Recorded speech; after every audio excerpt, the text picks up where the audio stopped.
What up?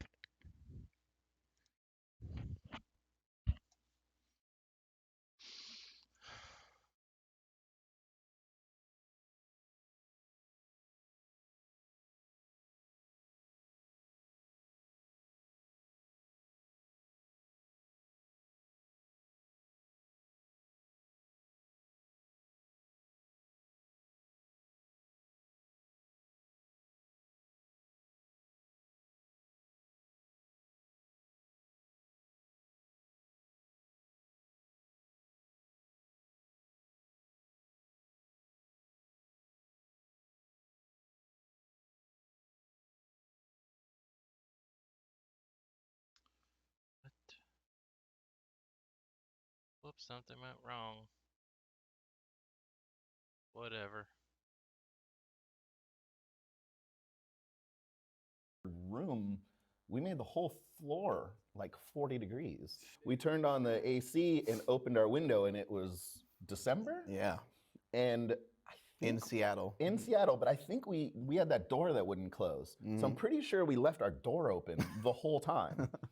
So we got off like, oh, fourth floor, come off, and we're just like, We're like, "Whoa, holy shit. whoa, It's frigid. what's going on?" And we walked to our room, and we're just like, oh man, we are really screwed here. It's cold as hell. Literally snowing. That's two places. We Had it snow inside of our room. it snowed in our hotel room in Seattle, and we made it snow in some guy's house in Colorado. Yeah, David Tittle. David Tittle, who had a blind and deaf dog. We're recording. We're good. We're in. We're good. Oh, okay, good. So that was the best episode of what this. Yeah. So we do need an intro. All right. You do need to introduce Jesse. This is Mark Bell from Super Training Gym, the strongest gym in the West, and I'm here with my BFF, my big fat friend, Jesse Burdick, and we're going to sit here and watch some movies. Sweet. You ready for that? Pumped. Let's do it. This is episode number 3, and we're leaving in a little extra clip for you guys because a lot of you complained last time that we didn't leave this Rocky IV clip of Drago taking steroids. We didn't leave it in there quite long enough. So we're gonna roll the footage, and if you got some comments and you want to see some stuff in the future, let us know in the comments below. Here we go. What do we got here? Batman versus Superman. Superman. Who do you like better, Batman or Superman? I guess I think it kind of depends on which Batman and which Superman, but I think I like the Batman, the three previous that looks Batmans. like kryptonite. What's your kryptonite? You have a weakness? Ice cream? Ben and Jerry's ice cream? You do any stuff like this? This kind of cardio training? Say that Rowing again. Say and it towing again. and cardio? Vascular? Cardillo? Oh, there he is bench pressing. What can Ben Affleck bench press? I like he's Honestly. supersetting bench press and being a scientist, which is really, really effective. You know what I mean? 25? Oh! He deadlifted But the good shit thing out he of had it chained to the ground. What's he doing? Heavy dips? Ooh, I don't know. I don't think Ben Affleck Commando? can lift for shit. This guy knows how to lift. Chainsaw. Is this the vegan guy? The vegetarian? Oh. If they tell you to eat more meat to be strong, don't buy it. That's, Getting broccoli. those vegan gains. Broccoli will get you right there. That's all those broccoli veins. Oh, I love this movie. How oiled up is he the whole time? He's completely saturated 100% of the time. And that log doesn't look like it really weighs much of anything, huh? He's carrying it like it's nothing. My brother used to cut trees, and he would do the same thing: carry a log and a chainsaw. Super safe. Yeah, that's Super. probably- And I love how he just has the T-shirt over there. Like, oh, I don't want to get a little chafing from He this doesn't wanna log that I'm carrying. Some of these movies, when you go back and watch them, it's amazing how you thought they were great, but they're so bad. They're terrible. Oh my God. Oh well, They don't for, even for have those everyone who things doesn't anymore. know, this is a phone booth. Yeah, you could call people Back from in the there. ancient day. Oh. Oh, he gave it a Samoan drop. Here's a I toss. wasn't expecting that at all. I love seeing wrestling finishing Oh, moves. how many guys was that? Can you rewind that and That see how was many 6, guys? maybe about That was 6 or cops. 7 dudes. 1, 2, 3, 4, 5, maybe about 6, 8? 7. 7. He beat How up many like people do you 7 think you people could at knock once. down by just going, ah? Probably at least 1. 10. Is this the bench pressing? Wait, what's going on here? Bench pressing a chick? Again, Nick Cage. Picking up chicks? Totally believable. And his wife What is he beater laying is on just a piano or something? What is he No, doing? that's I don't know what that is, but Oh. I've heard it's called a stripper stage. It's Oh, a stage wait, what? strip Club. Have What's you it ever called? done that with Katie Bench press Katie? Yeah, I actually have. a bunch of times? Yes, like 100,000 because she's light as a feather. What is going on here? It's. They're having like a drinking contest and a bench press. His elbows were out. I mean, the form was he sloppy. didn't pause at all. Oh, here we go. Oh, yes. Oh shit. Drago's on tons of shit. Totally. And then Rocky, he would never because Rotational he's things, American. Of course, Americans The don't use American drugs. dream. It's got to be very so pure. sharp. Oh. Ooh. I would never do that. I mean, No. needles. I'm Not in your- terrified of needles. I mean, that definitely wasn't the picture that came up when you called me for about 10 years straight of you with a needle in your shoulder. no. Go! 485. 485 kind of or strict press. 3 people. Oh my God. I love how long this takes. How long is that's like 10, It's 15 really second weird. press? So they didn't really think this out very good. Whatever Rocky was doing, there's like no weight at all to it. There's like a whole. Does he Because the drop people it? are all in the back. Just drop it right and he's there. got That's a- metal plates for that's some a reason. no Not even lift. using bumper plates. There you go. Drago gets that treadmill up on a steep incline right here. Well, the thing that everybody doesn't realize is, Rocky's from Philadelphia. Tons and tons of wooded areas in Philadelphia. So he knows exactly where he's going at this point. he's got an advantage. He understands. Drago's got some short shorts going there. We could have a nut pop out at some point if we're not careful, especially the angle of that treadmill. I'm kind of concerned. Tell us the story of when your nuts popped out when you were benching that one time. Oh yeah. Well, I can't. I don't think I can talk about it. Oh my God. That would Running be- leather is also really great idea. Does Rocky even understand how bad altitude makes you fart? I know he probably doesn't. And then we both of our stomachs were killing us, and we were blaming it on the altitude. sickness, yeah, obviously. And David texted us while when we're at the airport or something. He dropped us off. He texts us. He goes, "What in the fuck happened in that bathroom?" I was like, "Dude, I'm so sorry. We He tried to called clean it. it He's up." like, it looks like a murder scene Yeah. in here. He's like, "I don't know what you guys did." That was so bad because I actually did believe there had to be something to the altitude sickness because we would literally like Our stomachs we were going killed to the the entire bathroom time. all the time and I would just text him. I was like, I'm just in the bathroom just farting. Like I just can't stop fucking farting. And he's out in the living room going, I'm doing the same thing. And I'm like, wait a second. Yeah, he texts me. He's like, "I'm doubled over in pain, hanging onto the sink for dear life right now." So I'm just in here farting the entire time. And I'm out there like talking to them, have like a casual conversation. I look at my phone, I'm like, "Oh my God." He would have rethought that like whole this thing. high altitude is the way he's running. I mean, sharding himself like yeah, the crazy. entire time. Yes. He's got to get up there and celebrate. Oh my God. This, Hitting up some concentration curls well, in this the is office. this is very much like in SEMA, doing some curls, doing the red light therapy, and standing up with a giant erection, right? This reminds me of Smokey though when I walk into his office. The smell, he's or lifting. just his attire. Wow, he's really got some. Well, you asked What Did was I? that front? What's that front raise with the elbow straight? That would hurt so bad. So deep. Yeah, you got to get I, those. I love the kind of the look that he keeps giving her. When We had a gentleman in our gym years ago, The upper working dorsimus. out, and he's doing these exercises, and he's like, "Oh my God, I totally need to stop."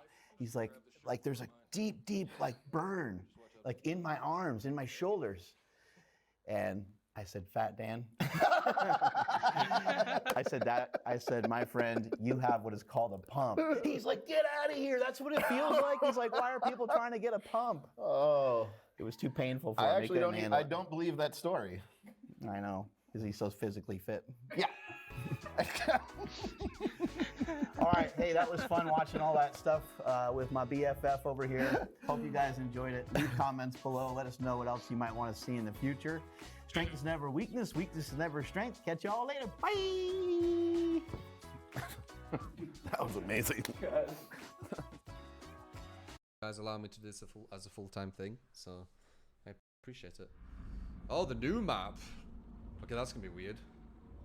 So new map. It's gonna be weird. This accent is the best.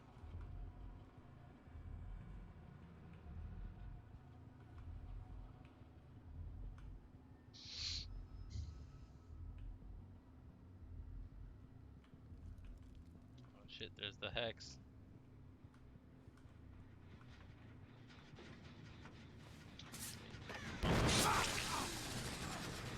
That's one. Hex thingy is a drill? Damn.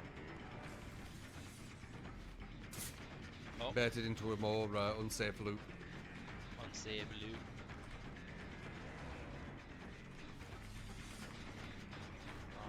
There we go. Now where? Nope. Nope. Nope. Damn, these are optimal as hell.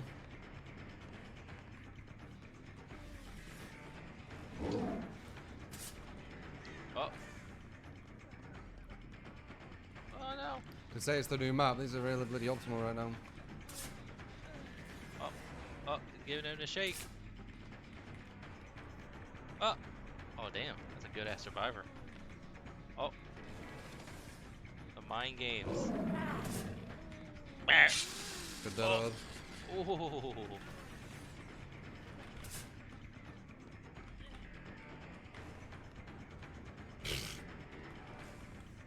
Damn, true. Oh, you getting worked. Wow, you can fall for it. You getting worked, boy.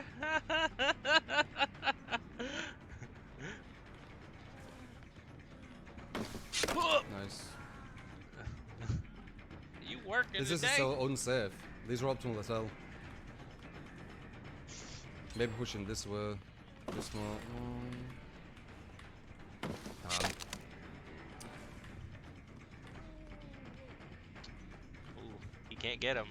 That's why he Yeah, we wants got him here. He got him. No, we haven't. Oh! Got him here though. Okay. Oh, there you go. It's an Damn. unsafe loop. I'm not breaking it. These guys are good. Yeah, it's most likely. Yeah. It's that one game that we're gonna get, I think, where we go against the most try-hard, optimal team. As you can see with the gens. Damn, what happened? This is what you should balance the game for, but they never will. This is gonna be a quick game. This is a team who know they're going against me. I'm very sure. That's not what the video says.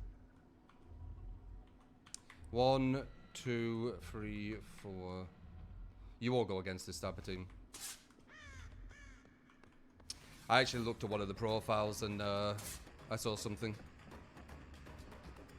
So I'm not surprised it was this difficult. Is it balanced? They're not balanced. Okay, we've injured him.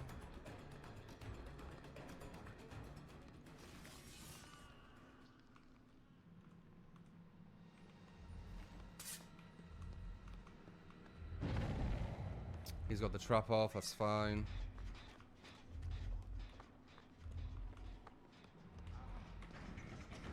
They know the routing already on the new map, it looks like. Oh damn. Oh Want it to damn. fall off, there we go. Oh. Okay, we can get this guy with a trap. He's gonna have dead order. Nope, okay.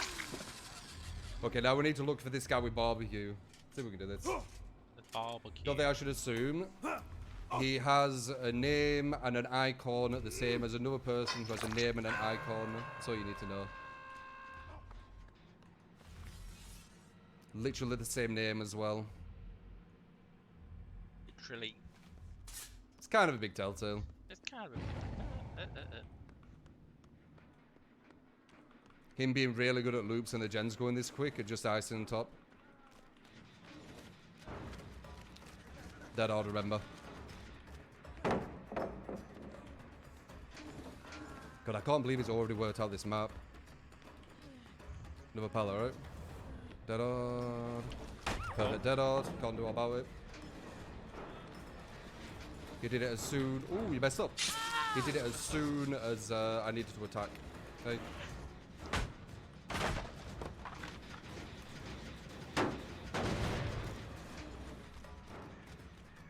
Okay, we'll get a free hit on her. Cut the gen. Probably shouldn't have an insta heal. Take that. aggression. This is pretty much the hardest team you're going to be going against. Let's see how we do. Give him the hat. Put the hat on him. Yeah. Let's see how Pig does, should I say. Pop.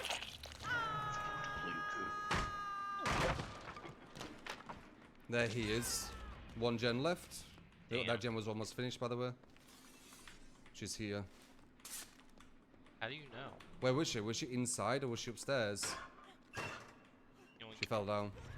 Oh. Balance landing. That's not true. Oh, damn. That sucks. She's doing that so I can't put it on. Because they are He did kind of camp, this guy. insanely optimal. Give him the hat. Take the hat. Okay. I saw that guy. That's a fucking funny ass animation. He just drops him. Yeah, this is what you need to be balancing for. This is like the most optimal kind of team you're gonna get. That guy's got a key. Once again, not surprised.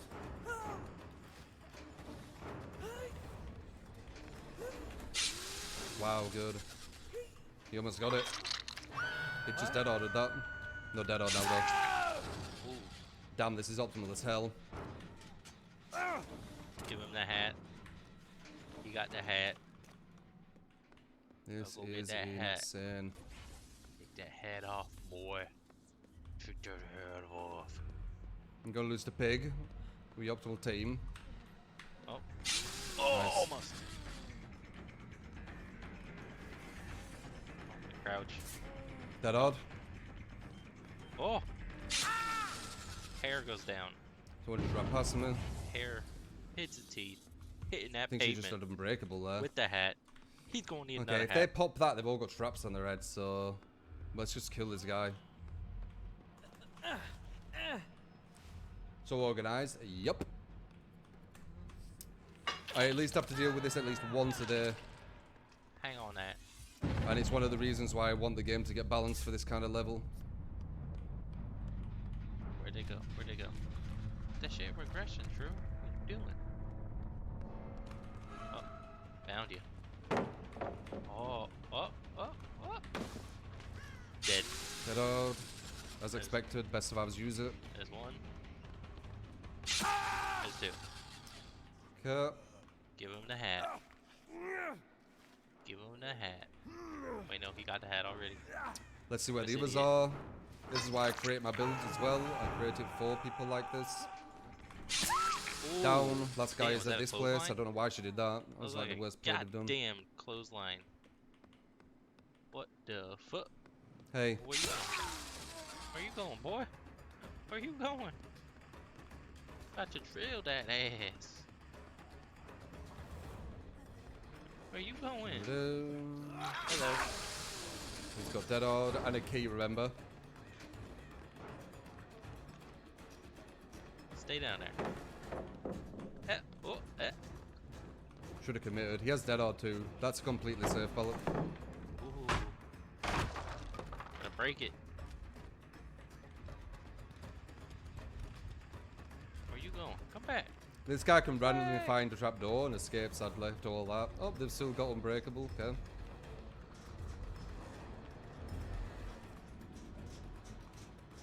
Going after this guy because he had a key. That would have made me reason. They got unbreakable. They can go into that gen still. Damn. He still has DS. Sure, why not? Damn. He still can get a trapdoor whenever he wants, whenever he finds it. If he finds it, it's GG. I can't do all about it. That's why I'm following him. Now he has adrenaline. So now oh wait, he didn't have adrenaline. Oh, okay. Oh, You don't make that. you gonna make that? You gonna make that? Okay, the other guy's gonna be trying to get that off. The other guy's gonna finish the thing. In my opinion, carried by perks a bit, but it is whatever. Probably comms most likely as well. Oh. It's pretty much the very best I can play. I don't know how I can do more than what I'm doing right now. She's She's Oh. probably gonna grab him. If she does that, I'll be able to get a hook because he's already used the decisive. She probably has borrowed actually. Right? No, she doesn't. Nice. Free kill because he's already used the decisive. Might as well get it. Oh. Good girl, go. She can't escape because she has the trap on, right? Nope, she can't. Oh. Oh no. Oh, where you going? Gets away. Does the other girl know where the thing is? Nope. Does the other girl know where the thing is? Nope. She don't know. Ah, there she is. Alright, Jeej. Oh, she got it off. Not Jeej yet. She has balance too, remember? She'll be able to hit her when she falls, though. Yeah. Dang. There you go, I got 3 of you guys. How do you feel about that? How do you feel about that? Damn true. Kitty cat, that's fat. How do you feel about that, man? Dang.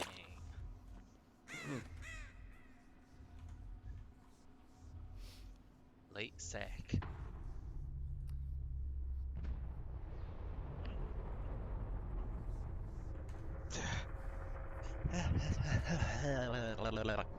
If they actually balance this game where I have potential to win the best survivors, these people who think they're the shit who snipe sometimes, I'll be able to win them all the time, which would be awesome.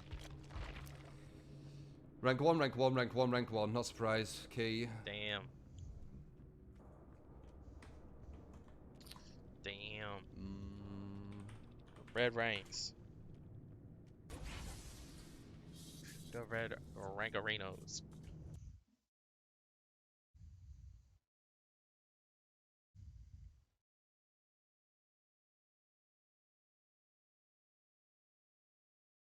Oh, sure, bud.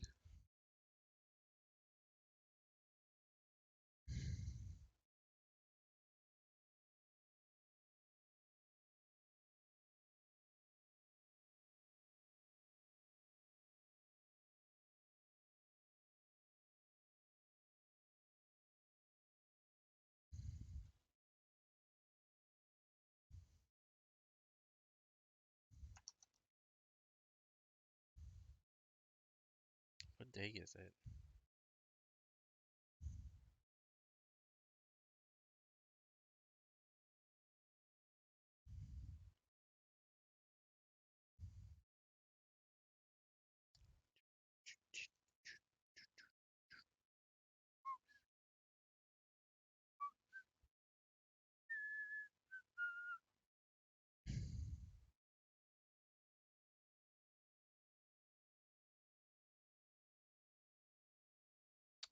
Dang, nobody on.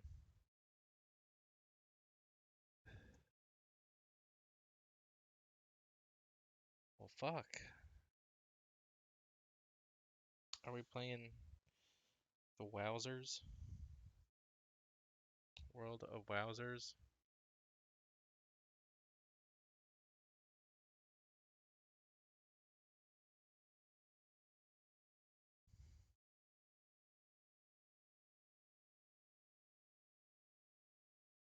I don't even know. I don't give a fuck up. Nada, shit, nada. Oop dudes.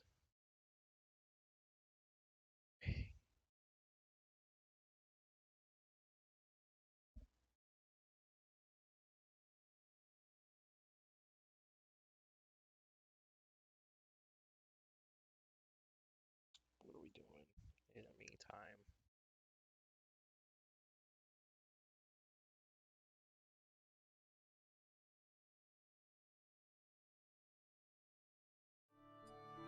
I'm certainly improving, K-Man. Bit by bit. I feel like I've been playing pretty good this year in general so far. So I was playing really good in Winner's Cider bracket, and then Grand Finals came around and Cola reset and won pretty solidly, but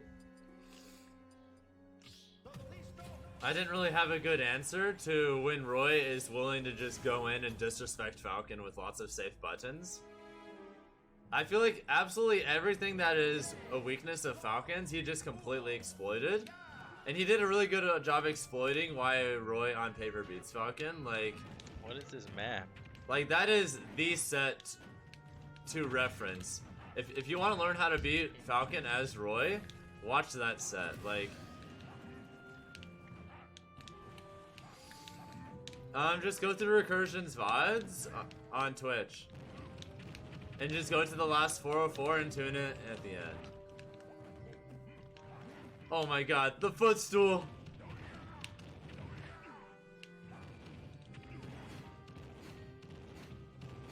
Bruh. What the Bruh. fuck? Bruh. Dude, just level. Funnily enough, one of the reasons I was even inspired to mess around with a lot of wave dashing Oh no. during this stream, it was literally just because of that set. Because I feel like in theory, wave dashing as a microspacing substitute might actually help us a lot against characters like that. Because I feel like this is actually a common thing for Falcon, but I think half of the matchups Falcon loses, he loses literally just because his turnaround makes his microspacing pretty non-existent. So, if we have that issue, might as well try and find a way around it. And I was thinking, maybe microspacing with a lot of wave dashing, especially out of shield, might actually be what we need to change that up for us. Yeah, I'm just gonna try and mess around with a lot of wave dashing stuff with Falcon, since traditional microspacing is just not really an option for us. Therefore, it's time to test non-traditional means. See what happens. What's that? By the way, thank you, Wiener Fister, for resubscribing to Twitch Prime for 2 months. Love the streams. Kudos for staying with Falcon all this time. Man. I don't know, I feel like I'm just effectively soul bonded with this character at this point. Which, it's a blessing and a curse, but I accept it. But I'm trying to test a lot of wave dash out of shield and a bunch of other stuff, specifically today. Because I really am starting to think that this might be the answer Falcon needs for a lot of matchups. I'm not saying that it's going to dramatically change them when we're suddenly going to beat characters we lost to before or anything. But if we can even the odds in some of our losing matchups, obviously that's an avenue worth exploring. It might also just end up being a whole load of nonsense, but hey, we don't know until we test it. In Melee, it was a really good microspace. Microspacing is a little harder overall. And then for someone like Falcon and his turnaround issue, that kind of exacerbates it. So right now I'm just trying to find creative get-arounds for it.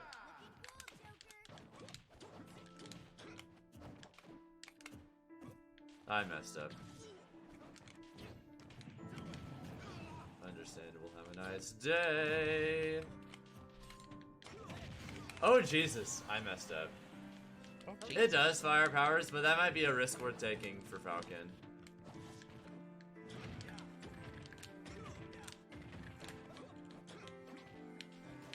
It honestly might still be worth it, even considering that.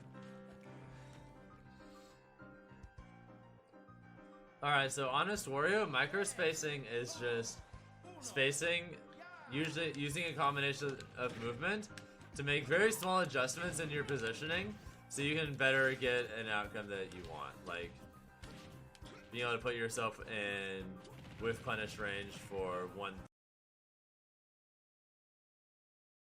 God, I love wall jump edge guards so much. Bam.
I don't know what to do.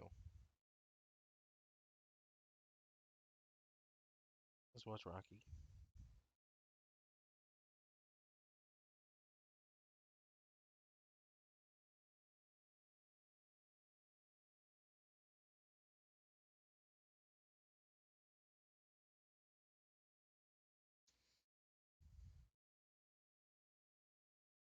What's up?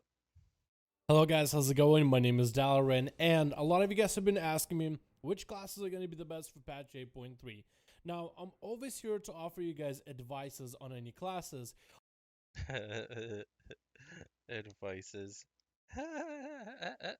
Honestly, I believe all of you guys should play the playstyle that you enjoy, the spec that you like, the class fantasy you would rather be playing, instead of always trying to gun for the very best, the next level, anything The that's going to give you flavor a of the competitive month. advantage. I mean, honestly, would you rather play a spec that's super good but it's not enjoyable, or you would rather to play a spec that's actually fun to play but might not be at the top of the DPS meters?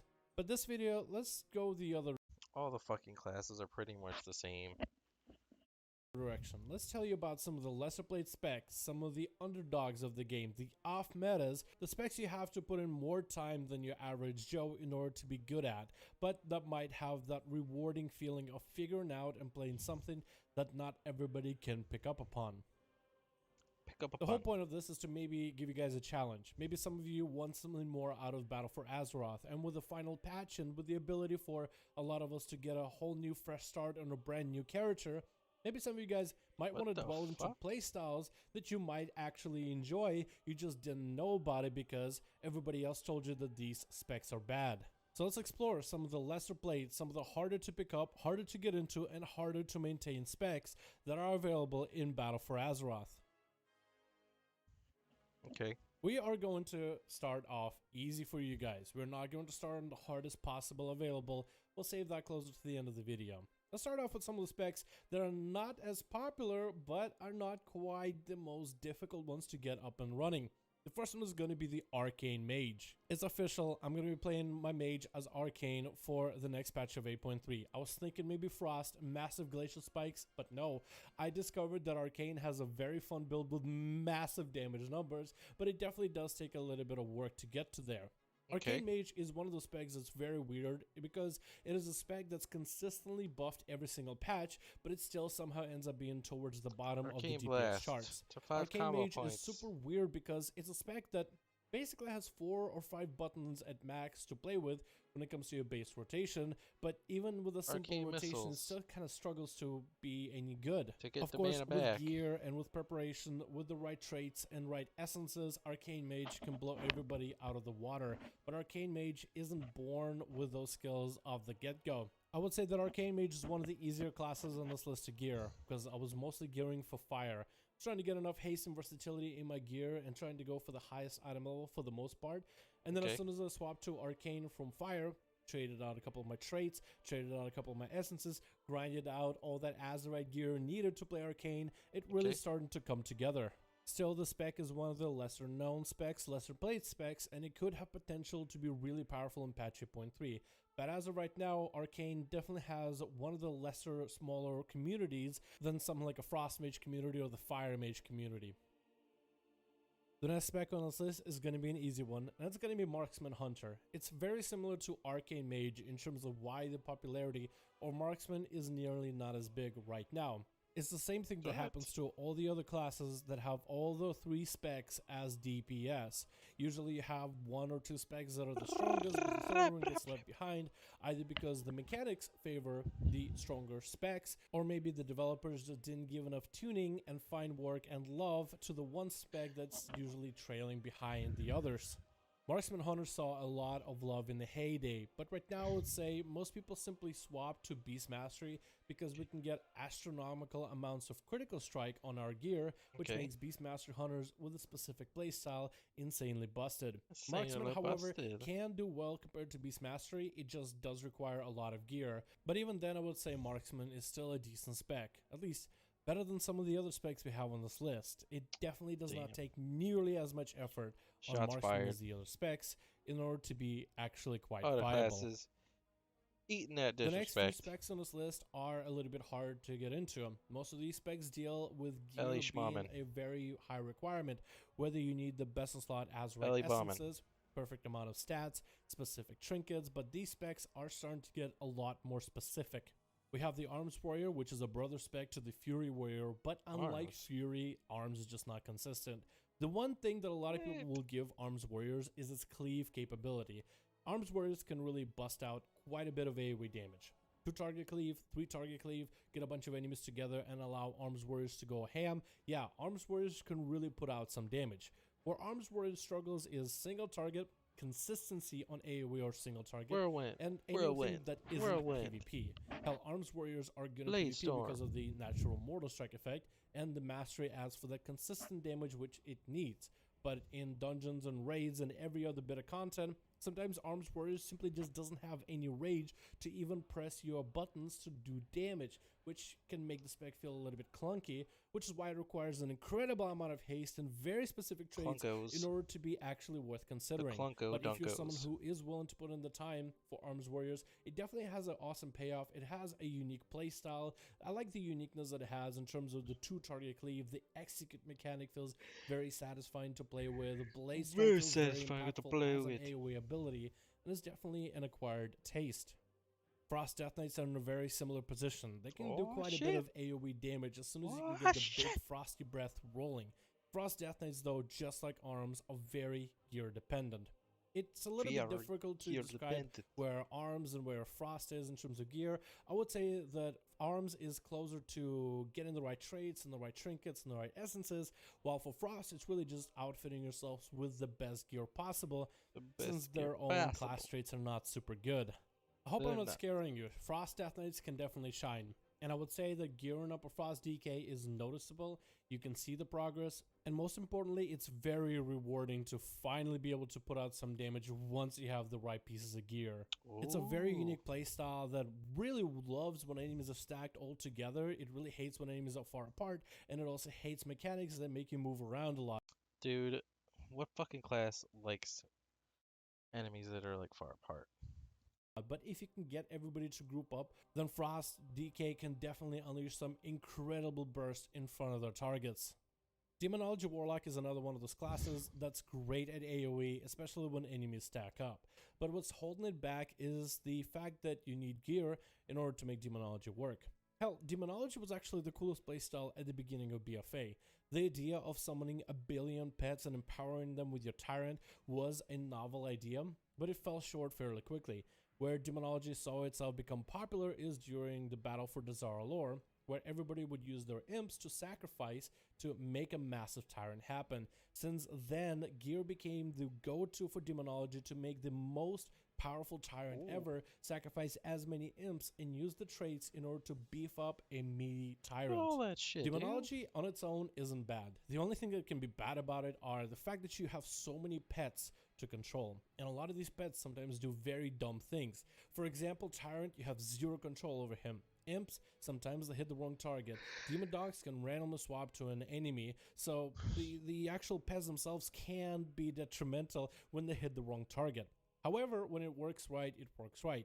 The problem is the current meta, at least the Eternal Palace raid. It just benefits Affliction Warlocks with a massive burst playstyle or downing up multiple enemies across distances, or playing Destruction Warlock, checking out a bunch of Chaos Bolts and being very gear independent. With Demonology being the spec you have to put more time into, and the fight's not really favoring you, there's a reason why not as many people are checking out Demonology. However, the new raid could be a perfect opportunity for the spec to come back and shine. Now, the next few specs on this list are going to be a little bit harder to get into. They're going to be the specs that basically need almost full best in slot gear in order to be good. These specs are also a lot less forgiving when it comes to you messing up your rotation. But if you're able to master the rotation with the right gear, these specs can still shine, single target or AoE. We're going to start with the Feral Druid, and out of all the alts that I play, out of all the specs I checked out, Feral has definitely been one of those specs that I can easily tell you has been very gear dependent. The gear you need for the spec, the essences you need are going to be of utmost importance. But the one thing that is super important about Feral is your playstyle. Your rotation, I would say for the spec, has to be near perfect. There have been moments where I had a really good streak. I'm using the right abilities. I'm having a really good uptime on bleeds. I'm getting really good crits. But as soon as I mess up one ability, I use one ability wrong, I forget to use a buff at the right time, I forget to empower one of my bleeds, that's it, my damage is in free fall. As soon as I'm able to catch myself, I can never really truly climb back up. This would be one of the first few specs that I would say is actually difficult to play, as you need full mastery in order to have competitive damage numbers. I mean, my character right now as is Feral, since it was one of my newer characters before the patch 8.3, it was really difficult for me to get the right gear. I didn't really get through nearly as many Mythic Plus weeks in order to get my best in slot pieces. I didn't get to do nearly as much content to get my best in slot essences. But already with the way the spec is set up, I'm already doing decent damage as long as my rotation is spot on. Of course, gear is gonna allow you to be a little bit easier to pick up and play, but I guess we'll just have to wait and see how the spec will work out in patch 8.3. Another spec that's very gear dependent and needs almost perfect rotation is Enhancement Shaman. Enhance has been a very enjoyable experience, however. I've enjoyed Enhance so much, I've actually almost have gotten Blood of the Enemy. I've been grinding BGs, epic BGs, and even though it's the squishiest class I've ever played for PvP and have very little experience in it, it's actually quite enjoyable. I would say Enhancement Shaman rotation, when you get it right, is actually very fun. Especially if you go for the PvP rotation, where there's not a single miss global and there's always an ability to press. But even the current playstyle for enhancement is more about monitoring your resources and making sure you don't overcap rather than always having a button to press. Still, very enjoyable spec overall, but definitely did need to do a bit of gear grinding before it allows me to do any decent damage. But still, no matter how much gear you have on your enhancement, one thing I noticed is it still is very unforgiving if you mess up your rotation. But it's awesome because if you're able to get your abilities right, you're able to get a couple Lucky Storm Strike procs, you're able to get quite a bit of damage, and it feels good to see your character perform well if you are able to play the class properly. However, it also sucks whenever you mess up one ability or another. Maybe you refresh a buff when you didn't need to, and now you're kind of at the bottom of the damage charts. However, your experiences may vary depending on how geared you are. Again, this is my alt character, not completely perfectly slotted in until I get that Blood of the Enemy. Then we have Survival Hunter, another spec that I've been gearing quite a lot before patch 8.3, and it's super enjoyable as soon as I was able to complete the gear setup. Now, this character is probably some of the more geared characters, except for one trait that I was missing, and this spec is really going to punish you without having the proper traits. But the playstyle is actually quite good, and it's actually quite simple. Gear is going to allow you survival hunters to have an easier playstyle, and it'll allow you to do more damage with the easier playstyle. Prior to that, you have to go through a very convoluted playstyle of managing a bunch of different buffs while managing a bunch of different dots, while managing your resources, while managing stacks of Mongozabites, and it's just messy. So as soon as you're able to reach a whole peak of best in slot gear, you're able to just throw that complicated rotation out of the window and really just start slamming the enemy. There are multiple different playstyles for survival as well, and some of these playstyles are better than others, so there's more than one way to approach this spec, but definitely gear is going to be your biggest hurdle when it comes to playing survival. Although I feel like in dungeons and raids, the payoff is definitely worth it. The playstyle for the spec is just way too unique to pass up.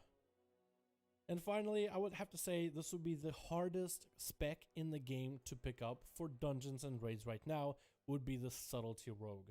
At the beginning of BFA, Subtlety Rogues were actually pretty good, but ever since Blizzard gutted a main mechanic for them where they could do more single target damage from AoE, this is where the spec was kind of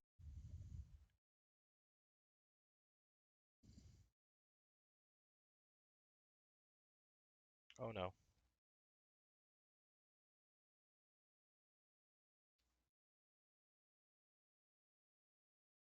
God, is anything safe?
ever been a nanny? How hard can it be? Does Miles get in trouble a lot? Like I'd tell. Miles was such a sweet boy. I know what you're afraid of. The Miles I've met is not a sweet boy.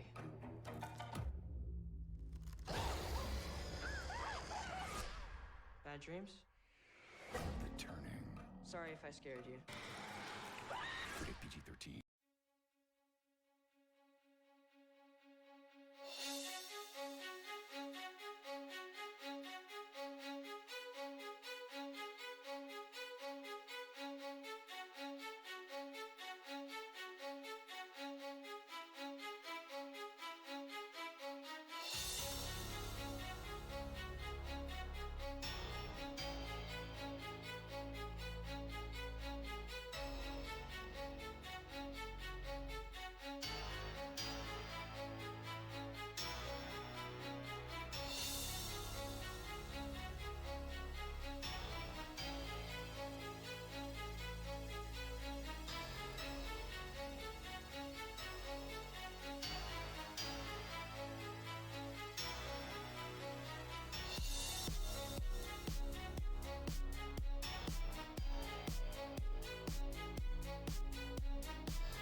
Gatorade Zero.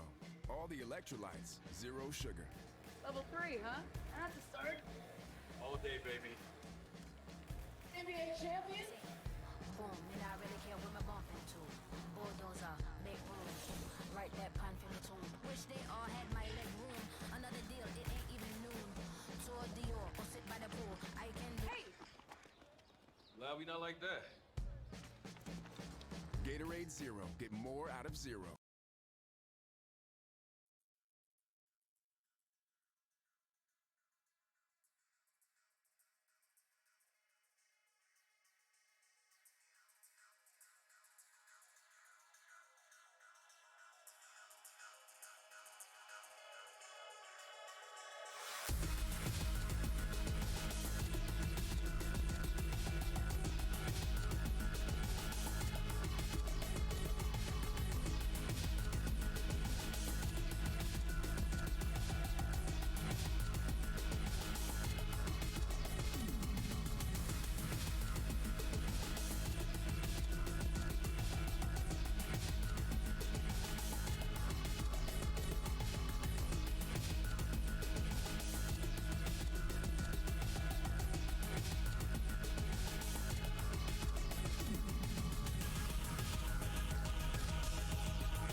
Patrick Mahomes here to tell you Head & Shoulders is a great offense for your hair. And I'm Troy Polamalu. Head & Shoulders is great defense against flakes. Offense. Defense. Head. Shoulders. Knees. Toes. Head & Shoulders. Offense for great hair. Defense against flakes. Keep the bathroom fresh for whoever's got next. Come on. Hey, hey. Grab the breeze, air after flush and show you care. Come on. Hey, hey. What you do, you just spray Febreze. Air after every flush, you just spray Febreze. Air after every flush, one more time. Spray Febreze. Air and breathe happy Febreze. La la la la la.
It was a pain in the ass. You had to warm it up in the sink, and it would float. And so you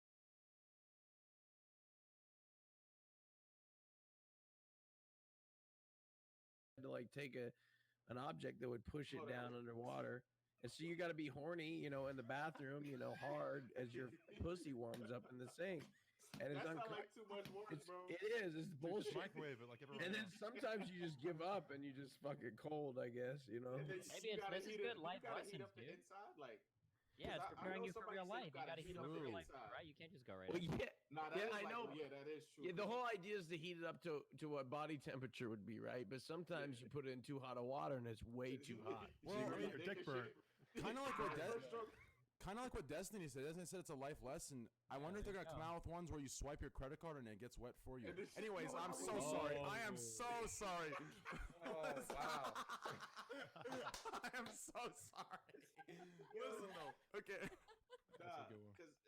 always wonder because like I be telling people like, because I was like I feel like I will go back to my head and then it's like you perfect because I feel like after you fat for a while you like perfect your craft. You feel me? And then you know yourself best. So it's just like yo, have y'all like okay, have y'all ever like dealt with a girl that be pissed that you fat and you got to tell them like yo, I know myself best. Yeah, we call those ex-girlfriends. My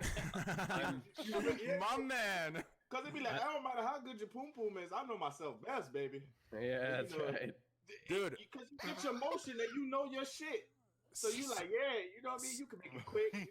Someone in chat said a good prank you could pull, which I don't know why you do it, but is like put a knife into the pocket pussy and try and take it through TSA, so they have to reach into the pocket pussy to grab it out. Hey, listen, dude, that's some sick shit, okay? You gotta know what the fuck you're thinking about, okay? Listen, you don't pull pranks on the TSA. That's the way you get into jail, okay, dude? Listen, there is no pranking that serious level of fucking. Listen, you don't do that. Plus, what if it gets through and you forget the knife there, and you go to fuck your pocket pussy and you stab your dick? Cause you know my name is Abdul, and it's like I guess I remember one time I booked a flight and then they put like a star next to my name and they searched me because my name is Abdul. Like they did it was like an extra search or I don't know some bullshit. Dude, they call this shit randomized searching, dude. I don't even know how randomized. Listen, dude, that shit's not listen. random. I've flown by myself so many times. I've flown so many times on myself. Okay, so listen, I've flown so many times alone, and I use Wait. Have you flown a lot on your own? Yes. Okay, go ahead. So usually they say if you're like by yourself, they'll check you and shit, but they say it's random, blah blah blah. But listen, dude, I fly under like Tyler nickname because that's my legal name, right? But this one time, I forgot for what reason, I mixed my middle name and first name up, and I flew. And my first name was my middle name is, which is Persian. And dude, that was the only time I got this. Listen, the star gets printed out. It's not like they write it for you. It gets printed from the fucking machine. And that was the only and one time I got selected for security fucking screening. So I don't know how random this shit is, my man. You know what I'm saying? Is your middle name private? No, it's Pharaohs. Oh shit, yeah. What you saying? What do you mean, dude? What are you saying here, dude? I say yeah. I didn't say. I said oh shit. I'm kidding. I'm kidding. What you mean? Oh yeah. Oh fuck! They was like, get him. Who? What? Huh? They start with a what? No, that's funny as hell, dude. Have any of you guys been randomly selected? Have you guys been through it at all? I've never had. I've been randomly selected. Dude, I used to think that random selection was like just, random. I actually thought that. And then I traveled with a player, an esports player. His name is Darshan Abandia. Oh, fucking Darshan, dude. Darshan, dude, every single time we traveled anywhere, he got randomly screened. And we would take pictures and like he'd be smiling as like someone just goes through his freaking like thing, dude. Every single time it would happen. Oh my god. I was on 2 teams with this kid and like Dignitas and CLG. And every time we traveled, like without a doubt, he got screened. Man, that's crazy. I dated a Middle Eastern guy, and that happened to him every single time too. Yeah. Mm-hmm. I've flown like hundreds of times, and the one time I fly with my girlfriend Emily, she gets selected. It's actually crazy. There's no way that shit's random. What? Yeah, wait, are we talking about TSA or Twitch staff? I'm so sorry, dude. Please, I'm so sorry, dude. Trey, do you have like a checklist, dude? Like, do you have like an Excel sheet? Like, I mean, TSA could be Twitch staff. I am so sorry, dude. Yo, Twitch staff, I'm fucking with you guys. Oh, fuck me, dude. I'm sorry, dude. This is why I don't drink, dude. Like, I drank 2 days ago, and I always say I don't drink because it triggers like my like shit. And I drink 2 days ago, and this is like I'm telling you, this is the effect, dude. I just gotta I just get really fucking dumb. Okay. Oh, fuck. I think it's just you, bro. You just gotta stop being a bitch, man. Okay, dude. Listen, dude. Listen. Okay, listen, dude. Listen. Hey, Abdul.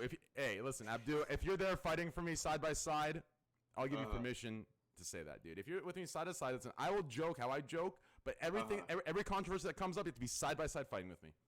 Okay, well, okay, but yo, I be chilling though. Quad W, baby. In that case, you're right, baby, my man. No, realistically though, no. Listen, like, here's the thing, okay?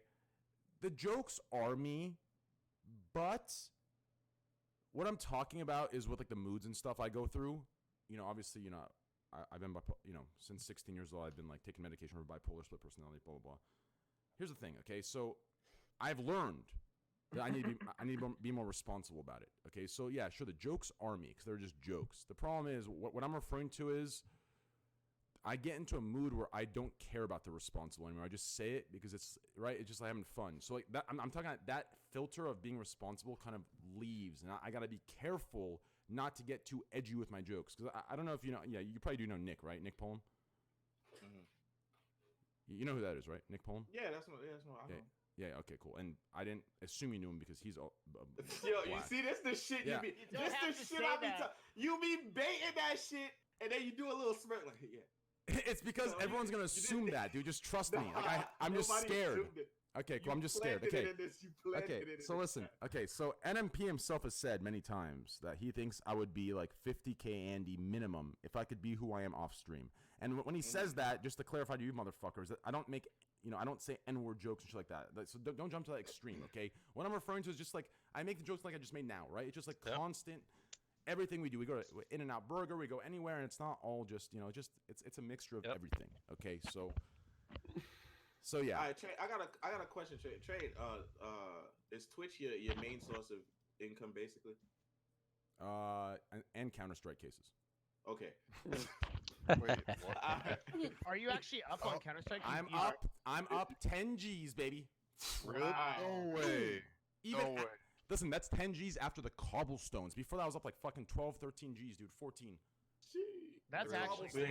Yeah, Holy the shit. cobblestones took me back like 3 G's, dude. So I okay. lost that extra little. leeway, Wait, so but- how do you actually convert that back into actual real money other than like Steam money?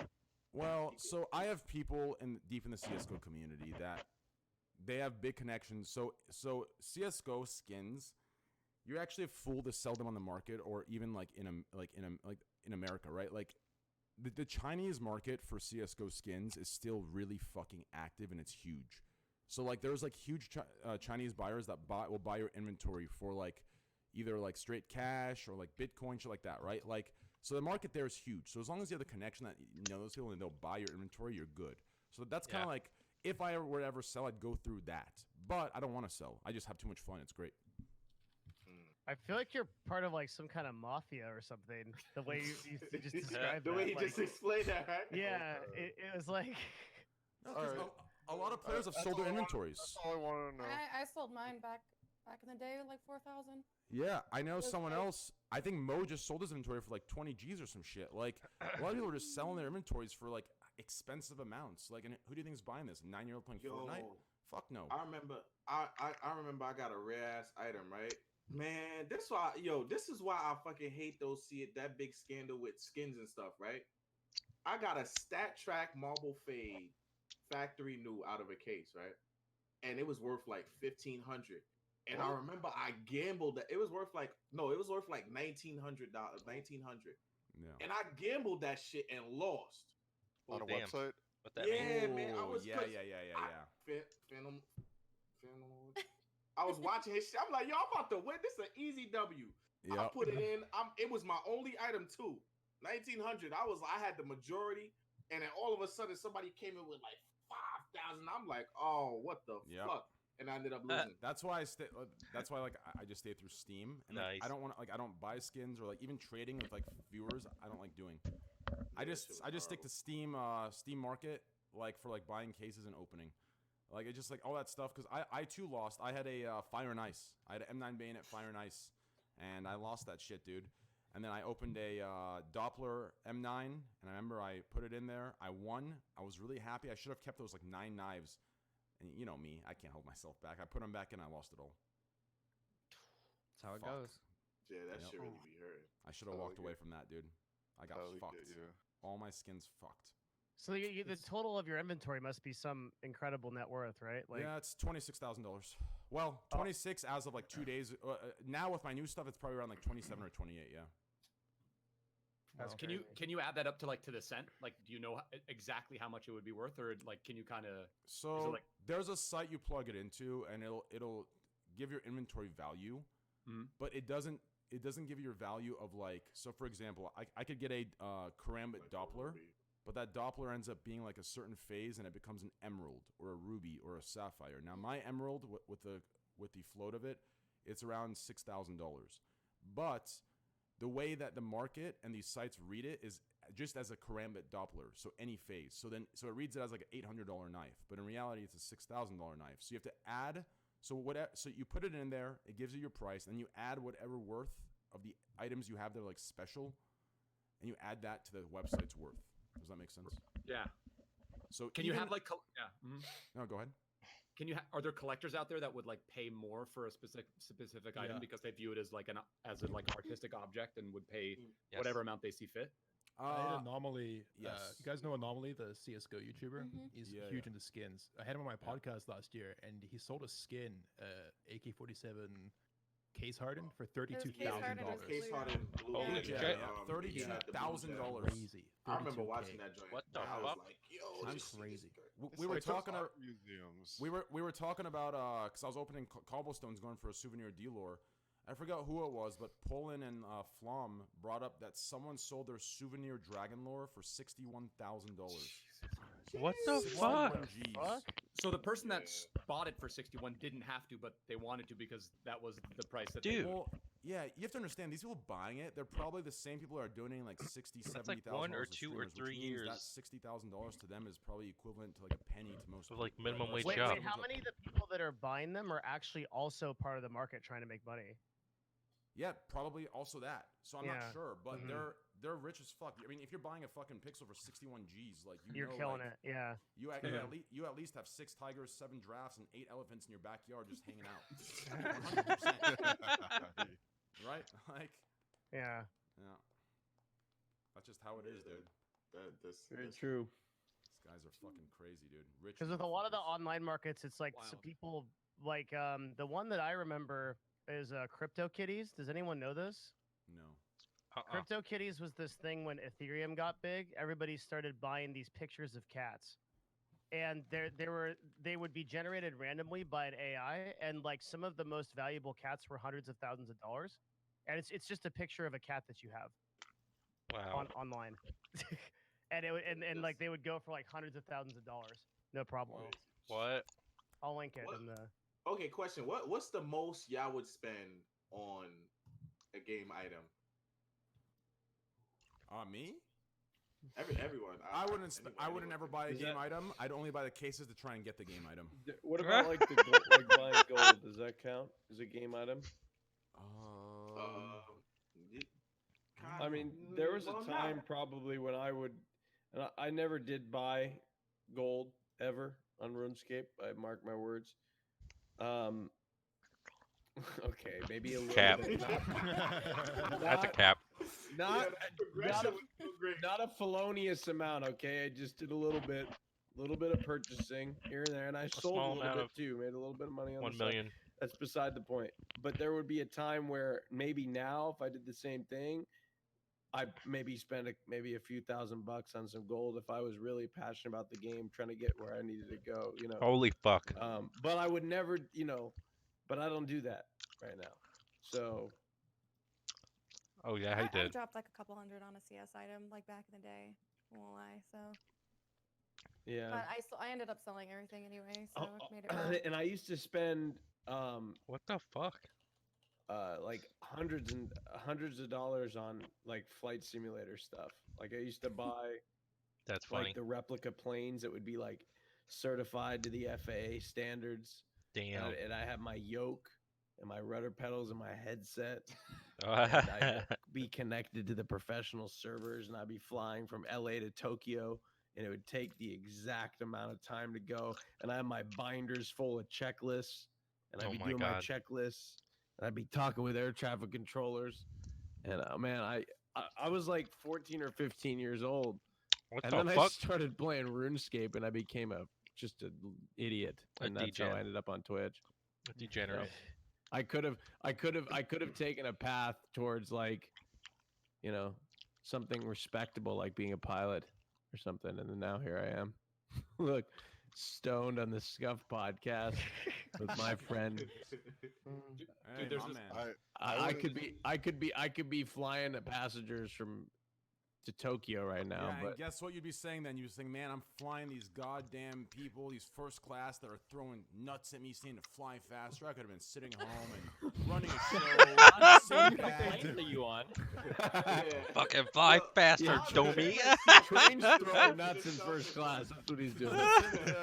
I'm not throwing shit, but there's some people on there. He's throwing nuts. Train's like, don't you hate those passengers that just sit and just throw food at the flight attendants when they come by right when they turn their head and they're looking at the other passengers, just throw food that you put in your Sprite and then you get it wet and then you throw. Don't you hate people that do that? Like, not that I know anything about it, but Dude, I've had the opportunity to fly up front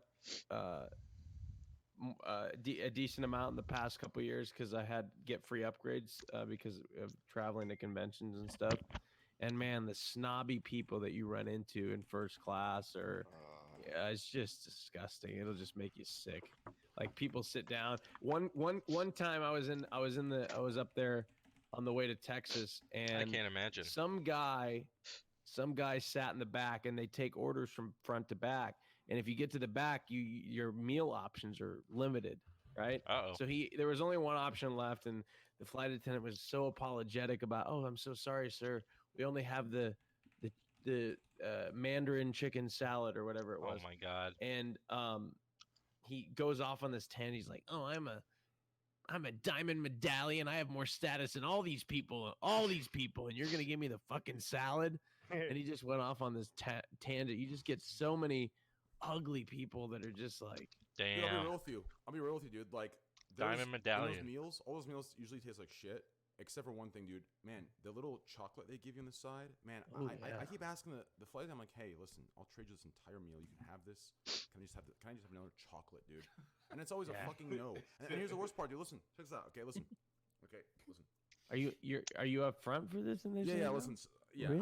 Well, you know they have to sacrifice like a whole meal for your extra chocolate. No.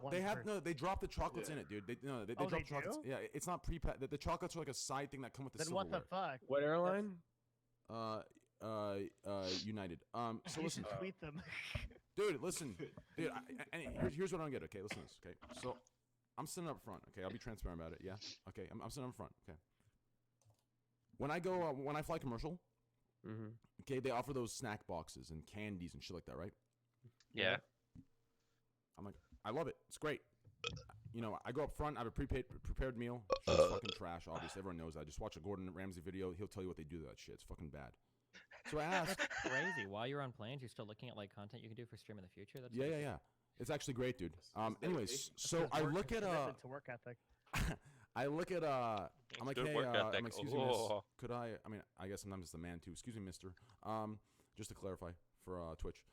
Excuse me, mister. Is it possible if I can, buy? I don't ask for free. I said, can I buy one of those back ones? No, those are only for commercial. I'm sitting here thinking, I'm like, hold on.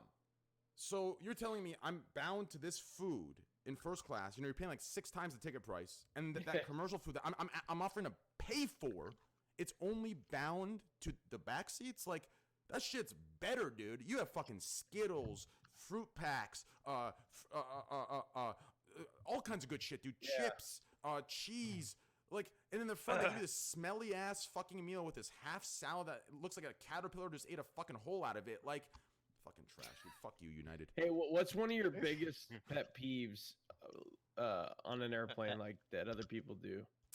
Oh, I got one. Yeah, I got here so we go. many. I'm Oh, sorry. I have Let's two. go. I Oh my have two. God, you're an irritated traveler. Here's number one, okay? I have two, yeah. There needs to be more. This was amazing. When I was in France, okay, they have guards with like fucking FALs or whatever, like fucking assault rifles at the airport. They need these people at every fucking gate, okay? It is called carry-on luggage. If you have to wheel that shit on, you are too weak to survive, and you should be summarily executed. Fuck out of here with these people that have to, in a video game, in GTA 5 in the airports. These people, when they go to sit down, and they sit there and they're fucking like doing their calisthenics, like trying to like, oh, I don't know why it can't fit, and they're trying to cram the 700 fucking pound case, okay? They need a fucking canoe to come out of the plane to live. What the fuck is wrong with you? That shit is not meant for you. You obviously can't fucking carry it, okay? So it's not fucking carry on, and it's not called wheel on, motherfucker. It's called carry on, okay? That's number one. Number two is when the airplane lands and people like a fucking Jack in the Box. Everybody springs up out of their fucking seat. Like, where the fuck are you going, motherfucker? Like, we just got to the gate. They haven't even opened the goddamn door yet. Like, why are you standing around with your head cramped like a fucking moron? Okay. I got a pet peeve. Listen, dog, I'm not a tall guy, and even I can't stretch when you stand up on a plane and everyone's crowded in the fucking aisle, bumping heads against each other like you fucking gotta do bowling like pins. a back. You don't do a. Oh my god. You do like a side eye. You hold on. When you sit on a plane for like 5+ hours, you want to get up and stretch. You gotta. forget. I'm gonna add to what Destiny says and say when you land and everybody springs up. I don't mind that part as much as the people. If you're behind me in an aisle, it is not your turn to go until my row Yeah. and the row next to me Yeah. has cleared. You son of a bitch! I swear to God, I get Get ready to so go- and when I you get get ahead so of them, mad. yeah, when you get ahead of them, they'll give you like nasty looks. They'll be like, "Oh," I'm like, "The Yeah. fuck is wrong with you? You want to get out of this plane sooner? Pay for a better seat, you cheap Yeah, motherfucker. no Otherwise, you shit. sit your ass back there and Yeah. wait for me to take my time That's getting my fucking right. Fuck you, dude. Amen, Thank bro. you. I ain't Well, gonna no, lie. Thank you. I don't know if it's I've like put my body in front. I've body checked. I've shoulder checked people for trying to depart the plane early because it's just like you got to use your body and like assert your dominance and get your bag and hold your position. Before What so is that they it like? can't cheat. What's the psychology behind that? Why do people do that? Because I've experienced it on like 2-hour flights. It's not like they're not stretching Because after. people are they just- entitled, disgusting fucks. Because they just won't customers are get the off. worst, most over entitled fucks in the history of the world. They need to constantly be checked. We need to bring Catholics back, not to send them to school, send them to Okay, customer service okay. institutions. And when customers are acting up, you need some fucking slaps. You need to get them in line. All right, act fucking right. Act their fucking.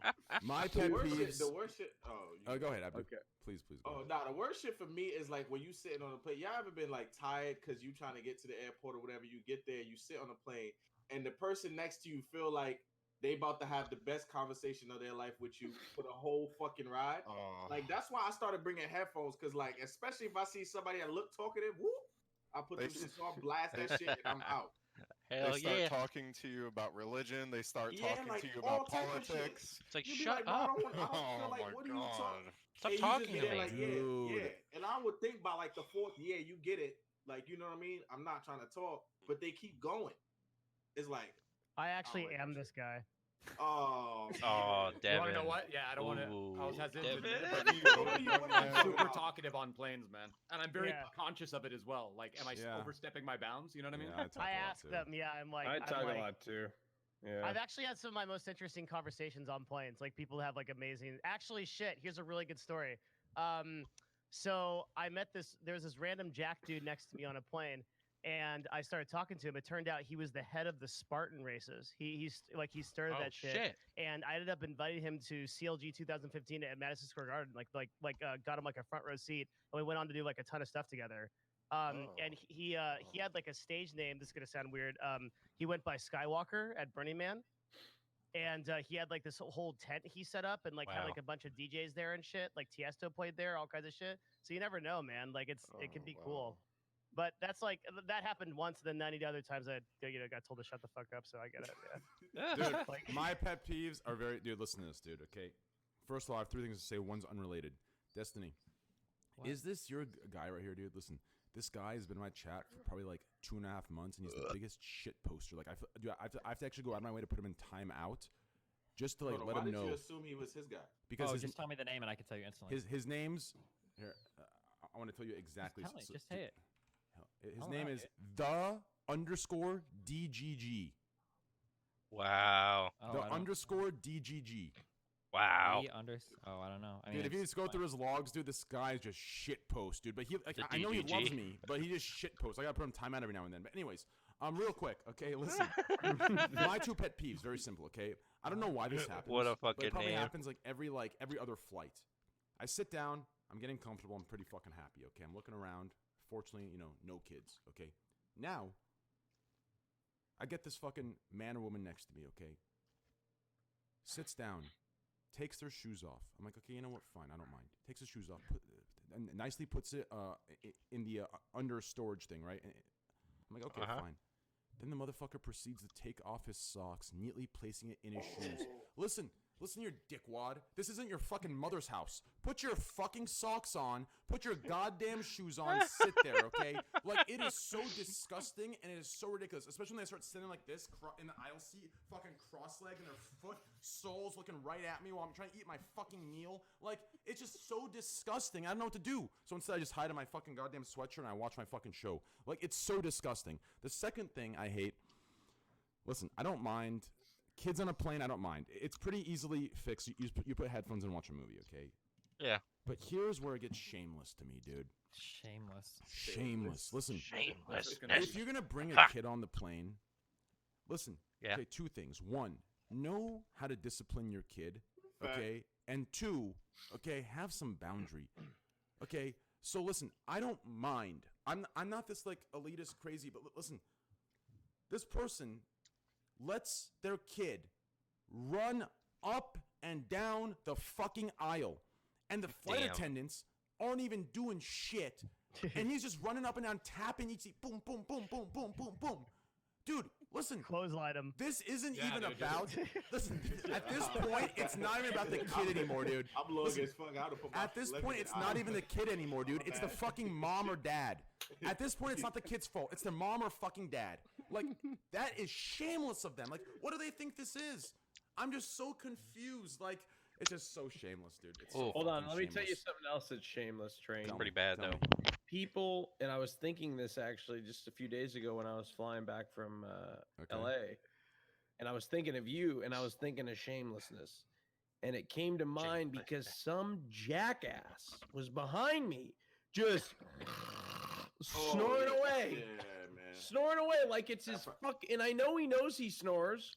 I know he knows he snores. Nah, sometimes you And- don't, cause I be snoring sometimes. I don't be knowing, bro. It just happens. I don't know, man, but it seemed he sounded like a snorer that just had snored forever. And you know who does Yeah. this? Let me tell you. Uh-oh. No, Here it hold- comes. Here comes the big one. Let me Go tell ahead, you, who does it? the Who Who does does it? this? Tell me. Tell me. Neil. Tell me. Who does Let me it? tell you who does this. Tell us who does it. Fucking Canute. Canute, yeah. Canute, that's Big brain. muscular, too much steroids so he can't breathe, son of a bitch. Canute, listen. Does it worse than Raj, anybody I will else. defend you. Have I you love ever told him Canute. about it? I love Canute to death, but I will defend you on this. I will say Canute is actually shameless. He Canute is shameless. is. Canute is shameless. Yeah, Dude, Canute, yeah. literally, dude, Canute comes on the podcast. Listen, Canute comes on the podcast. He got a okay? knockout slap. He don't care, man. Listen, he comes on the podcast. Okay, he goes, "Hello, Tyler, I'm here."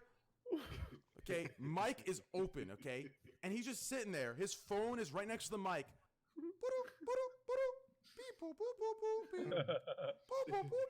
I'm like, yo, Canute. He's just sitting there looking at it, smiling. I don't know if he thinks he's cool or something. He's just smiling. He's like, yeah, I get attention. I'm like, Canute, we can hear that. Can you mute? No. Like, what the fuck? I stood. Squad W was. Shut the fuck up, Canute. Put that shit on mute or mute your goddamn speaker, you fucking overgrown, jacked motherfucker. Wow. Fucking Canute. I love him. I fucking love him. That's my brother. But god damn, mute Damn. your goddamn mic This when your editor. fucking phone's vibrating and editor. beeping every second. Great man. Yeah. He does I don't like think the he knew actual. because he was like, I didn't know. Hey, and then more of he that, picked dude. it up. He's More like, I of already that. told this. I already told this story a million times. At one time, I roomed with Canute, and I had a flight at about noon. And you know, Canute, we had 2 king beds. I had to share a king bed with my friend, and Canute, you know, came out in like some tight white Speedo looking thing for underwear, just barely covering his balls and cock or whatever and ass. His cheeks were like hanging out of it, and he was just like this on the bed like a starfish. Yo, nah, just that's snoring hilarious. super loud, right? And my flight was at noon, and I left the hotel at like 3:30 in the morning because I couldn't stand it. So I went to the airport. That's how bad it was because I had to go to the airport instead. Yeah, I already told the story before, but yeah. Dude, there's one thing I gotta get. I don't know if anyone's gonna vibe with me on this, on the airplane thing, dude. Super sick people. Coming from a guy that almost fucking died over the last 2 weeks because of getting sick on a plane, I know Yeah, that's exactly true. the shit kid that did it to me. I get it. You bought a ticket, and like it's whatever. But I'm talking about people that have like fucking Ebola. Every Yeah, you're time right. that I sit in my seat, I look there and I'm like, oh my god, I'm praying that a person sits down to me is not sick. Like I'm so fucking terrified of it. Oh, But I mean, but it's crazy. But the airlines, you can't. You gotta blame the airlines for yeah. how ridiculous it is to change a ticket. Like it's It is, yeah. It's like it starts at like $125, right? Yeah, and you book a higher class ticket, right? If you book a higher class ticket, the change fee like doubles. Like, wouldn't you think if you're paying for like a more expensive, like more better experience, that you wouldn't have to pay as much to change it? I don't know. Okay, but Wait, isn't oh, it true you that can't like change if you tickets call when the you're in the airline and you say you're super fucking sick, like, and you have like a doctor's note, can't you change it? I'm pretty sure you can. What? No one's gonna do this though. They just The thing is it like to change tickets? It's always like they charge you like $200 for a change fee, and then they charge Yeah. you the difference of the ticket. It's like I've never changed a ticket. Like I just book a new one. It's so stupid. yeah. Unless But that's you're what gonna, I'm like, saying cancel, is like- that you can change it if you're like really sick. You can send them like a message. I Maybe- heard that oh, travel sorry, go ahead. insurance. Yeah, you can buy the travel insurance. Here is like a life pro tip. Okay, I say this hesitantly, but if you ever show up at the airport and for whatever reason you're too late for your flight by like 30 minutes or an hour or whatever, like don't ever rebook it. Just go up to the counter and they in my experience they always rebook you for free. You're right, they do. Yeah, they'll fly you stand by the next one. Don't get conned into thinking like, oh shit, I'm 20 minutes late for my flight. Now I've got to rebook it and reschedule. You know, don't I think do that shit.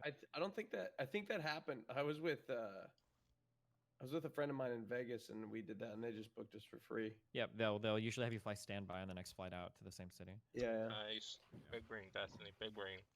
What about you, Fitz? Huh? Sorry. I'm kind of dying right now. I'm not gonna lie to you. I'm pretty fucking tired. What time is it right now? No, it's early as shit. I'm just having a I just had a late night. It's supposed to wrap it I up. don't know, dude. I fly a fair bit, but I feel like people are more respectful over the side of the world. I don't know. I don't run into too many problematic flyers. I don't know. We're a little bit larger too over in the U.S. Plus, you guys have shit airlines. Like some of your airlines suck. You're right. Apparently. You're right, and that's the biggest misconception. I'm going to say it right here. It's the biggest misconception. People think these American airlines are very good. No. Listen, if you want to deal with the best customer service in the fucking world as far as airlines go, all Asian airlines, they will listen. If you compare it at all and just get a taste, it is like someone wiping your fucking ass, disposing it for you, and coming in giving you every nutritional value you need, telling you what you want, what you can. Fuck it. They might as well put fucking sex in the menu. Like it's that fucking it's crazy. Okay, it's this crazy might be customer service, dude. Like It's crazy. a crazy nuclear take because I hear this from so many people, but like I actually feel like my American airline experiences are pretty good. Like Delta and America Airline are usually pretty good. I don't know, like Southwest or Spirit, but like for Delta or American, I don't think I've ever had like a. No, I flew on Spirit one time. Southwest Airlines customer service is actually pretty. As soon up as there. you taste the Asian airlines, though, you'll understand what I'm saying. Like it's The Asian airlines are better, but I don't think like the American airlines are like that bad. Yeah, I've never really had like aside from significant like problems on Spirit anything. and that other one. Those ones are legit terrible. That dude, Spirit Nickel and Yeah, Dime Frontier. is so fucking hard. They charge you for carry-on. I didn't know that. Like you get like these super They sick charge cheap you flights. to get a ticket at the gate. Yeah, Like, you don't you realize like bring why your the flights ticket. are so cheap, and then you like have your backpack and like, oh hey, $45 to bring it It's on. 50 bucks. I Yeah. guarantee you, everybody flying Spirit, it's their first time flying Spirit, and then they thought they got everybody on the Never make that plane mistake again. thinks they got a great deal, and then they're all on the plane realizing they got fucked, and then they never fly them again. Yeah, and then So they Spirit it's works. not even as like they what are- don't even the airplanes and the designs is like it's trash. Like they got like half chairs and shit. Like, Yeah, that's- no, yeah. It's like, it's like, I saw With, it. like, I'm the like, where's the paper- back? I was like, I thought they just cut the shit out. with the paper thin back chairs, right? Yeah, like Oh shit. That's Yeah, good no. to know. yeah, and you don't get no leg room because I'm like 6'2", 6'3". Man, Wait, you're 6'3"? Fuck I'm that like shit. 6'2", 6'2". I thought you were Oh, like damn. 5'7" or something. We're Yeah, the same everyone think height. everyone think I'm short. And Wait, then you're look, they 6'3", be like, "Damn, Dyrus? you Fuck off." actually tall, bro. Dyrus is Dyrus is fucking tall, dude. Wait, what? Yeah, I would Dyrus assume is Dyrus like fucking 5'5". tall. You're 6'3"? Yeah, I'm 5'5". When I met Dyrus, I was like, "What the fuck, this guy." Who else is taller? Yo, Zwayback, Yeah, how they're tall are you? overreacting. 6'2". Oh, we You're all all tall as tall. fuck. What's good, boy? And I'm Fitz is 5. I'm Fitz, how tall are you? 5'9". 6'6"? 6'6", yeah. So I always get 6'6"? extra leg room. Dude, I didn't even know that was tall. My brother's 6'6", so I've grown up with him my entire life. Wubby, how tall are you? Comparing, you know? 6'1". 6'1", dude. Fuck, everyone's above 6 foot, dude. Hey, me too. I'm 6'1" as well. Yeah, Yeah, it's me too. Destiny and I are 5'9". Hell yeah, dude. Easy to get into nice Well- cars. Easy to sit on fucking airplanes. Well, Fucking Destiny's 6 foot less. 5'7", but Wait, Are you sure about that, Austin? A yeah, lot of you, I'm a lot of pretty you guys sure. here know the struggles of sitting on a You just called me airplane and Austin. having That was no the first time you've done that in a while. Leg room. Oh, no leg room. Oh, Dude, that God, exit man. row is a blessing, man. Yeah, man, Yeah, it is. it Damn, is. dude, I just sit in any row. I have all the leg room I want. I can stretch out. Feels good. Maybe this is why you guys get all mad and you all have to stand up at the end of your flight. Nah, I'm we be stretched out, happy just because sitting there, dude. Yeah, I be happy when I go to the Possibly. supermarket. All the bitches be like, "Can you get that for me?" I be like, "Sure." Dude, I take pride in waiting to get up, dude. I'm like, if I'm on the aisle, I'll keep the people to the left of me hostage. You know what I mean? Like, I won't let them Yeah. out if they're trying to get out. Like the gatekeeper. I The think gatekeeper. I No, flew we on gotta this wait. one We have to wait American till that airline- light turns off. I flew on this one American Airlines flight. This is back like I'd say 4 years ago 5'8". to London fucking from emo. Chicago, and What it the was fuck? just like ashtrays. There was like box TVs. the flight attendant. I asked the flight attendant for Wi-Fi, and she laughed at me and walked away. That's fucking awesome. Yeah. Yeah, that's hilarious. I was just, yeah. So, it was just terrible, man. Some of American Airlines needs to get their head out of their ass. Like I've never seen. Some of their planes are brand new, and then another one is they still got planes from like the 80s. Like get your fucking shit together. Dude, that stuff scares me, man. Like when you look at the plastic and it's like yellowed, and you're like, dude, this plane hasn't been serviced since like 1975. Like, what's gonna go on? Yeah, You know, we say that, but how many times I caught myself doing this shit because my flight from Vancouver got canceled. I spent New Year's on the fucking plane. And I got irritated. We all say that we get scared of being on bad planes, but how many times have you been on a plane where the guy comes on and he's like, just letting you guys know that there's some maintenance problems on the right wing and it looks like the engine's not working, so we're gonna have to change planes? How many people have been like, dude, just fuck it, just fly, let's see what the fuck happens? Like, I don't want to fucking change planes. Fuck this bullshit. I'll be here for 3 more hours. Just fucking take off, dude. If I die, I die. Fuck this shit. Get me the fuck out of this airport. I was on another American Airlines flight, and they made an announcement over the intercom that there was something wrong with the part of a plane, of the engine or something. And then they came on the intercom about 20 minutes later that they had removed the part and just said it wasn't necessary to fly to Los Angeles. Or whatever. I think I would get more nervous being on a plane where they've done like 3 hours of maintenance. Like, okay, now we think we're ready to fly. It's like, you sure about that shit? Yeah, I know, Dusty. That's what goes through my head. It's like I don't want to be the first motherfucker to test that if your maintenance worked, you know. Oh man. Yeah, they did that on the one we were flying with. Like they initially said that there was some frost in the wing that was going to be a problem, but now it looks like it's not going to be a problem. It's like that sounds kind of spooky. What do you mean by that? It was, but it's not. Like, which one is it? I swear some of them probably do that on purpose to just fuck with the passengers because they've been doing it for so long. Yeah. Yeah. Does anybody else before a flight check the turbulence forecast? No. Never I do. I always look at the weather and the flight plan and the route. I used to want to be a pilot. Well, you played Flight Simulator, right? Yeah, dude, I'm all about it. Like, well, I'm the checking Flight the Simulator turbulence. is like real shit. Like there are, as we speak, people doing like they're doing like I don't know what you call them. Like Raj will know all this, but there's like people that do the routes, right? Like for the real routes. Air traffic control? No, not just that. There's people that actually fly the fucking dispatch, route. Like right? Dispatch. Yeah. Yeah, I think there's like each airline has like a dispatch department that like is probably responsible for that. Wait, isn't there a guy on Twitch that does like simulators for that, Raj? Oh yeah, and it's man, whatever he has, it starts with a B, right? He's the Argentinian guy, right? Yeah. Was he? Yeah. Yeah, I think he's an Argentinian dude. I think he worked on like. Yeah, he's his up in name's New York or Nico. something. He's DAL213. I actually had the pleasure of flying in his full motion 737 simulator. Yeah, it was pretty damn cool. All right, so hypothetical situation: the plane, both of the pilots have gone down somehow. Whatever, they're both out. They both passed out. You think you could land it? Oh, you know how many times I've had this fantasy in my head that I'm the hero. All of us looking. Who knows how to fly a plane? His hand Twitch comes up and- superstar Raj Patel. I'm just kidding. Twitch streamer Raj Patel lands 737 after pilots die of heart attack. You know what would be the funniest fucking shit in the world? The biggest Seinfeld moment would be the announcement over the intercom that both the pilots are incapacitated and they need a pilot to do it. And Raj is there in his seat, the biggest fucking smile. His heart's pumping adrenaline. His fucking neck is throbbing.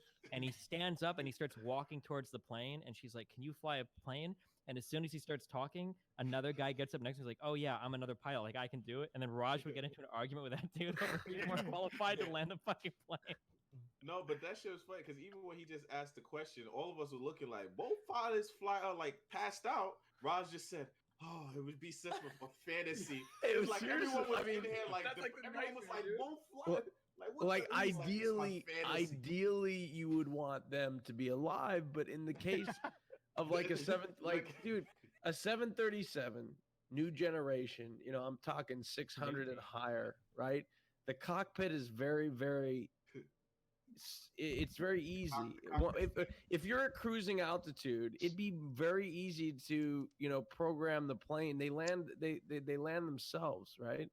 So, you know, I don't know. I'm not going to tell you what I do exactly. It is easy. Think about it. Okay, all right. Let me break it down for you. So when you're at cruise Airplane Andy altitude, let's coming say in. the pilots are gone, right? For some reason they have a heart attack. They're probably already programmed on a route that the FMC, the flight management computer, is following. The autopilot's already locked in at cruise altitude. They have auto throttle controlling the speed. And you know, probably what you do is you know, I know what button to communicate with air traffic control. I'd contact air traffic control, declare the emergency, and then I would just vector myself with the autopilot panel. They'd send me the directions. I'd program the whatever, I forgot the fucking names. I haven't done it in a while. The localizer, the frequency for the runway, and then just do an auto land. And then do a barrel roll just to show off for the news. Yeah. You know, 50% of what you said, but I got you, bro. I'm not really good with the terminology, but I know what the buttons do. Okay, Well, that's the intimidating part. Is like there's a million buttons in that cockpit. Like what you press the wrong one, you're going down. Like Train, if you were to pull up a cockpit right now, I could tell you what everything was. Dude, honestly, bro, I've been while you guys have been talking about this, I've been like zoning out and because I know what the fuck is we're talking about. The only thing out of cockpit I know is the cock. Like realistically, like this airplane shit. Like I don't know what the fuck you guys are talking about, dude. Nor has it ever fascinated me. But realistically, I didn't want to interrupt you guys with one of my terrible takes, like I just did now. But realistically speaking, like I've been looking at these memes, dude. These memes are so fucked up of what's going on, the war stuff on Twitter. Like, I've just been cracking up, and it's in, like, blending in with you guys making jokes, so it looks like I'm cracking up at you guys. Dude, why is everyone tripping about, like, drafts? Is that real, or is that just memes? Oh, because people are joking about us getting... Is there going to be a draft? No. I have no idea. Train, I'm going to head out. Thank you for having me on, bro. It's really fucking late. So Yeah, I'm going to wrap this up here in a second, too. But, yes. All right. Wubby. Hey, guys, go check him out. Twitch.tv says Pay Money Wubby.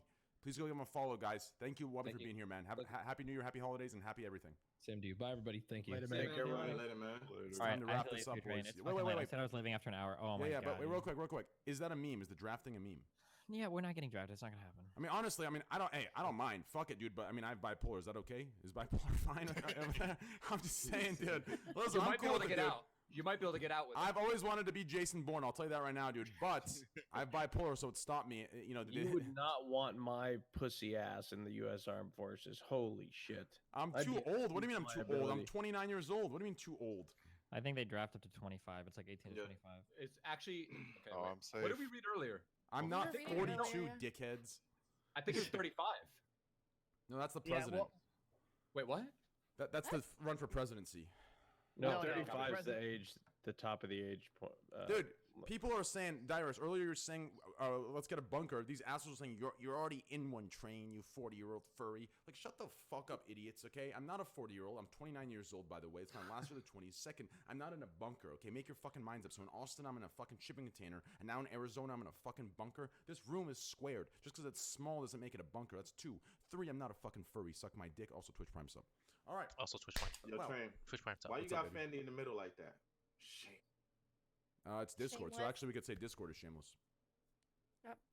No, honestly, I put Fandy in the middle 100%. I mean, listen, realistically, dude. Like, I support Fandy. I support Emily. I support a lot of streamers. I think there's a lot of good gaming streamers as well that deserve a lot of support, and I'm in their streams. I try to support them as best as I can. Like, there's a lot of female gamers that are really fucking good at games, and they don't get the attention they deserve, to be completely fucking honest with you. Like, these are the streamers that belong in the top 100, in my opinion, not the ones crying about it and all their content is the cookie cutter shit that we see everywhere, right?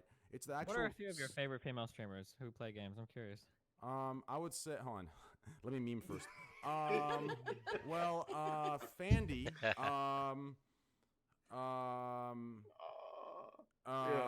Just top 3. Now we go serious. Now we go serious. Okay. Now we go serious. No, because I really wanted to make that joke, but I know people take it seriously, so I had to specify. No, I think Fandy's a good gamer. I think she's a great CSGO streamer. She's good at CSGO. She was really good at Apex Legends. Lulu Lovely, really good Apex player. I think she recently signed to... Who'd she sign to as a personality? NRG. So they're both very, very, very good. I think Emily's a good streamer here. I think she's great. I think Scarlett's good. She does DJing and music and stuff. And you're just going through the women you know. Yeah. What do you mean? If I don't know them, how the fuck would I name them? That's true. I'm just kidding. I'm joking. I'm joking. If I don't know them, how do I name them? I know. No, I don't know. know. You know. Rush, you're trying to set up a trap, okay? No, I'm It's not sorry. working. It's not gonna work. Okay, fuck off. He with it. asked the question, You do he's that talking about too. traps. It's just supposed to be a time with the bros, and you're trying to fucking sit here and trap train. Of Sorry, course, his name no. is knows. You fucking piece of shit. Bro, I could name so many goddamn female streamers that are just doing Ewok. a great job. Ewok. Amazing. Well, I don't know Ewok. I've never watched her, so I can't say. But yeah, with what her feats and her what she's done, yeah, it's fucking amazing. It's absolutely great with how far she's gone. But I What just the fuck don't do her watch her. feet have to do with fucking gaming? That's Wait, so what? Her feats of strength. Beats of strength. That is disgusting, You're dude. a bunch of enablers. She's like, Holy shit. Oh my god. That's ew, I hate feet. I just can't stand feet. They're great.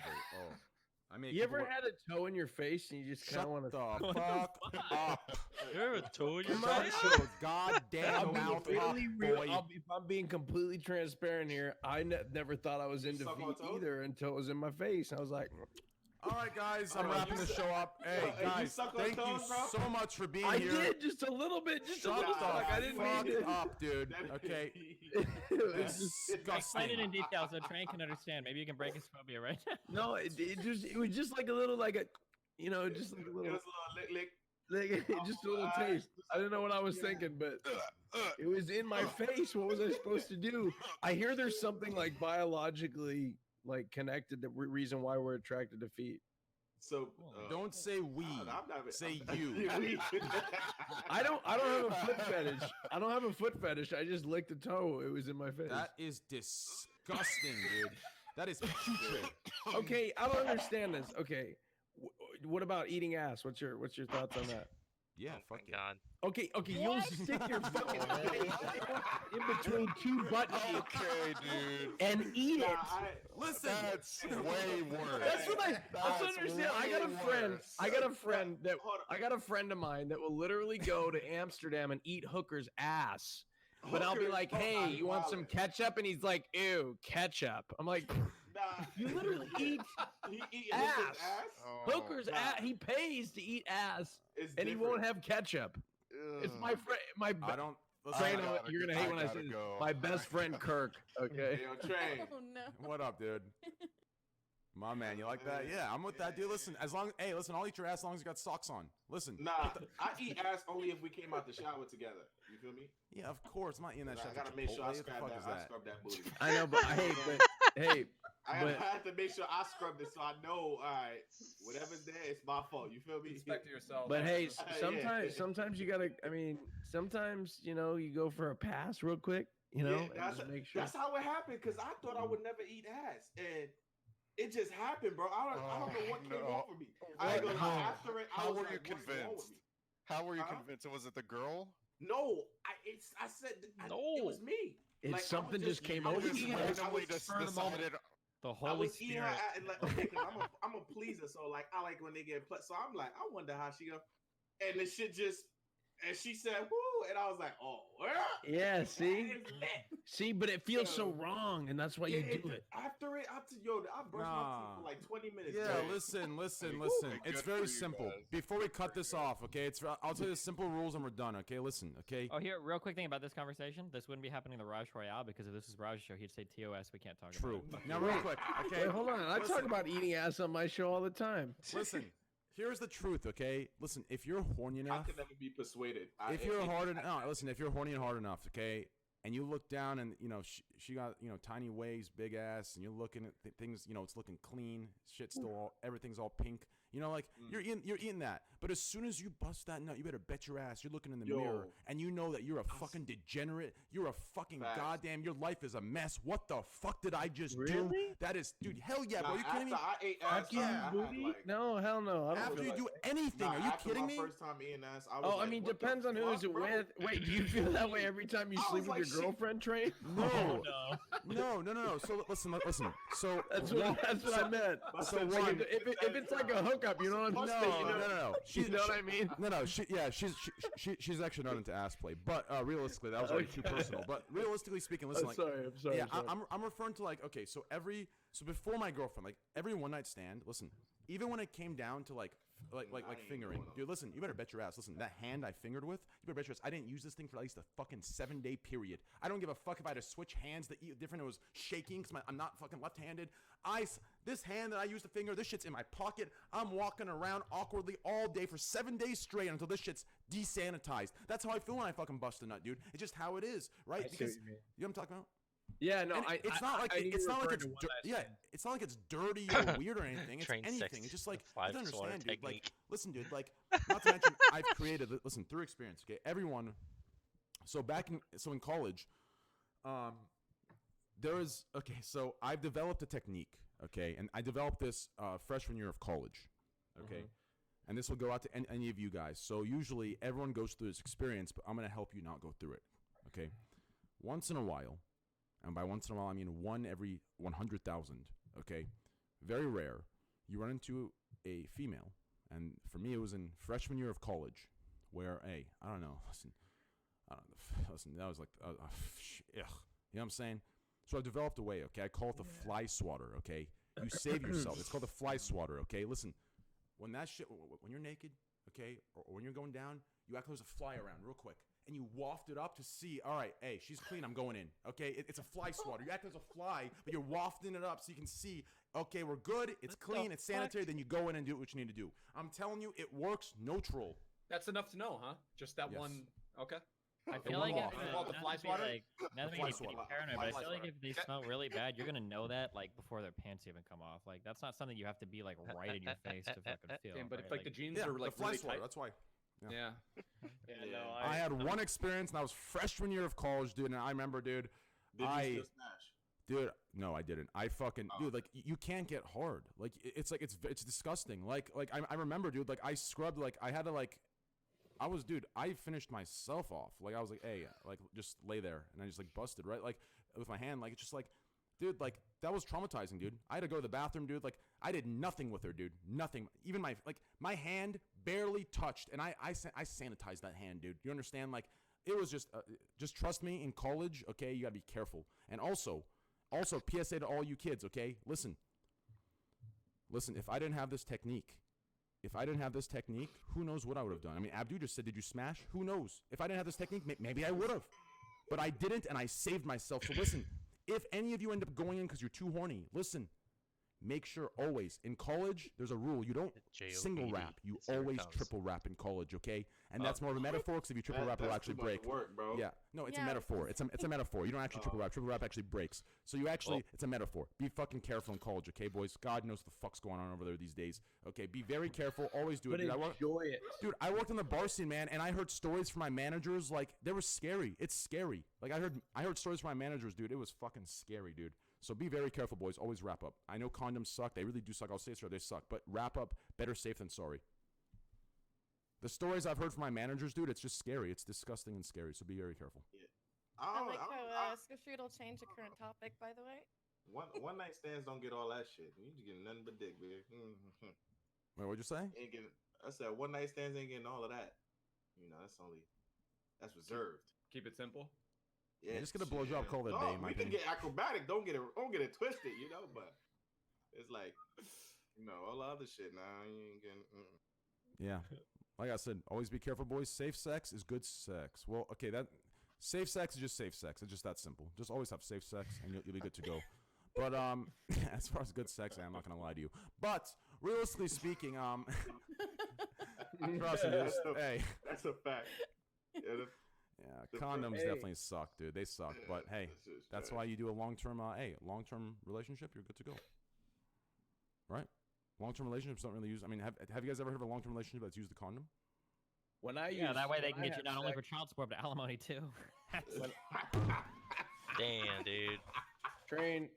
When I have sex, I use Trojan condoms. Yeah, I use the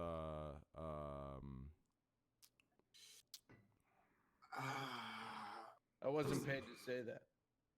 But wait, maybe you have a Trojan sponsorship? No. There is no way. No, I don't. No, I don't. I swear I don't have a Trojan sponsorship. Not even in discussions with Trojan. But if you're listening, I love your products. And I do use your lubricant. What's it called? Ecstasy. Trojan Ecstasy. Ooh, that's nice. Yeah. Does it add anything to like? That's nice. It's scented and it's got a little bit of a tingle. Oh wow. Yeah. So it give you like it give you a little mini vibrator dick then. Yeah. Yeah. Oh, okay. Yeah. Isn't scented stuff bad? I don't know. Shut up, Fandy. Just saying. Yeah, she's I'm thinking just that's kidding. going on I'm joking. I'm joking. Wait, how many of you here are in college in chat? Holy shit. One in chat if you're in college currently right now. One in chat if you're in college. Okay, now Wait, how is that gonna? now give me a 2 in chat if you're in college and you've also experienced what my man experiences on a daily. Hey, my man Dest. Give me a 2 in chat now if you have ever had a threesome in college.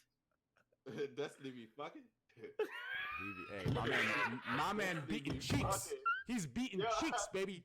Yo, I saw a picture. I ain't gonna lie. My son was grabbing the cheeks. He was big, and he had the most unfucking face. I don't even know, bro. But I was like, my boy be fucking, bro. I know Destiny nasty, bro. Dude, he's beating cheeks, dude. 100%. Too, huh? He's swinging dick. You talk hella shit too, huh? Look. What you really don't know about that No, story Destiny be talking hella shit. is what you don't know about that story is he took that picture and immediately went to his hotel room to play Oxygen Not Included. But see, Train, you can. I don't even know how attest you to know this. that, but that is absolutely fucking Destiny. true. Destiny. Oh. Destiny might, and Destiny, don't take offense to this. I'm just gonna shoot Oh it straight boy. with you, Yeah, okay? go ahead. Yeah, get us what. Destiny, you look at him online, you're like, man, what's All right, the, I'm ready to what's go. the- Can I leave, Train? He has I a love big you. dick. the Yeah, he has a appeal? big dick. I know. No, Let me say but what in Roger person, Roger Destiny, like you look Destiny, at you Destiny have online, serious. like, what a fucking geek hobbit No, loser hold on, fuck. Like let you me- look at let me this guy. finish. Let me finish. But I met you in person, and you have serious sex appeal. Thank and I you. see Okay. it. I All right, see we're it. trying to spend fun. I love you, buddy. Energy. Well, he has a big dick, doesn't he? No, it's not irresistible that's not energy. anything. I'm going to bed. Good night. I love you guys. All right, Bye. all right, guys. It was a good 9 podcast. It was a good time. I love you all so much. Great way to end it, like we always do on dick, sex, and sex. Hey, great way to. Hey, maybe one of these days, sponsor will sponsor the podcast, and they'll be okay with this. So, hey, Trojan, if you're looking for us, hey, I'll take $75,000 a minute. Okay. Yes. Well, speaking of that, guys, this was a great, great fun time. Good podcast. Hey, always a fun podcast. We always talk about this and that. Like, here's what people don't realize: if there's no if people don't disagree and like have those disagreements and times, like it's not fun. If it just becomes an echo chamber of trash, it's just boring, dude. So like I think it's fun to have different people with different ideas, that are proud on what they believe and can argue and then at the end of it come together as one. Right, it gets weird when they can't come together, but in this podcast they always come back together, and we get to even more fun of topics, like we just did for the last 2 hours. Like it was just fun. Well, it was like kicking back with the boys. To your credit, you're very good at finding guests that actually like bounce back and they don't like take shit personally. They stay mad and shit. Like you bring on really chill people. Hey, what can I say, dude? Hey, you calling me chill? Yeah, I appreciate that, bro. Hey, my man Abdu. Hey, that's my man right there. Hey. Anyways, guys, huge shout out to everybody. Yo, Fitz, my man, listen, dude. I know in the Twitch sphere, hey, it's one thing. On the YouTube sphere, you're a goddamn god amongst men. And I appreciate you coming on, man. It's always a pleasure having you on. You're an app. Listen, no, stop. I'm not giving bullshit. You're a stand-up dude. Like, I'm looking forward to meeting you. We'll grab dinner. I might have to wear some stilts because your ass is tall. I ain't taking pictures with you when you're that tall. Hey, but I'll get some stilts Love or you, some dude. shit. Hey, love you, man. Thanks Thanks for for having coming. me on, man. Raj, Appreciate thank you. Fandy, thank you. Thank you. Zwayback, hey, keep that FIFA going. Dyrus, my man, dude, today was different. You're on fire today. Usually you sit in the back, it's like an Eeyore vibe usually, like, no, sure. Today you were on fire, popping off, dude. I heard Dyrus coming, dude. This was the Dyrus I love. So bring that shit again next time. That was fucking good, dude. And hey, Abdu, my man, you already know you're doing some coke down there. I like that. Give me some shit. Yo, Fandy, thank you so much. Hey, we don't do coke. You know what I'm saying? My man, I know what you're talking about. I know what you're looking at that blunt. Yeah, I know. Okay. Zwayback, my man, dude. Thank you so much, brother. Hey, Devin, Pleasure as always, co-host, co-producer. Pleasure, hey, man. My man, dude. Hey, love you, dude. Happy holidays. Get better. All of you. Thank you. Thank Dyrus, you. I love I'll you. try. We're playing Thank you. CSGO right now, Dyrus, with Mo. If you want to join us, if you're going to bed, it's okay, too. Peace out. Take care. I'm about to hit my girl. Thank Wait, you what'd you for say? having me. Wait, specify what you just said. You can't say on this Wait, podcast. what? Yo, I said I'm about to hit my girl up there, bro. Yeah, good. All right, just clarify that, okay?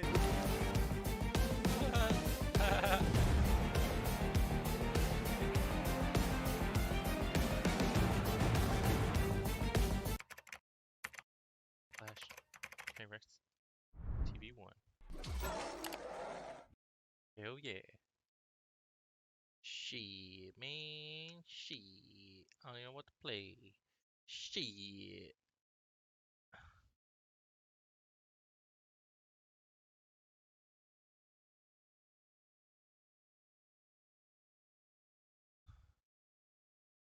Styrofoam. Here we go. Here we go.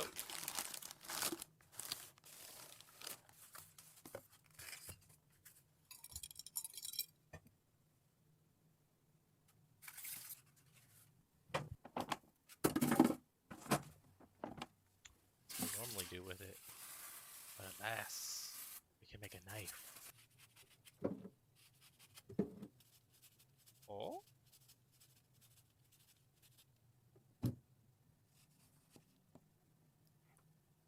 Oh.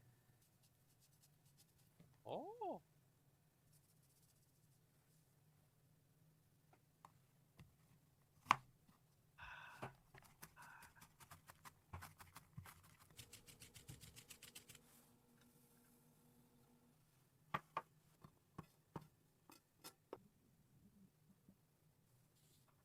Cow.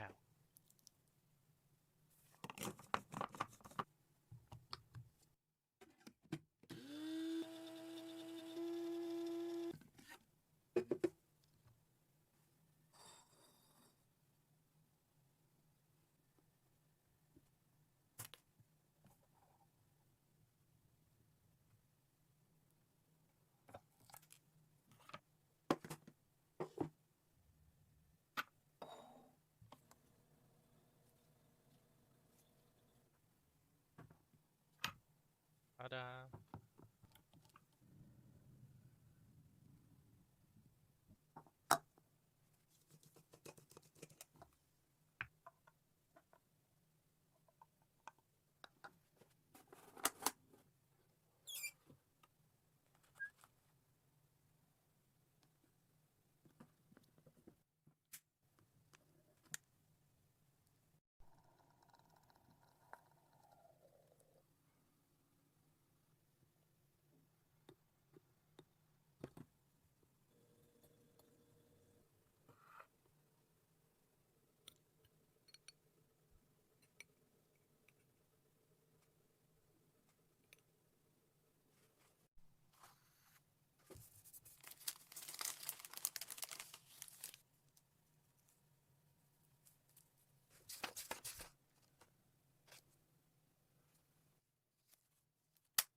Stretchy.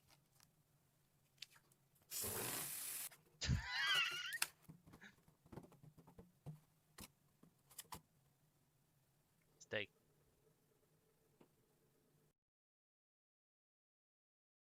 Pop.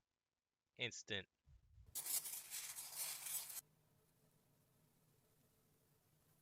Oh, it's lemon stuff. Now this you can make a knife out of.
Was that the final product? Nope.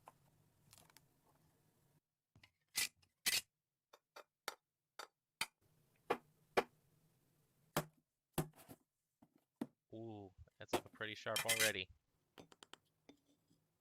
The harder.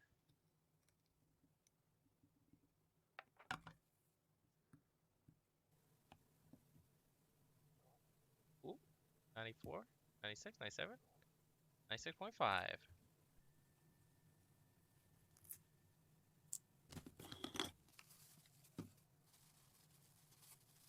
Oh, it comes off. Acetone.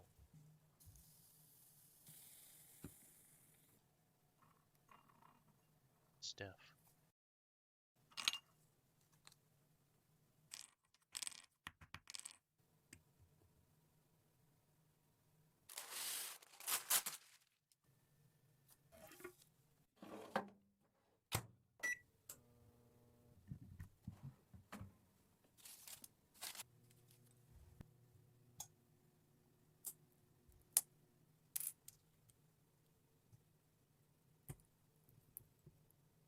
Or 4.5.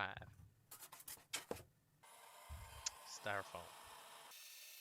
Let's go.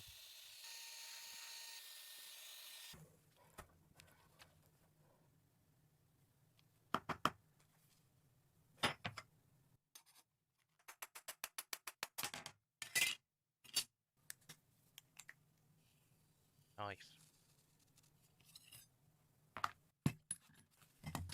This is a knife. Here we go. Oh, stretch.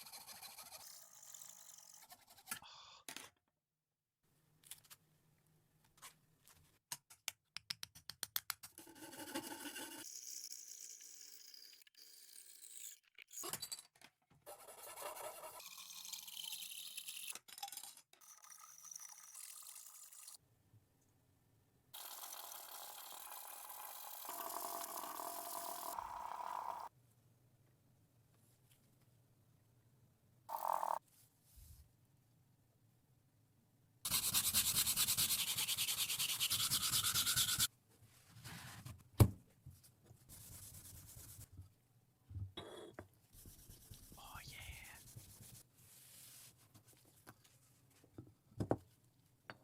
30,000. 30,000 grain. Oh yeah.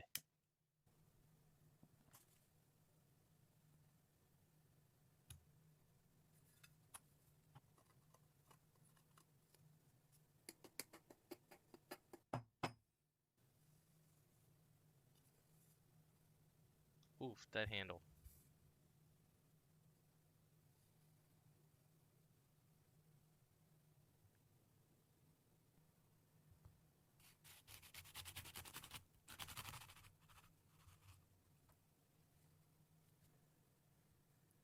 It was cucumber inside of orange.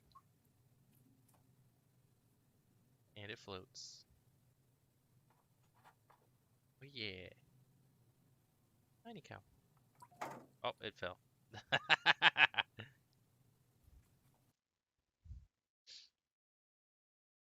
Oh man, that was funny.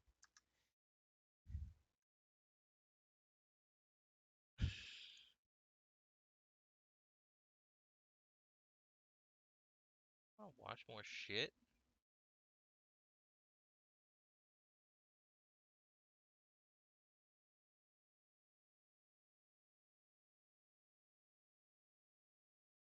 Uh-oh. What's going on, guys? Blame Truth here, the Godfather himself, the Supreme Platinum Alpha, and I'm bringing you another video. Good news and bad news this video. It's usually just bad news, so I'll take what I can get, you know what I'm saying? But let's get into the good news first. Charlie Intel posted today that Infinity Ward is finally communicating. Let me just summarize this article for you that they posted. Infinity Ward has shared their first community update for Call of Duty Modern Warfare, providing fans a look at what's coming to the game, what's happening at the studio, and more. The studio launched a Trello board to highlight issues they are aware of. They will provide weekly community updates and more as they work to be more transparent with the Call of Duty community in 2020 about Modern Warfare. Here's some updates to come, alright? Gunfight 3v3. There's the new Gunfight 1v1. They're adding Gunfight 3v3. That's actually a good change. I like that. That'd be kind of cool. I'm not really interested in 2v2 or 1v1, but if I were playing the game, I'm still not going to play it because it sucks. If I were playing the game, Gunfight 3v3 would be a nice addition. That's, I think, the perfect amount of players, it being half 6v6 and whatnot for those small maps. Should be good. Additional loadouts. 5 loadouts aren't enough, so they say, so we'll be adding more loadout slots over the coming weeks. Dude, now, before I get into the rest of the changes, just say how many you're gonna add. Jesus fucking Christ. We're gonna add 5 more by, you know, in 1 or 2 weeks. What the fuck? More are coming in the coming weeks. We're gonna add more in the coming weeks, and you'll find out. Dude, you fucking hit a button. You add a slot. It's not difficult. I want to pause right here and go over this one. This goes back to my video a couple days ago, where I said, you can't take things out of the game that were originally in the game, or change things that were originally unchanged for no reason, and then like revert them and make it look like you're doing work and you're listening to the community. It does not work that way, Infinity Ward. Why we went back to 5 loadouts, I have no idea. I really don't. But I'm happy to see that they're adding more, but they should have never been taken away to start with. It's going to get a Call of Duty like the old ones by the end of the year. It's not going to be anything new. Again, because most of the changes are just unnecessary. There's no prestige mode. It wouldn't surprise me if they added in some sort of prestige mode. They just have the different seasons or whatever. Again, man, we're just going to keep complaining until we just get the Call of Duty that we should have gotten to start with, you know, because they made so many unnecessary changes that the game's just a mess. It doesn't know what it wants to be, right? But it is. I mean, that's good. Make no mistake, like us complaining, me making 70, 80 videos complaining about the damn game, it's caused these changes indirectly. Like, I'm not the only one doing this, you know? Most everyone is complaining if they have a voice, unless they're getting paid off by Infinity Ward, or, you know, they're a pro player or whatever, they're getting paid in some capacity to play the game. Unless they're like that, they're not enjoying the game. Us complaining directly caused these changes, by the way. So to all those people in the comment section say, hey, stop complaining, dude, just do it like you don't play it. Yeah, suck my balls, man. You're welcome. I'm the one, pretty much, that did all this stuff. So sit down, shut up, and bow down to the goddamn alpha male of YouTube here, all right? Seriously. Easy, buddy. You guys just don't get it. I'm not just saying this to say it. This gets stuff done. Me and the rest of the dudes complaining, we get stuff done. We get changes made, all right? Anyway, let's get back to what's coming. Sorry. Gunfight tournaments. It was incredible to see so many people jumping into the Gunfight tournament beta back in November, and we plan on bringing tournaments back once we've squashed a few bugs and added in new rewards. Good change again. I mean, we're basically already playing tournaments with skill-based matchmaking, but at least here we get some reward for sweating our balls off, so that's cool. More double XP, double weapon XP, and 2 times XP on the tier events. And that's whatever. I mean, most of that stuff sucks, and you know, whatever. It's not a huge deal because, I mean, again, there's no prestige mode. You rank up and you're done. It's not a big issue.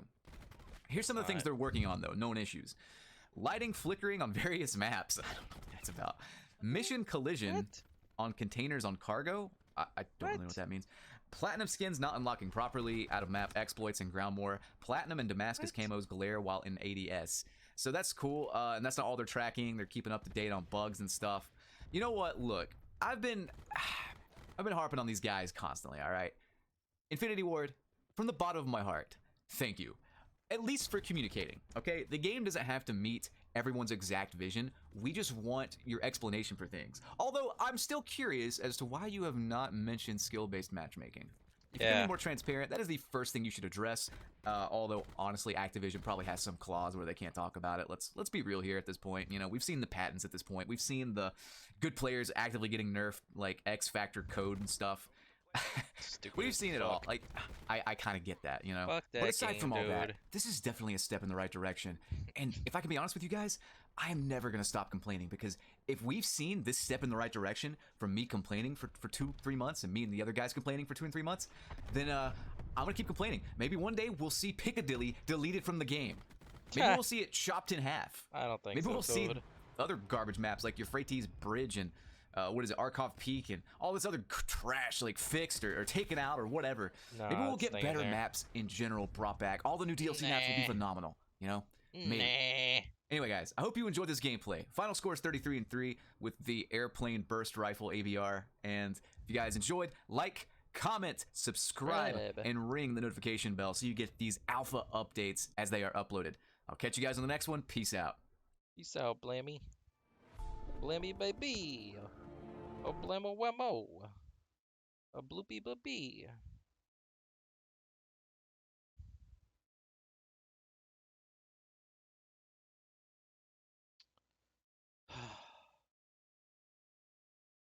Sharpest paper kitchen knife in the world.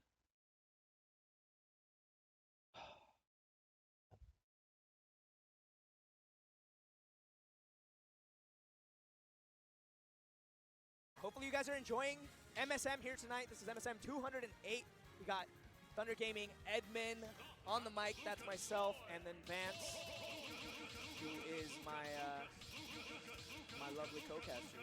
Pleasure to be on the mic right here, man. Always, dude. Oh, he fucking with him already. So now we're gonna see He fucking with him already. the last of the SoCal defenders. Here we have Goblin from Florida, Puppy from the MDVA. This is the last one. Charlie, the last of the SoCal defenders here. Goblin from Florida right here. Dang. You're right, Puppy. There, Finals. there, Dang. fair. Charlie's our last Fair. hope, dude. What? Oh, dude, we had the Return of the Empire the last set. Now we got the Ooh. the last hope. Yeah, the last hope.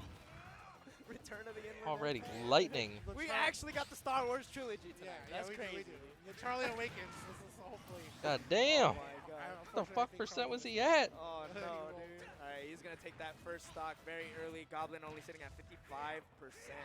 Despite contrary belief, Charlie and Ooh. Sam do not play a lot. Actually. Yeah. Oh. They don't. Ah. I was gonna say. And then it's a gamble. Like it's like the Cyro really like. I don't even know who he plays mostly. Like, is it Roy? Is it Crop? Damn. Oh, so close. Harry, jab. Bear. Get bared on. Yeah. That. I mean, he took barely like 17. I don't know, like less Charlie, than 20%. touch this man, please. Charlie, touch this Ooh. man. Do something. Hit him with. Thank you.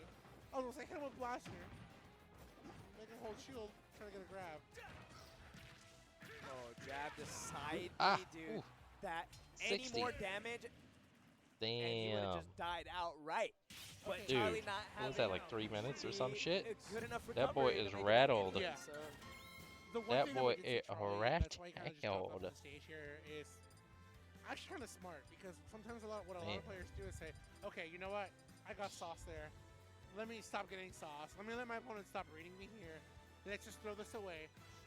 Turn the page to a new page. That's right. Turn Damn. the page, and we'll start it over. I'm about Give to my eat this opponent boy that for one. breakfast, You dude. don't want to lose momentum, and you don't want to get angry at yourself. So that's really What good. the We fuck? see it even in games like Overwatch, where players will just drop it right out. This boy is Kill bamboozled. the character. Let's come back and fight a different interaction. all right, so here's a stage we haven't seen in quite a while since we sat down to commentate. We're going to Kalos for game number 2. Yeah. Ooh. And look at how Ooh. much different this is for Charlie now. Ooh. Knowing that, you know what, game Damn, one he here, putting I up a lost fight. that, I accept He it. putting up a Going fight. into game We two, got a that's fight when on things here. slowly changed for me. And I do like the stage counter pick because the blast zones are just bigger all around. He's going to survive a lot longer to these kill confirms Ooh, that Roy I has. felt that. And he's got the down smash on the ready here by the ledge. Charlie taking that first stock, only 71%. Dude, he's spacing around him so carefully too. Oh, Nobody wants to okay. approach. Nice up throw. He woke back up. Goblin he get definitely rocked. He's nervous now. Shit. Oh my god. Oh. That was great. That's yeah, shield, son. yeah, exactly. That actually let him get back to the stage even safer. Come on. Oh, Just dash away, F tilt out. Goblin got to about to up get the throw, fuck out of nice. here. He could be looking for the up air or the back air. There's a good opportunity for the dash attack here. He knows Goblin might have been aiming for center stage. Get shot. Uh-oh. All right, DI's in. Goes back towards the stage. Dude, fucking Regains shoot a the center. laser if you're fucking gonna dance back and forth. Uh-oh. Big damage coming out from Goblin now. Make that idiot jump. Charlie trying to find this potential dash attack in. Take him off the top. Nice. And use an empty hop here. At this point, Goblin's looking for the empty hop or the forward tilt. The tag chase from Goblins tonight have been pretty crisp. On point. All right, forward air off the ledge, Grab, getting him down with the throw, grab, dash. and look at all this Oop. damage. Fair, up Ooh. air. Surprised he wasn't ready to punish that air dodge right there. Damn. I like that. Charlie kind of takes his time on the Damn. platform. Dude, Goblin is actually a Goblin. Look at his percent right now. Yep. It was 6-6-6, dude. That was crazy. The demon. There. I like that. Oh damn, he got hit by that. Tyler, Wait, what? Oh, I'm Oh. sorry. What happened? I would have been so sad, dude. But he makes it back. But not Fair. without Goblin doing so much Nope, not dead. more damage back to him. Not dead yet. I haven't seen him land that once. I guess the point isn't really to land it, but the fact that, you know, if you let go, there's no lag to it, so you can just follow up immediately. Oh, big damage. Fair. Damage and the stock. Oh. He's still living, but he's off so deep. Whew. Flash is the only way to come back. Oh my from God, the I don't know stage who's gonna here. get. Charlie Who's gets gonna win? another shot at this game too. Oh. He recovered perfectly, and he gets the parry punish into the forward tilt. I like that. Charlie kind of looking at getting Ooh, up. grabbed. Face forward Maybe tilt dead. or the back air. Down smash. Oh. Get Is it up. coming? Up. Oh, Ah. that hitbox. Damn. Oh, that The hitbox is crazy. You could tell he was playing out of his mind on that one. I know, he was like in front of him. Anyways. Yeah. That was an unfortunate loss there for Charlie Cattell. That got to him a little bit. He was in full control for the majority of that. It was kind of his game to take too, the way he came back on the stage. All the cards were on the table for that opportunity here. Charlie though rolls the earphones in. Maybe what he feels is, you know what, the game Was he audio. wearing them? Yeah. Oh snap. He's like, you know what, the game audio might be the more important thing here to listen to than my own music.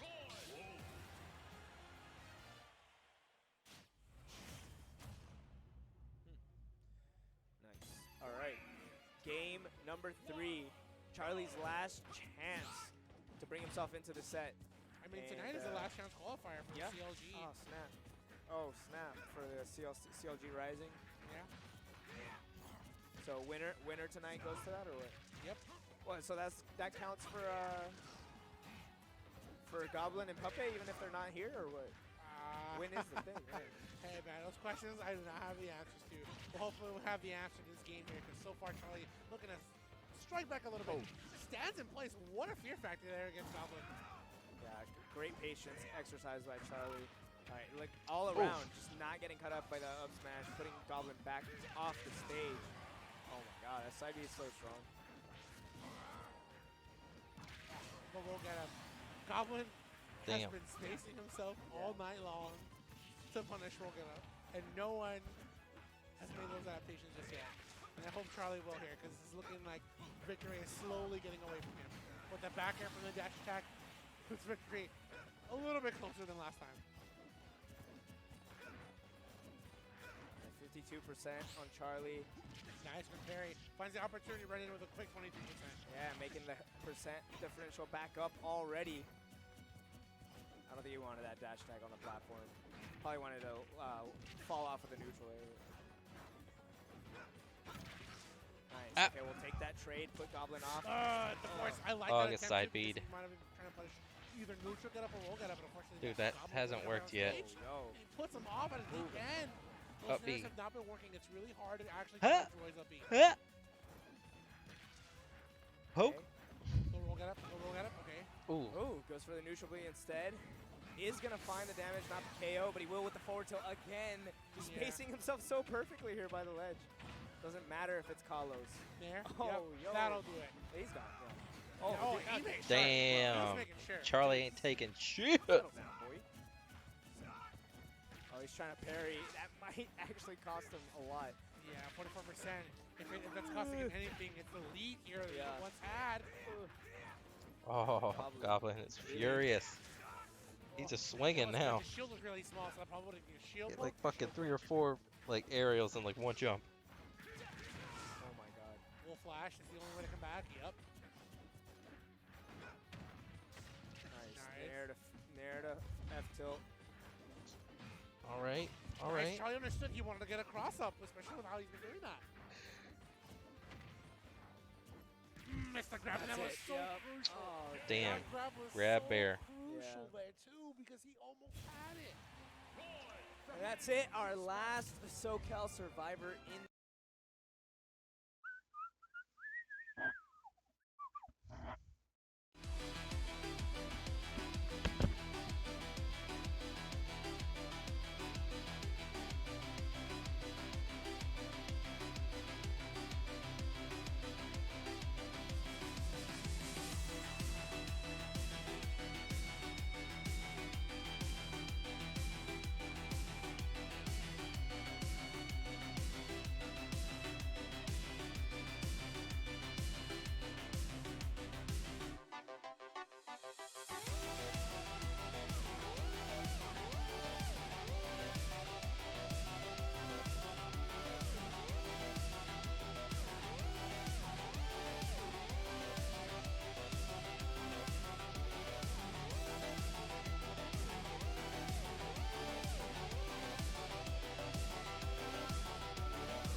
stupid bees.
Huntress, I don't think so.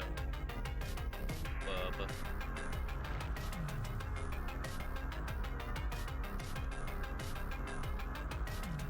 We just gonna be playing. We just out here playing and shit. We out here playing.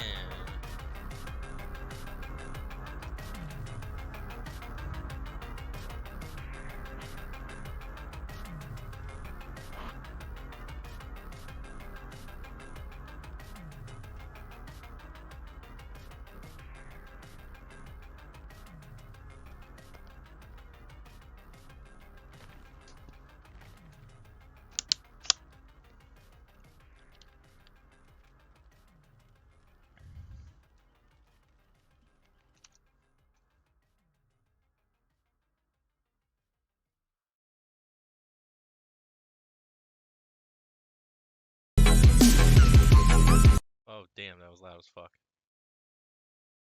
Listen to the full. Okay. Stop.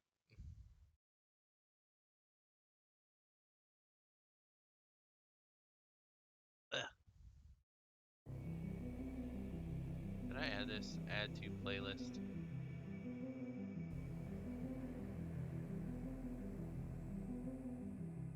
What? Stop.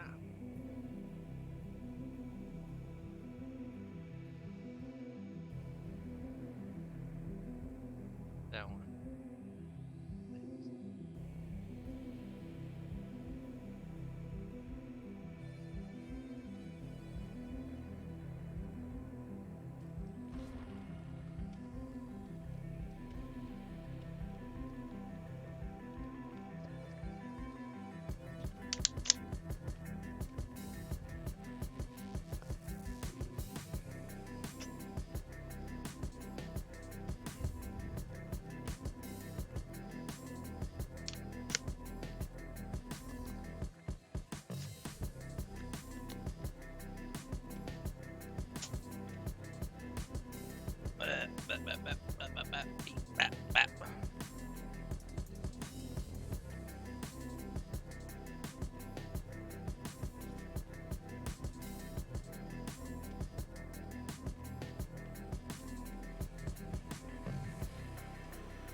It about to be go time.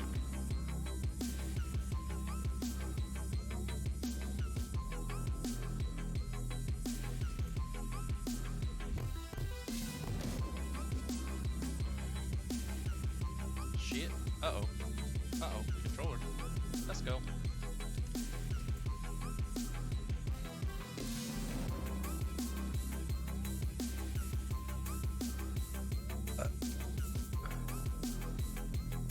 I love you. But get out of here right now. Okay.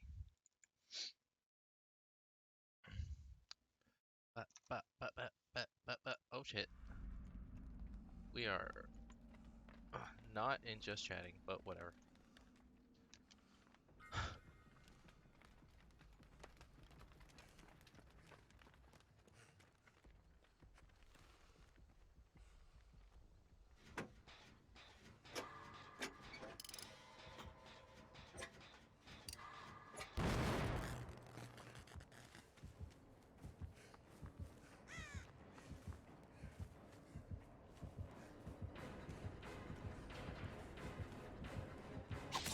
Oh, fuck you, dude.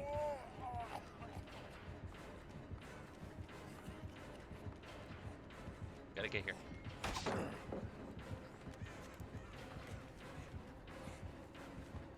Nope.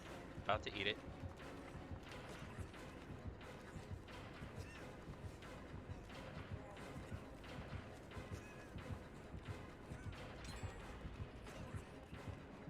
Nope.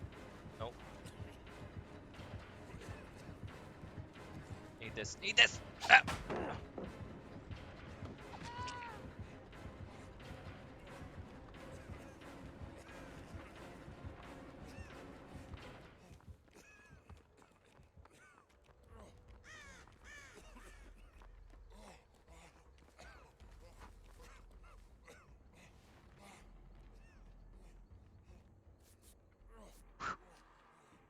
Fuck, dude.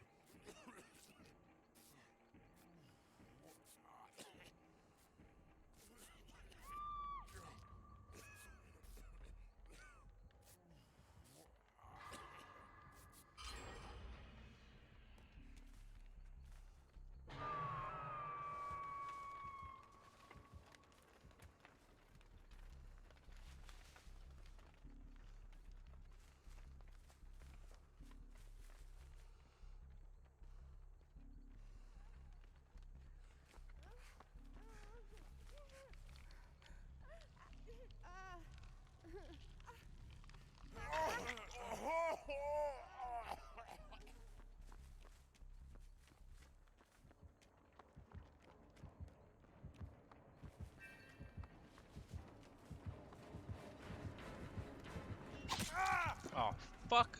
What? Ah, I was exposed, that's why. Oh, don't put me in the... Okay, you're just... Okay.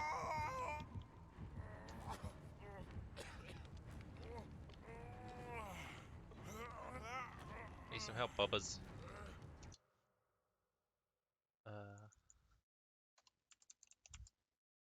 The DVDs. Done. Oh. Okay.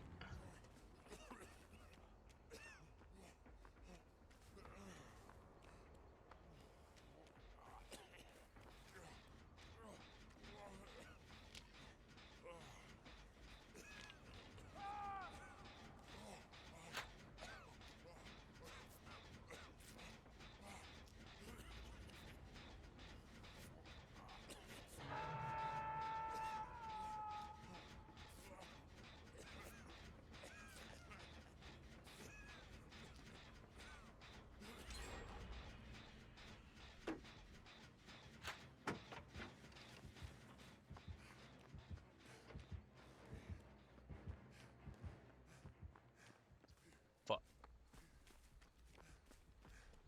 Gotta go heal our boy.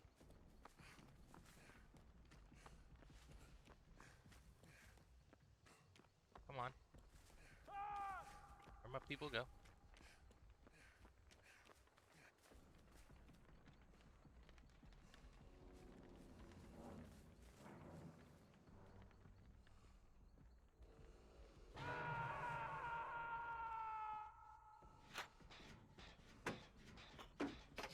Come this one.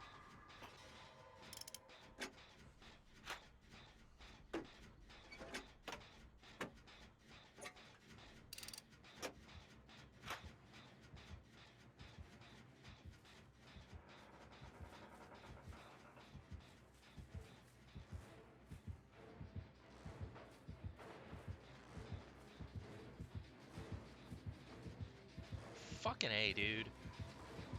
Ah! What the fuck? Of course there'd be a trap there.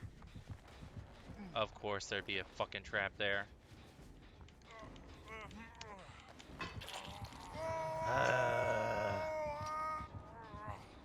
Oh yeah, put it right back there. Put it back there.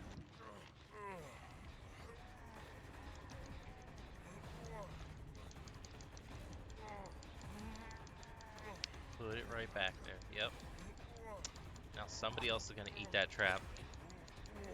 Amazing. Oh no, I probably should have looked there.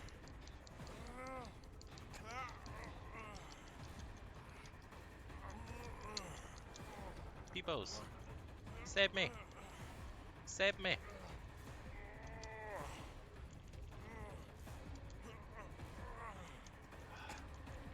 Nobody want to save me? He's gonna sit here and spam.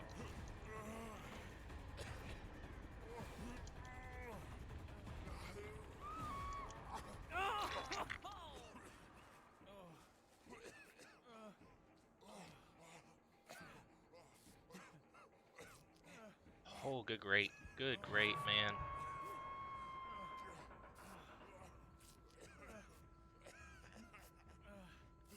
Oh shit, he coming.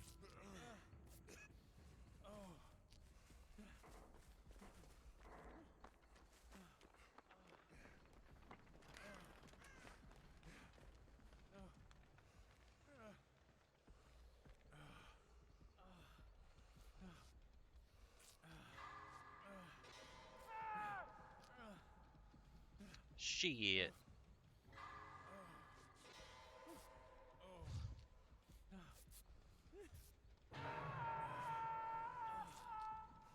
Fuck.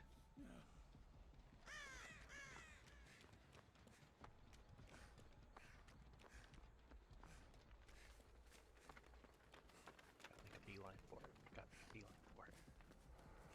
Come on. I can make it.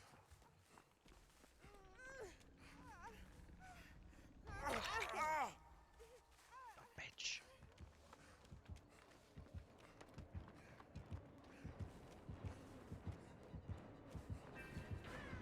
Nope. Nope. Oh, what the fuck, dude? Oh, fuck this idiot. Whatever.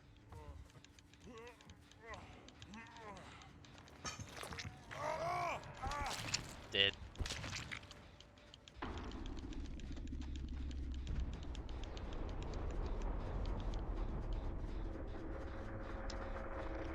Jeej.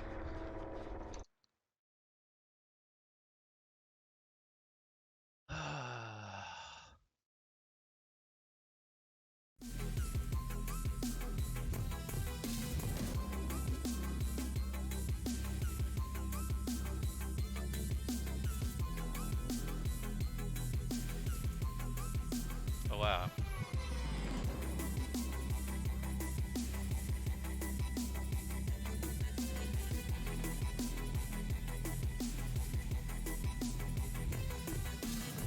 Did I use another one?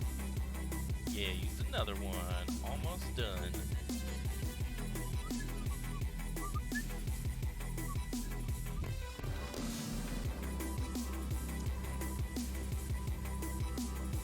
Let's see. Where am I going? Yeah.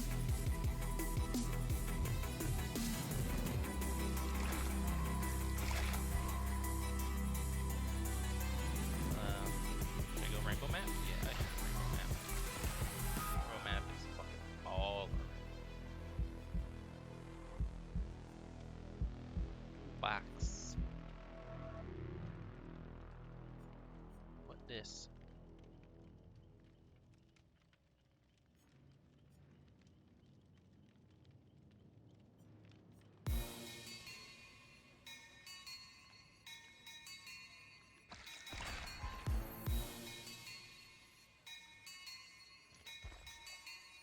Need another.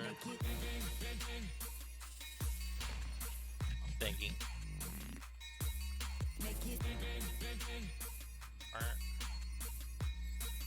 luck. Bonus Falcons. Hold.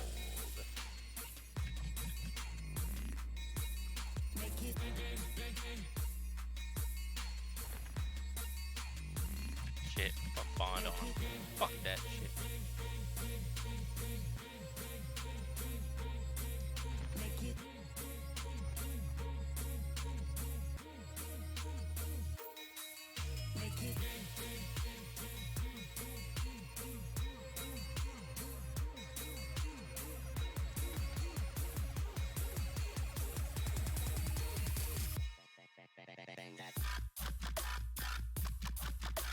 What?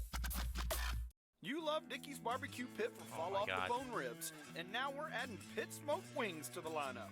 Prepare to get sauced and try both ribs Prepare or to get wings sauced, with any of our 8 new boss. sauces: classic barbecue, buffalo, lemon pepper, Texas hot, sweet barbecue, buffalo hot, Carolina barbecue, and rib rub. Go crazy and choose That from 5 rib sizes. rub. Put it all together for the ultimate tailgate. Ooh, Whether hair. dining at We our got place hair. or having it delivered to yours, legit Texas barbecue. Visit Badass. Dickies.com. Unadulterated. Weird. Been thinking about coming back to Spotify Premium? Now that's a great idea. With unlimited skips, ad-free listening, and offline mode, upgrading to Premium Fucking is a slug me. no-brainer. See what happens. You can listen Fucking to any slug song, me. anywhere, Bitch. anytime, without Care any about- limits. You think I care Ready about to being go slugged? Premium? Fuck Tap the banner to you. learn more.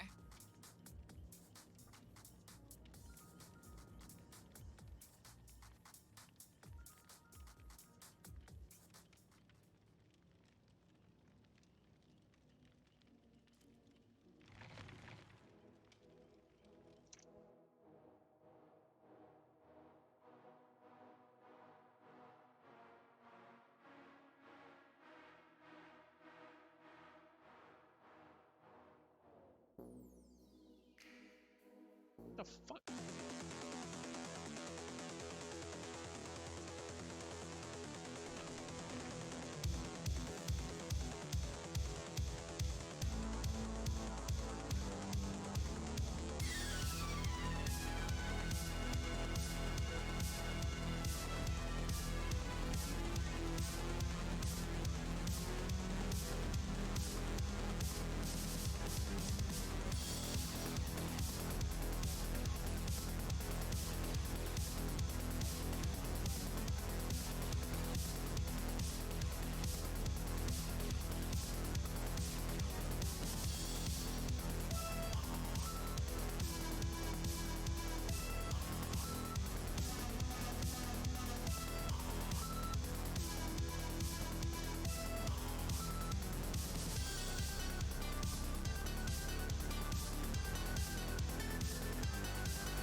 Okay. Let's go time. Ooh.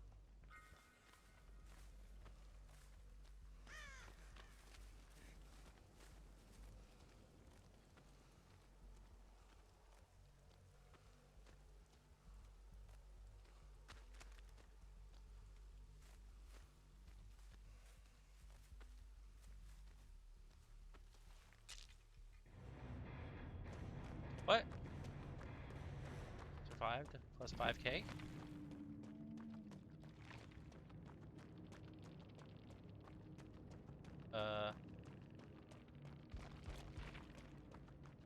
What? Oh, killer DC. Oh, that sucks.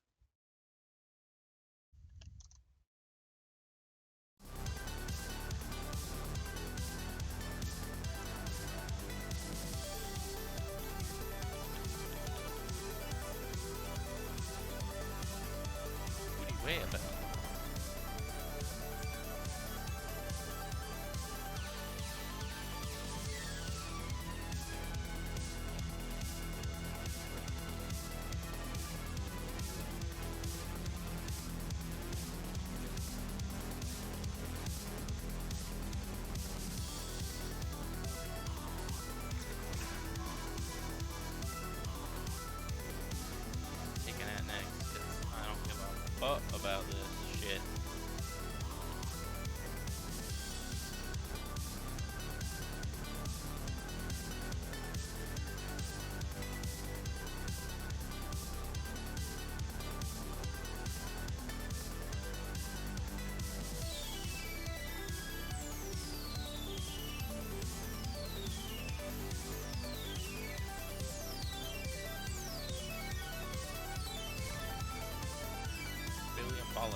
Hey.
Still learning this game.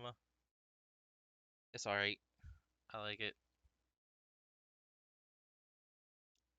Actually, they are looking.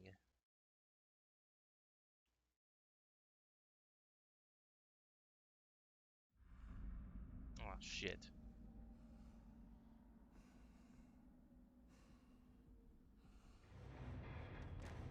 What?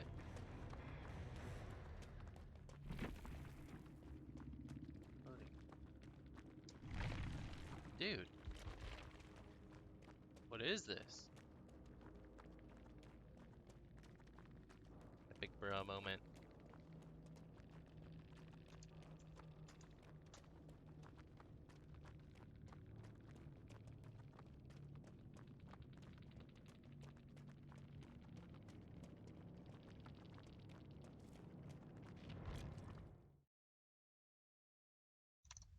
Why is this happening?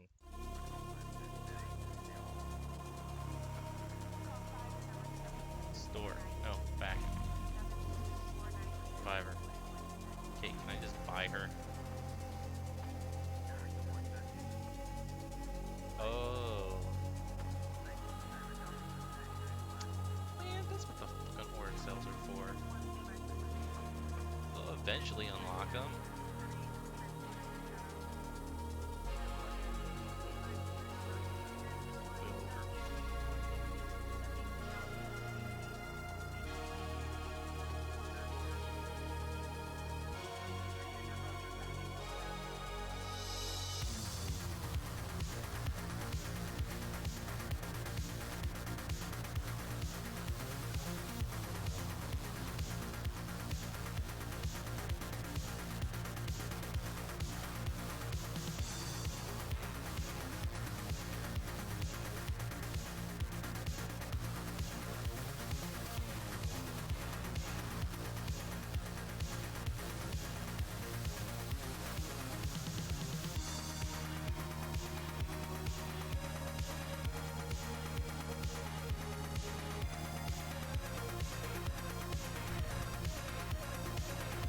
Shit.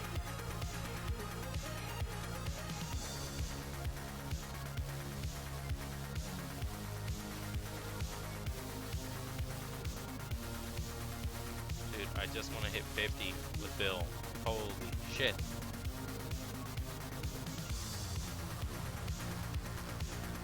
Played like one map.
Let's go.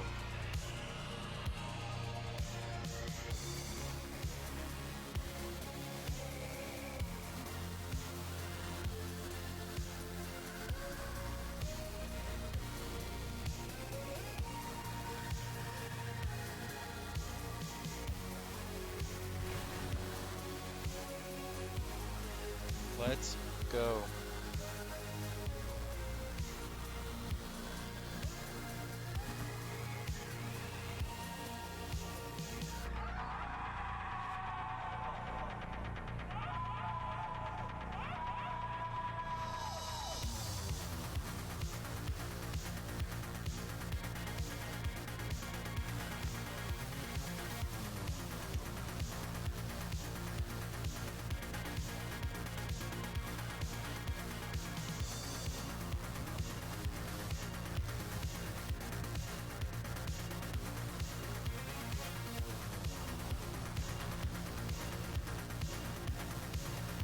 Fucking hell, Reed.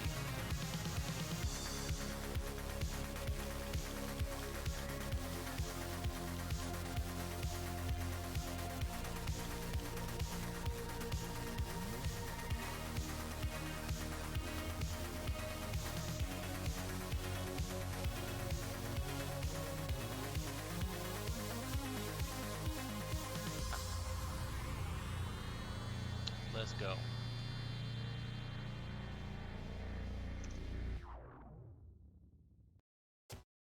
Okay. Go time. Again.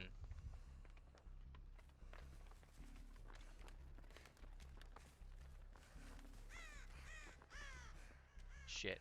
Birds. Oh shit. Preemptively doing Hex nerf strats.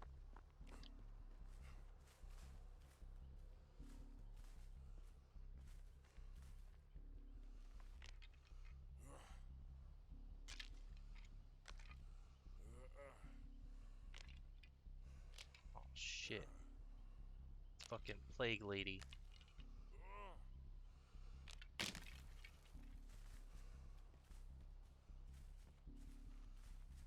Ooh. Already.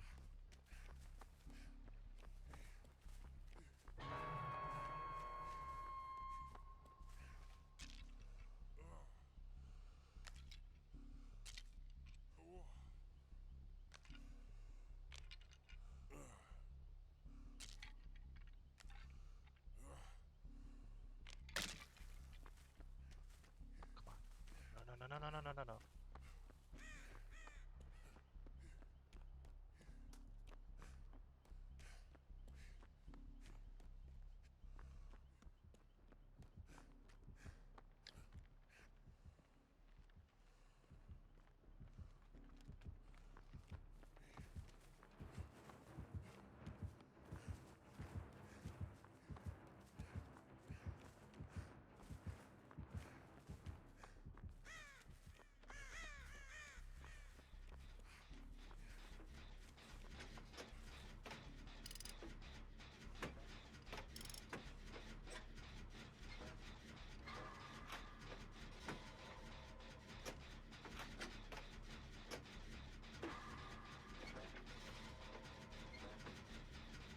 Come on. Come on.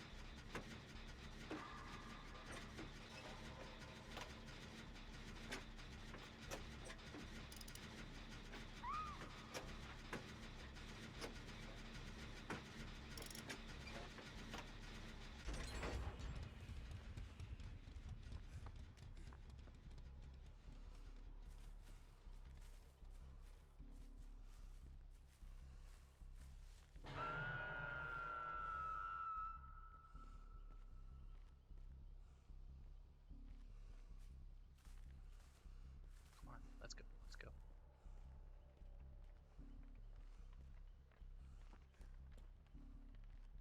You don't see shit.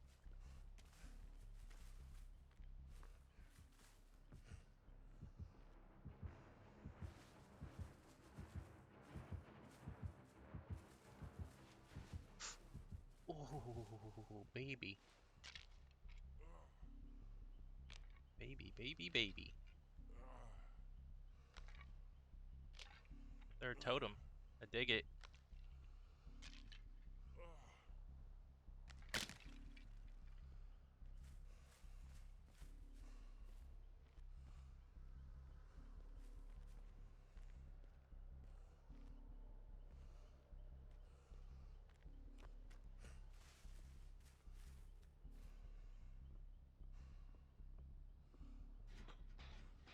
Okay, let's start this.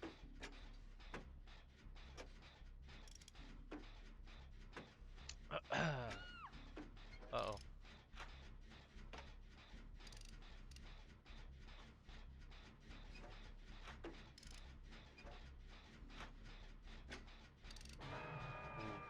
Ooh, that's a struggle hook.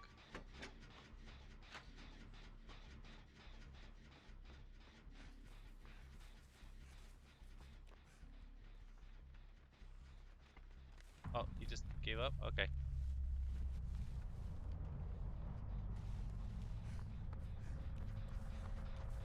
Come here. Come here, come here, come here, come here, come here, come here.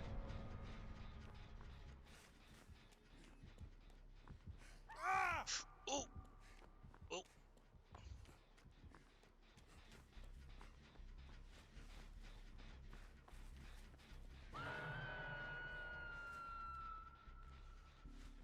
Shit.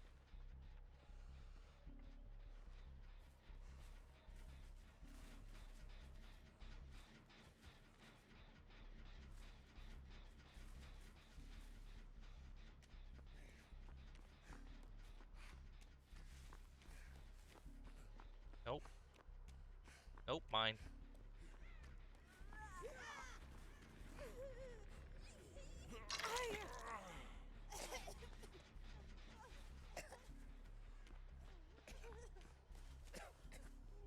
Oh, I can't fucking heal you.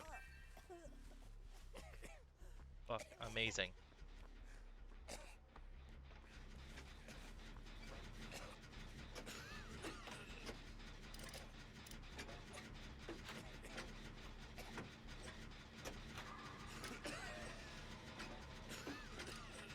Oh no, you're cleaning off.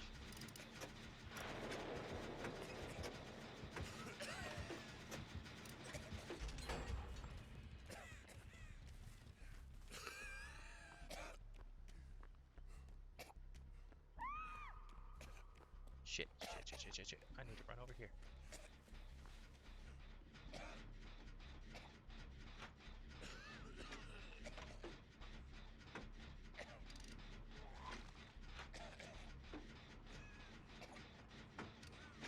Uh-oh.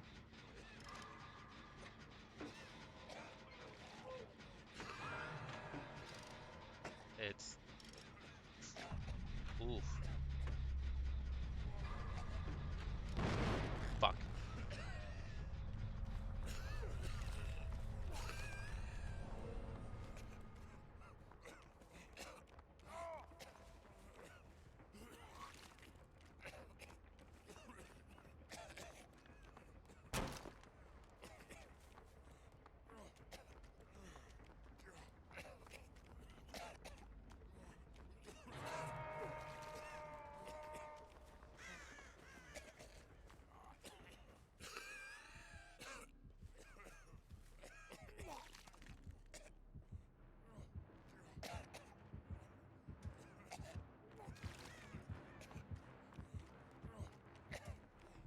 I need out of this building right now.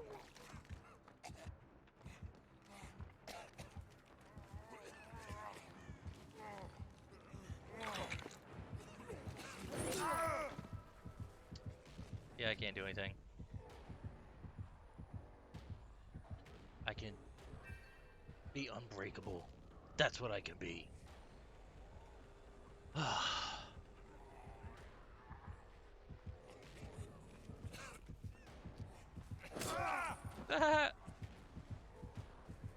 Do not. God damn it.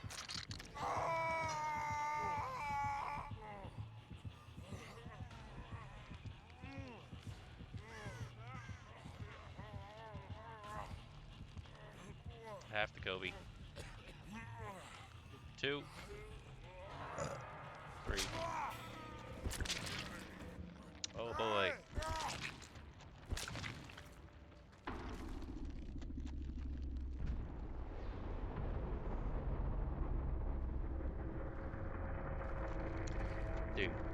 game is fucking ass without friends.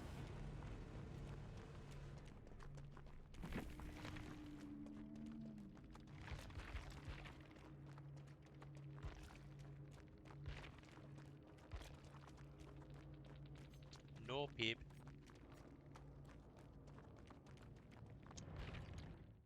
Game is actually ass without friends. Holy shit. Blood web.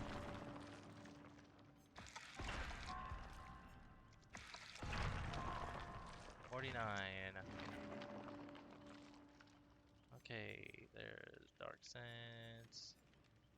There's Deja Vu. No One Left Behind.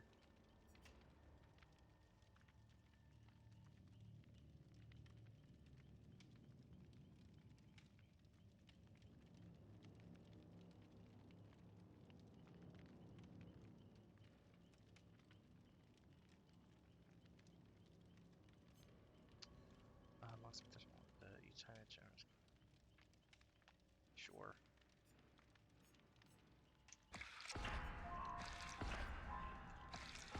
Take that one. Thank you.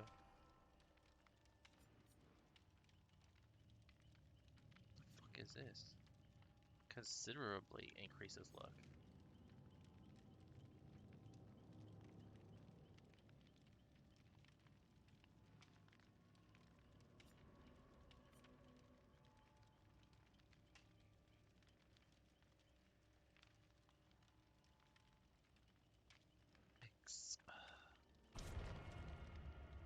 Wait, no. Cancel. Wait, we didn't fucking use it. Of course not. Fucking bitch.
Okay.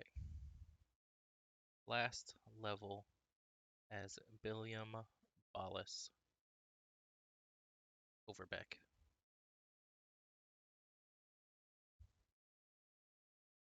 Don't know what I'm gonna do. Try to get some unhooks, stackable, blood point doodads.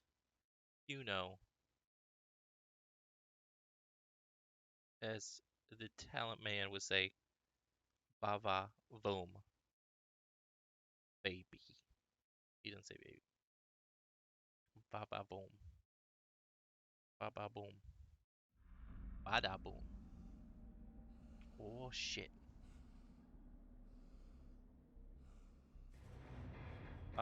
What the fuck is this? This is so stupid. I don't want to fucking do this.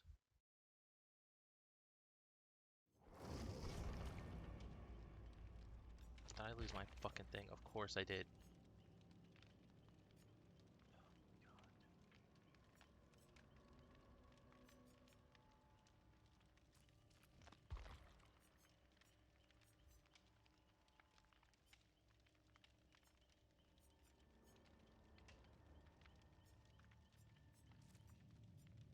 Flowers! Slightly increases luck. Are you feeling lucky? Are you feeling lucky today? Huh? You think you're feeling a little lucky? Huh? We got a red lunchbox, eh? We got a red lunchbox. Huh? You feeling a little lucky? Huh? That's what we gonna do? Huh? Huh? That at me? Fucking. That's the problem with you kids today. Think you're so entitled. Huh? That's what you think you're so entitled to everything. You don't gotta work for it. Huh? Look at me. Self-made man. I had to work for all this. You think I got this? You think this came easy? No. You know how many men I had to kill? You have no fucking idea.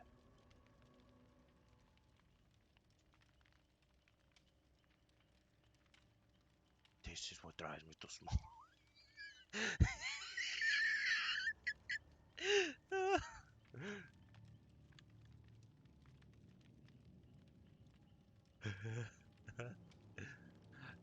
Hey yo, I'm talking to you. Yeah yo, I'm not even fucking here. Join the goddamn match. You fucking kakarocha. I'm fucking talking to you. There's no one else here, huh? I'm fucking talking to you.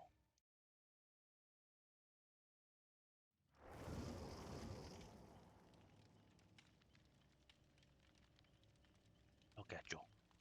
Huh?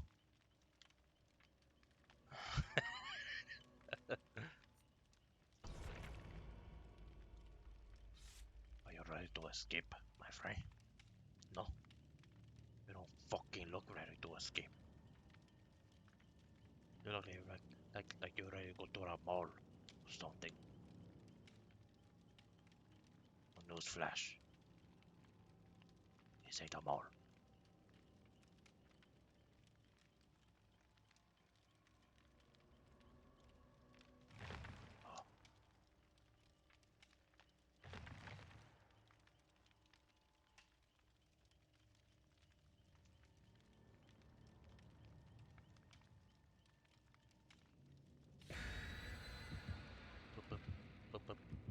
Bup.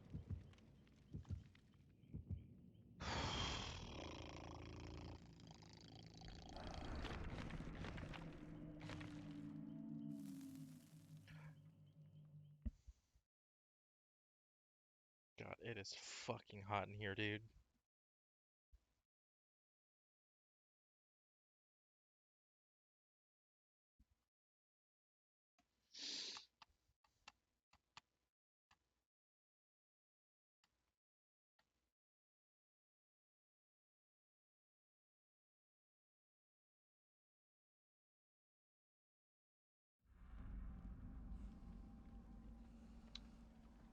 Okay.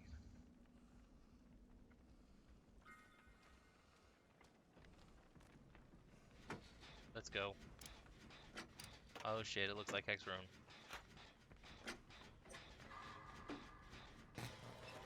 Amazing.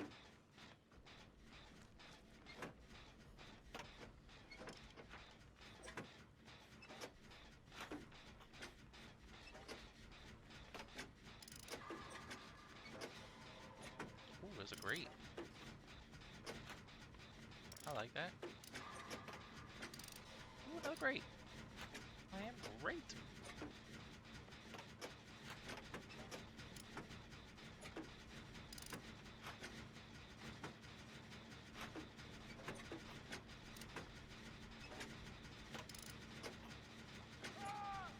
Ah! Oh, he over there. Oh, come on.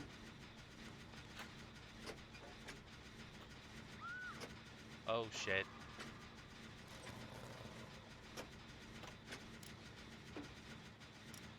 Can we stop with the fucking skill checks, dude? Fucking get a grate. Get another grate. Dumb bitch.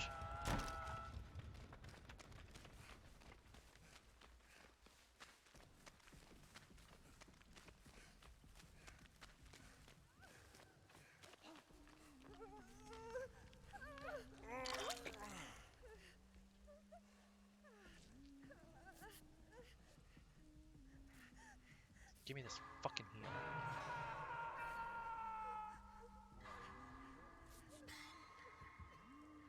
Oh, nope. Nope, you ain't got shit on me.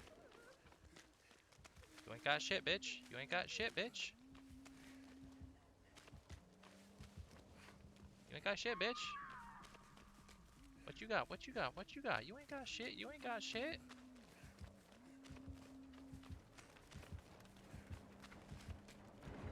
What you got? You ain't got shit, bitch.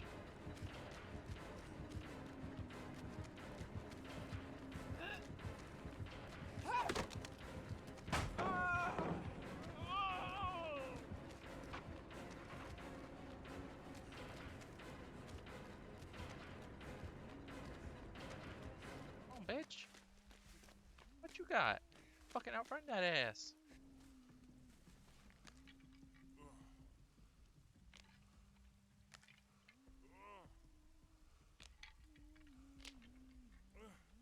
Fuck.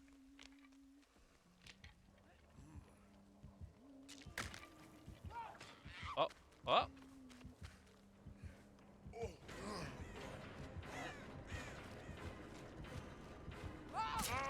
Fuck.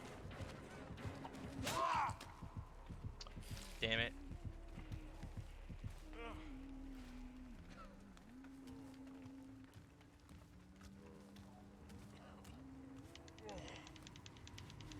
Dumb bitch.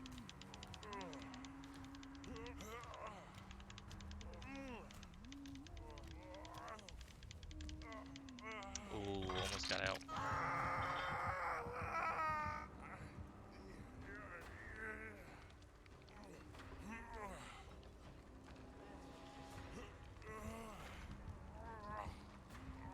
Here comes the range camp.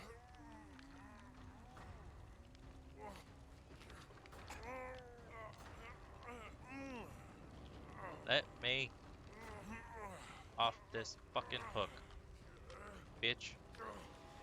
Bitch! Bitch! Help me. Help me. Bitch, where are you going? Come here. Don't mind me, just gonna struggle.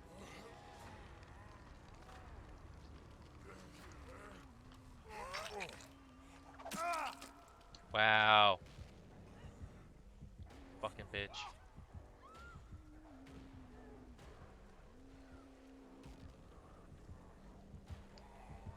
Dwight, fucking heal me.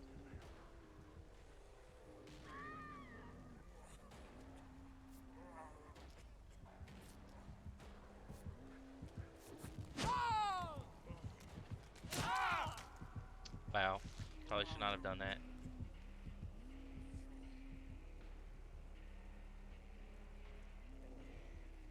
Top tier plays.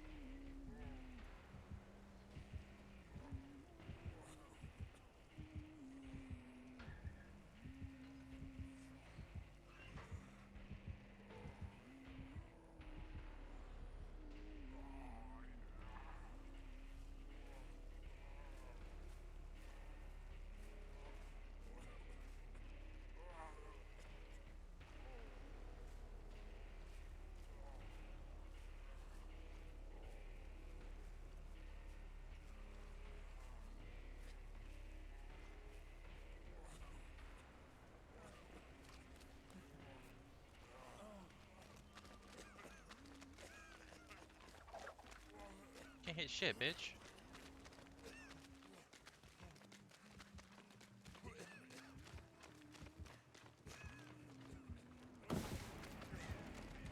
Fuck out of here.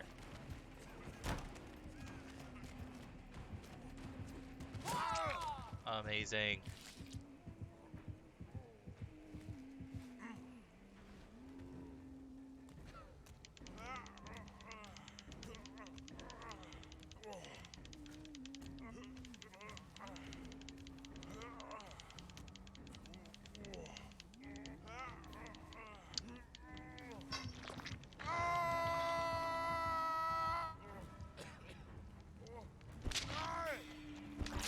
And we go into struggle mode.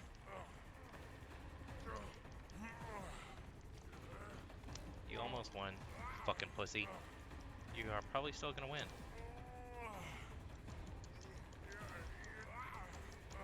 Let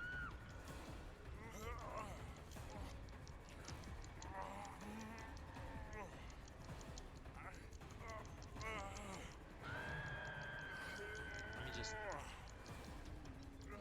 Oh my god. Are you serious? Come on.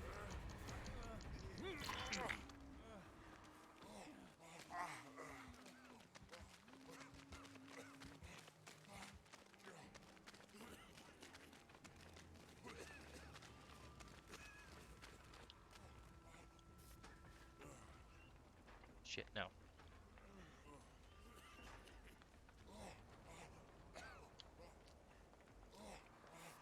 Just deplete this fucking med kit.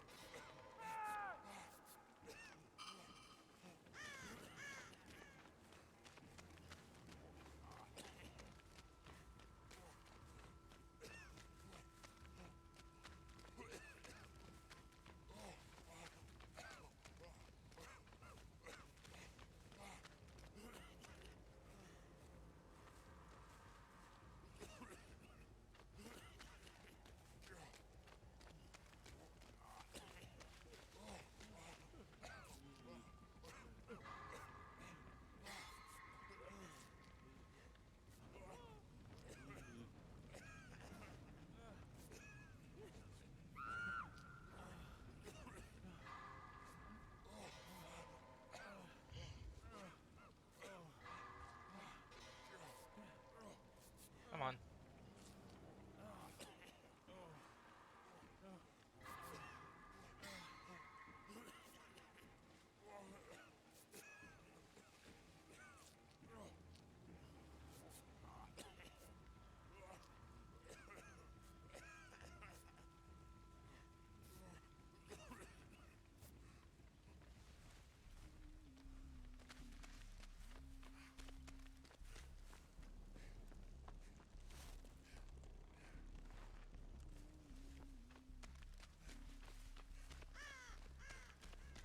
Can't get fucking shit done.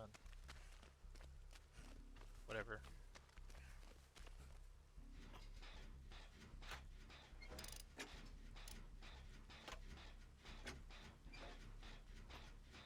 We gotta hit these grates, man.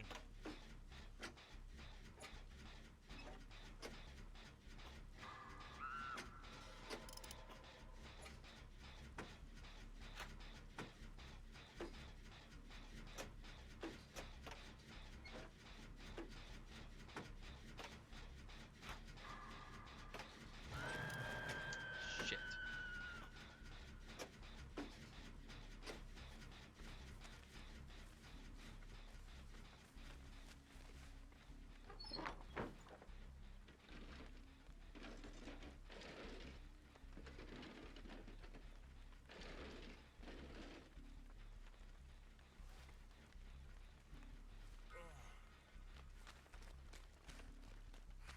Shit, okay.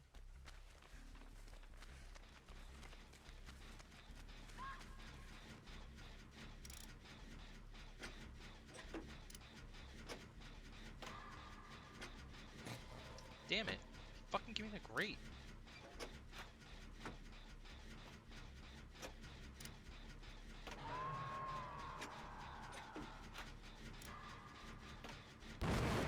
Fuck.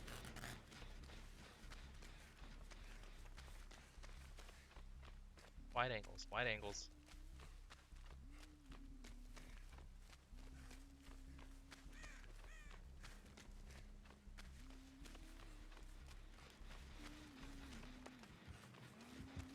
Fuck.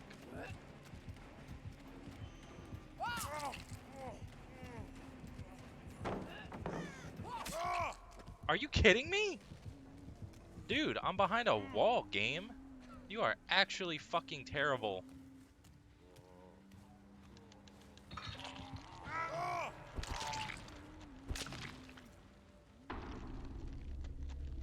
Fucking wow.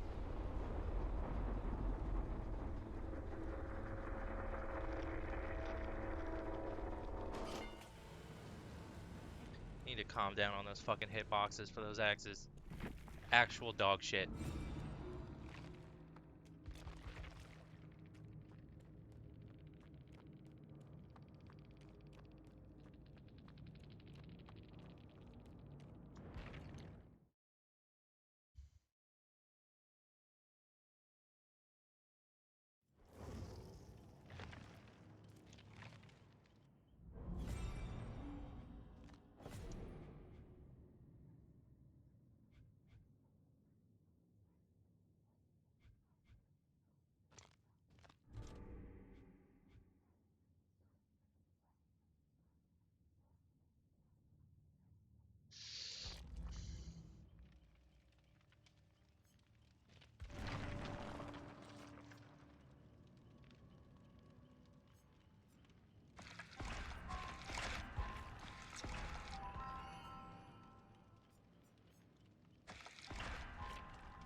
All this other stuff is, like, stupid.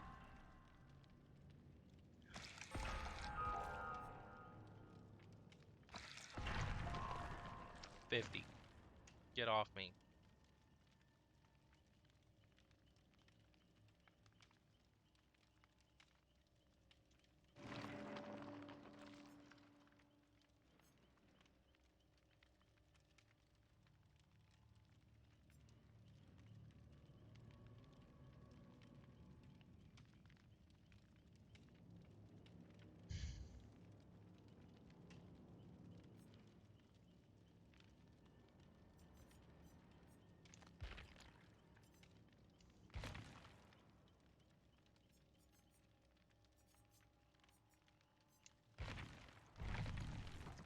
Okay, this game's done. Quit. Okay.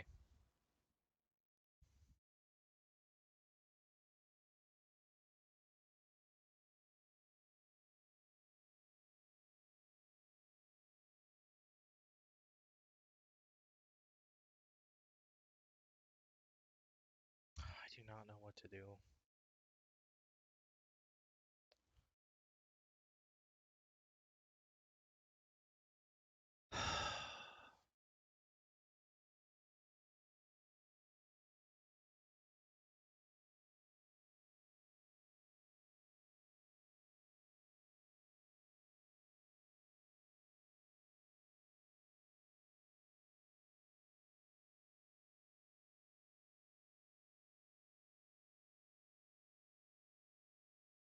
I recently picked up this Chinese-made laser tattoo removal device from eBay. Now, according to the specs, this thing should contain a really scary pulse laser system inside, and if so, I'd love to screw around with it. When it comes to wacky eBay gadgets like this, you never know what you're gonna get.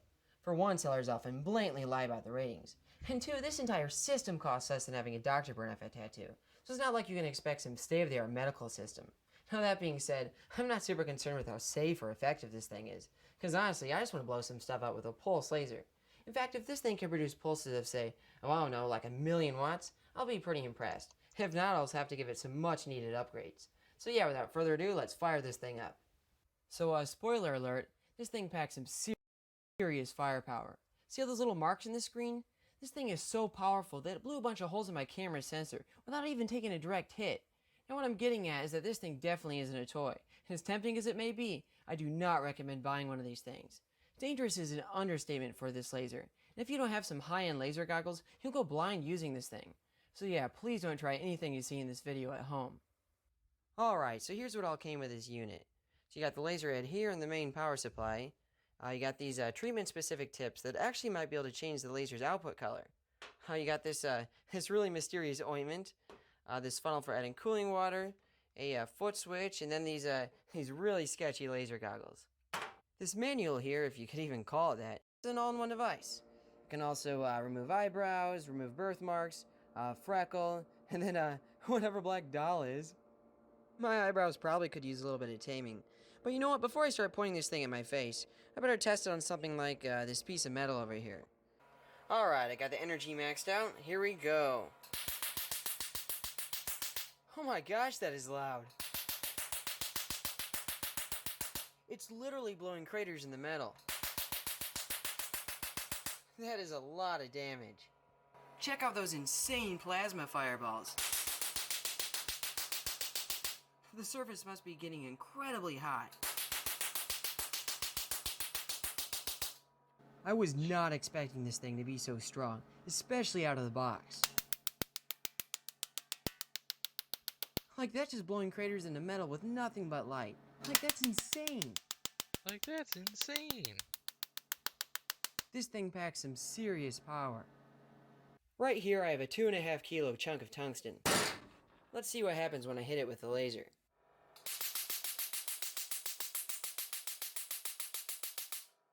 In case you don't find these little craters impressive, tungsten has a melting point of over 3,400 degrees Celsius, the highest melting point of all pure metals. Now, I wouldn't even be surprised if the center of the fireball is hotter than the surface of the sun. I know what you're thinking. What happens if you get hit by the beam? Well, one way to find out, I guess. Oh wow, it kind of tickles. Well, I mean, yeah, it hurts, but not nearly as bad as I was expecting. That's actually pretty neat. Now, the reason it's not leaving craters in my skin is the fact that my skin just doesn't absorb this light very well. Now, this is especially useful for removing dark tattoos, as the laser selectively destroys the dark ink while leaving the skin untouched. Well, sort of. As an example of this, let's pretend I've made the biggest mistake of my entire life, and the only way for my family to love me again is to get it burned off. Well, lucky for me, this is just another day at the office for this laser.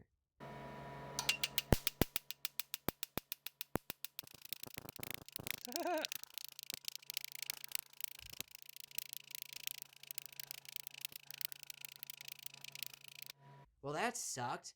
I mean, yeah, it erased the ink. It actually did a really good job. But maybe maxing out the power wasn't the best idea here. Whatever, my skin will probably heal. Now, unfortunately, burning off a tattoo isn't always so simple. For one, my pale skin and dark ink make selectively destroying the ink a lot easier. But the thing is, lasers are racist. I mean, those with a darker complexion are a lot more likely to receive burns, just because their skin absorbs more of the light. And that isn't even the only complicating factor. I mean, tattoos come in a huge variety of different colors, so you can't use just one laser for all of them. As an extreme example of this, I've tattooed these two boards here. Now, when I try to remove the one on the darker board, it's hard to prevent destroying the surface along with the ink. But even on the lighter board, I run into issues. Now, the dark ink comes off pretty easily, but the red ink is essentially untouched. So now what do? That's where this witchcraft comes in. So inside this tip is a crystal of potassium titanyl phosphate, or KTP for short. It splices two IR photons together to make one green photon via a process called second harmonic generation. Now, the fact that you can just screw this onto the tip to make it green is literally insane, because it's usually a lot harder to pull off nonlinear optical processes like this. The green light does a much better job at removing the red ink, but really this isn't much of a surprise since red and green are on opposite sides of the color wheel. Okay, so it works on wood, but how about skin? One way to find out. Ow! holy heck, that hurt. It turns out a lot of things absorb the green light better, and that includes my skin. So sorry guys, but I'm gonna have to pass on lasering this one off. I guess it's permanent now. Oh yeah, rubbing alcohol's a thing, isn't it? So what else can I do with the green beam? Well, how about cleaning some dirty coins?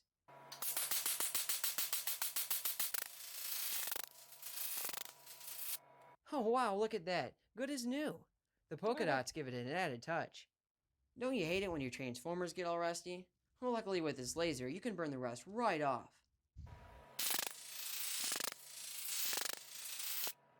Oh wow, that's amazing. I don't even need to use corrosive chemicals. Just an unimaginably dangerous laser. Aluminum foil reflects all but just a few percent of the light that hits it. So is it possible that we can shoot through it anyway? The fuck? That shit is sparking. I guess so. Now that's actually pretty crazy. Because remember, that's just light that's shooting through the foil. Now if we look at it in slow motion, you can see little pieces of burning aluminum flying off of the metal. That's actually pretty neat.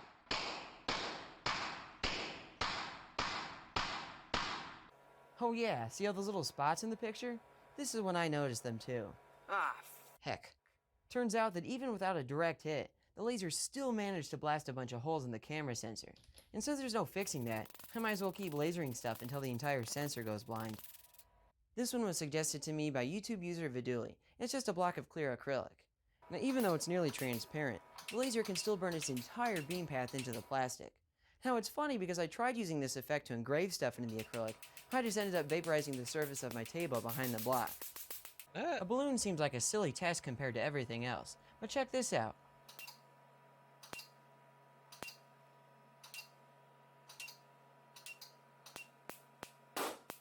Well, that was surprisingly difficult. What gives?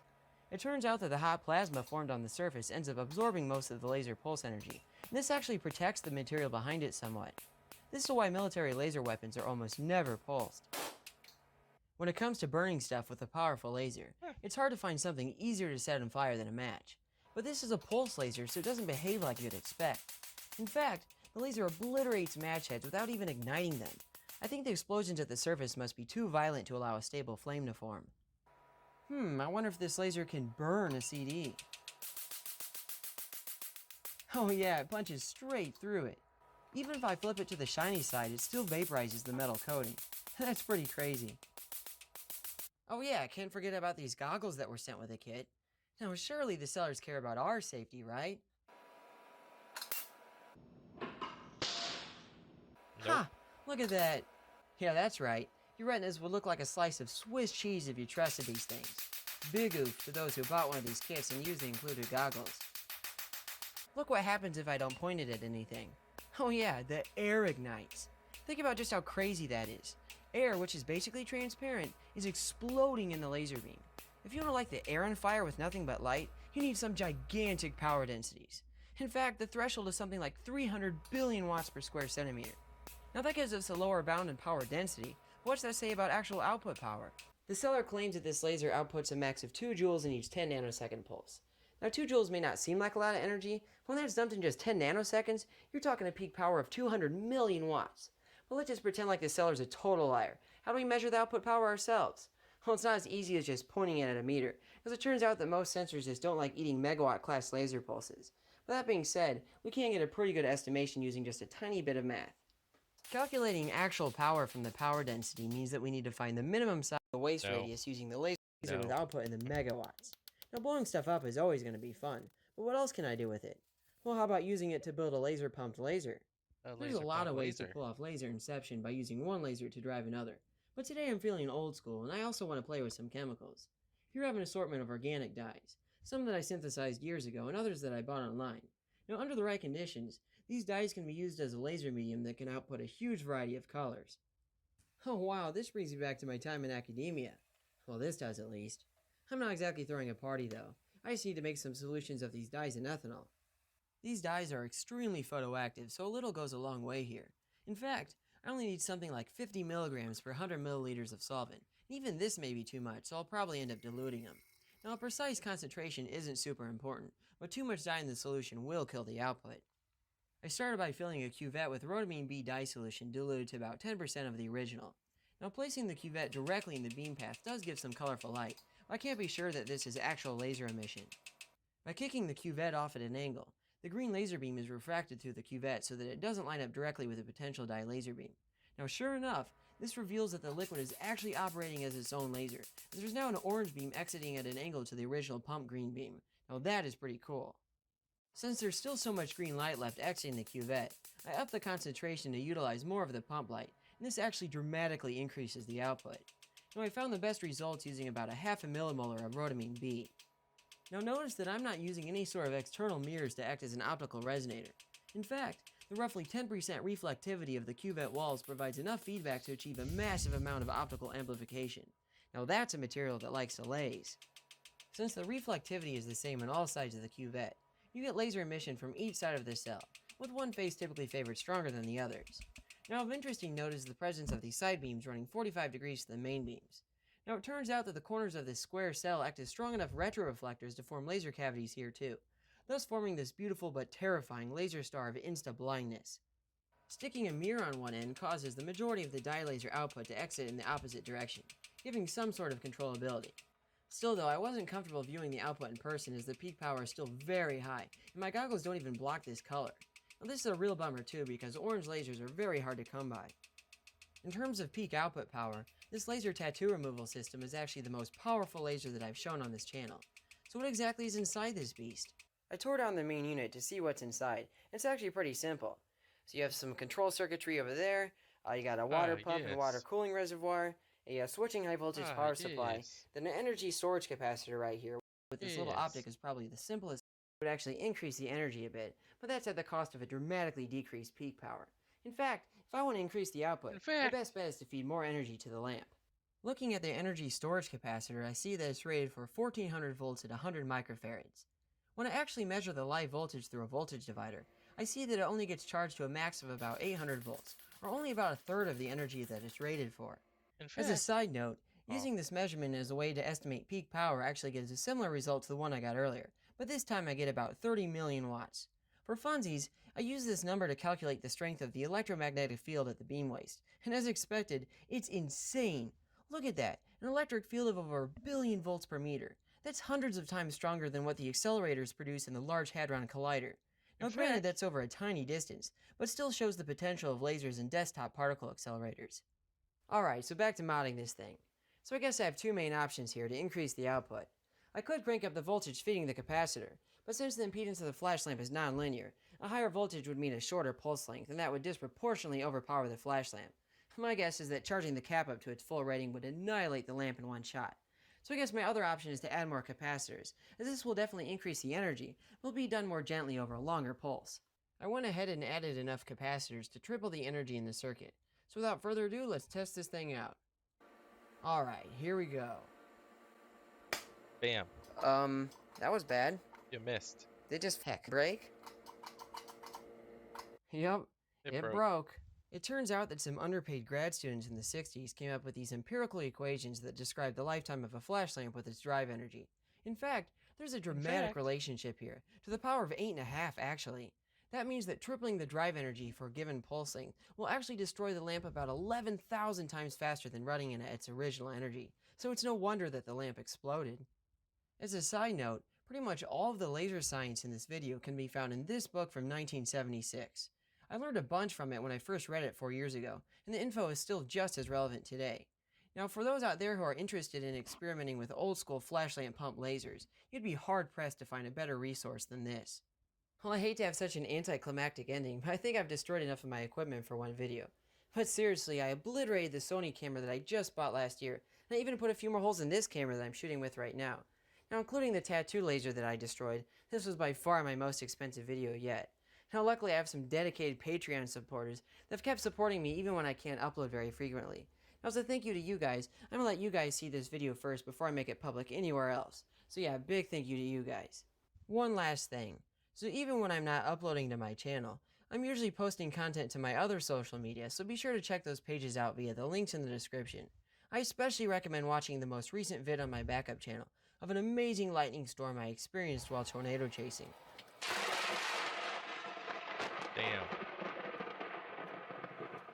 Plus, To all the makers and home experimenters out there, I highly recommend checking out my Discord server, as there's a ton of knowledgeable members there, and they're always working on awesome projects. So yeah, until the next time, stay safe and happy lazing. Stay safe and happy, lazy.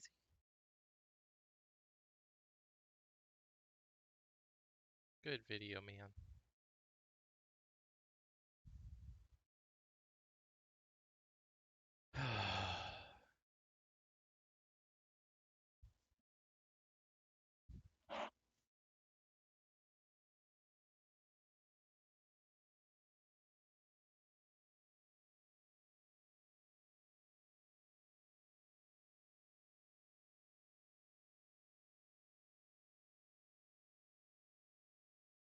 Saplankov. Saplankov. Will you be there?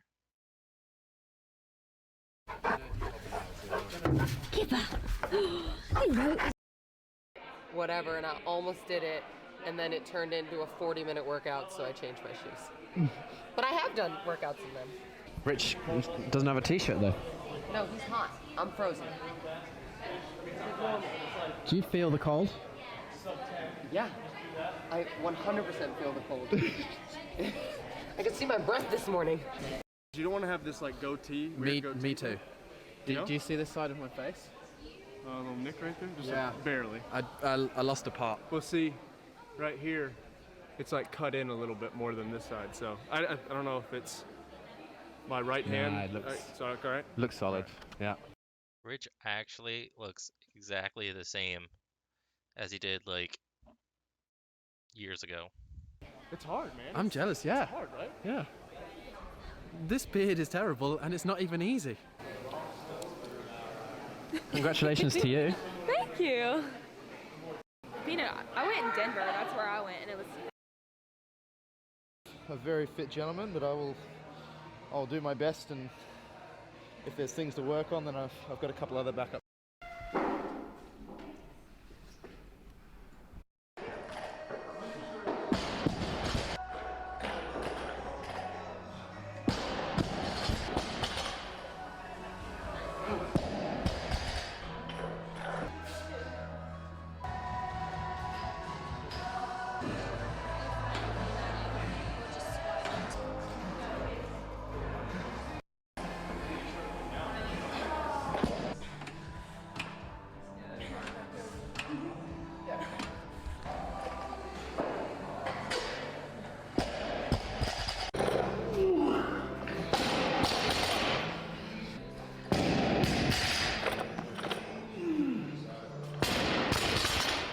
That one you made like actually looked like it hurt.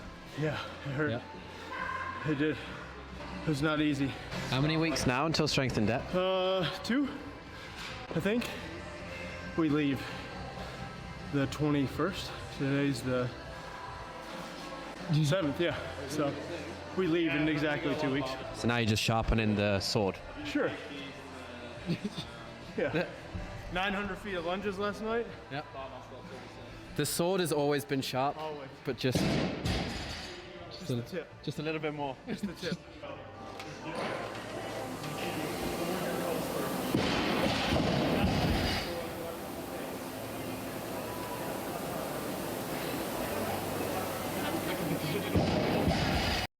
We have an audience of Plus and his rock.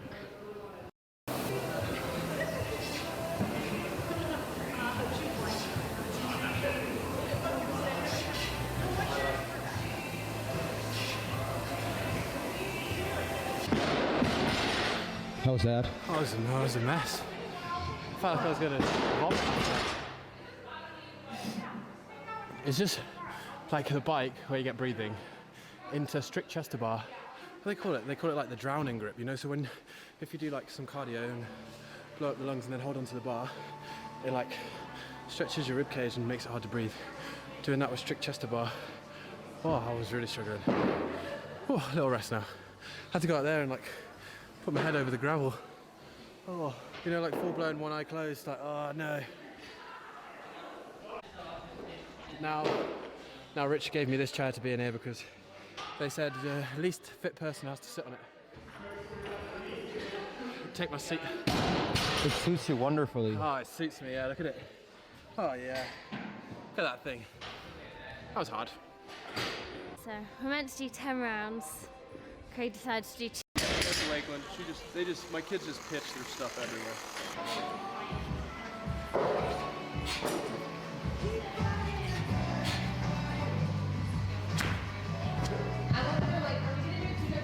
Are you kidding?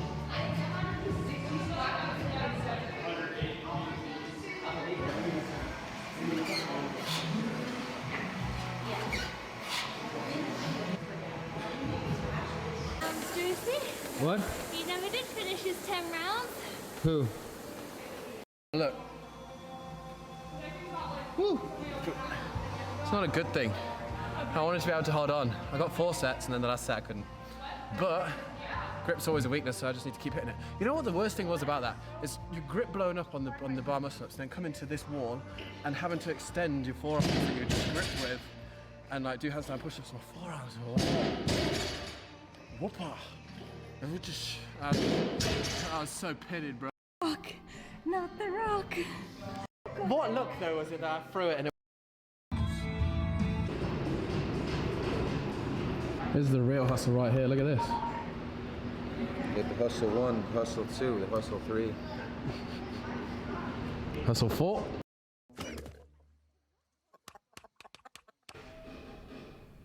Rock. Rock. Rock is life.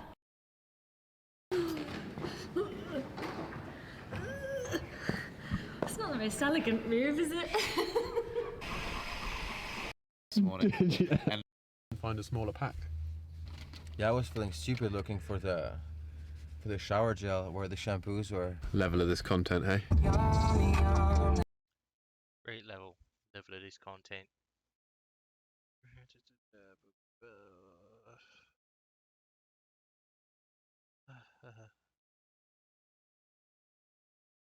Very knockouts. Dana White in shock. What?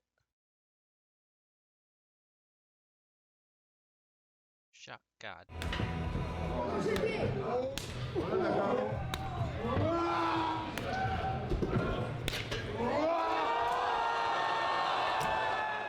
Oh shit. Дайте нам кипяточка. Соперник.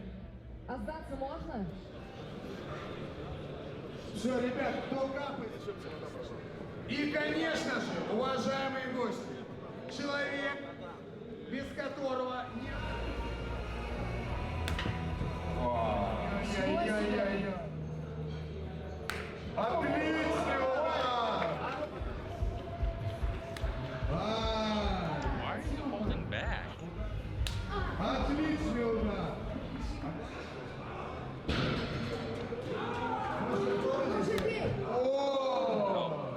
Удар почки не лопнул. О, хорош! Что ты делаешь? О, более-менее адекватно. Damn. Whoa! Just grazing them with your fingers, dude. And you're holding back. What? Holding back. Damn, that was good. Damn, that's good one too. Неприятно. Ты закрой рот. О, хороший удар. Ну да. Damn. What the fuck? Oh my god! Серьезно удар. Теперь давайте так, чтобы на плечо не попал. Попадай, да? Oh, you're just missing. Heavyweight division, dude. You watch out for that guy.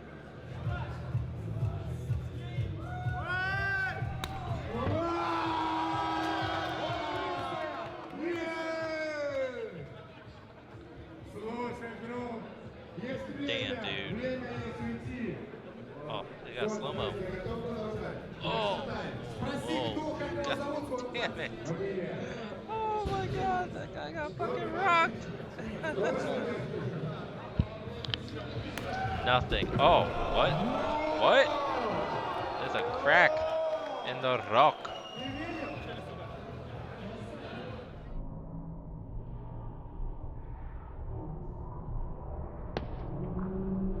Oh shit. He got fucking rocked, dude. That boy got rocked. Oh. Let me see his eyebrows.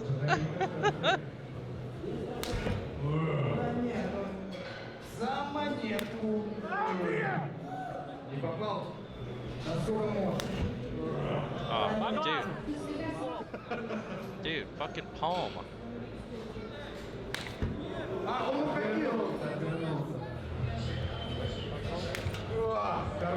Damn, he's our boy. Давай. Бьешь руку. Слава.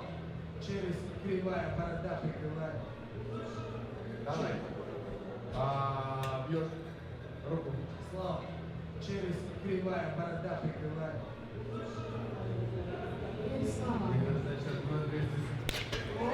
Oh!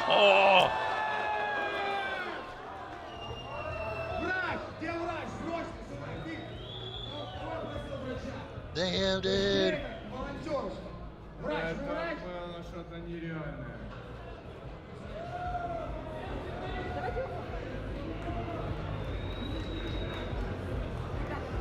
Он его вырубил? Вырубил.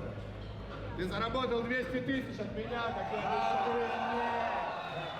Я слов даете не бросаюсь, и что-то говорю, то делаю. Красава. Ну это... Ребят, сильный и мощный, помогите. Кто это? Хватит снимать. Помогите лучше человеку. Oh my god, his head just buckled. It goes. Bleh.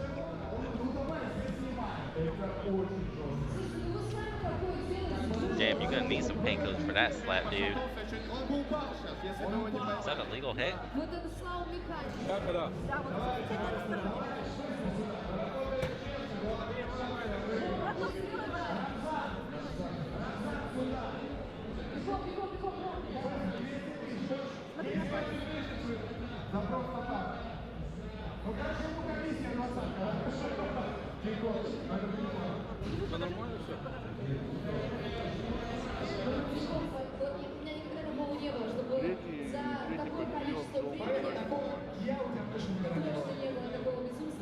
Столько меня мужчин в это время не игнорировали никогда. Я вот на них смотрю, мне кажется, Вася раскрылся немного. Шлагбаум, не борщи давай, пузырь. Держись, за почку пойму. Oh my god. Это, между прочим, сборщик. I got fucking rock, dude. There's no Photoshop here. These unbelievably tall, strong, and large men and women are completely real. Like Hagrid or the BFG, you might think of giants as just fictional characters, but that's not true in the slightest. They are actually all around us in the real world. From men who stand over 8 feet tall to bodybuilders who can crush walnuts with their colossal fingertips. Let's take a look at some of the real-life giants that we can't help but gawk at in amazement. Crank your neck skyward and take a look at our first wonder of humanity, Sultan Kösen, the tallest living man on the face of the earth. The 37-year-old Kösen, who hails from Mardin in southeastern Turkey, became the first man alive today to measure over 8 feet tall. In 2009, Guinness World Records took out a measuring tape and made it official, recording his height at a phenomenal 246.4 centimeters, or 8 feet and 1 inch tall. That put this gentle giant almost 4 inches taller than the previous record holder, Bao Xin Shun from Inner Mongolia.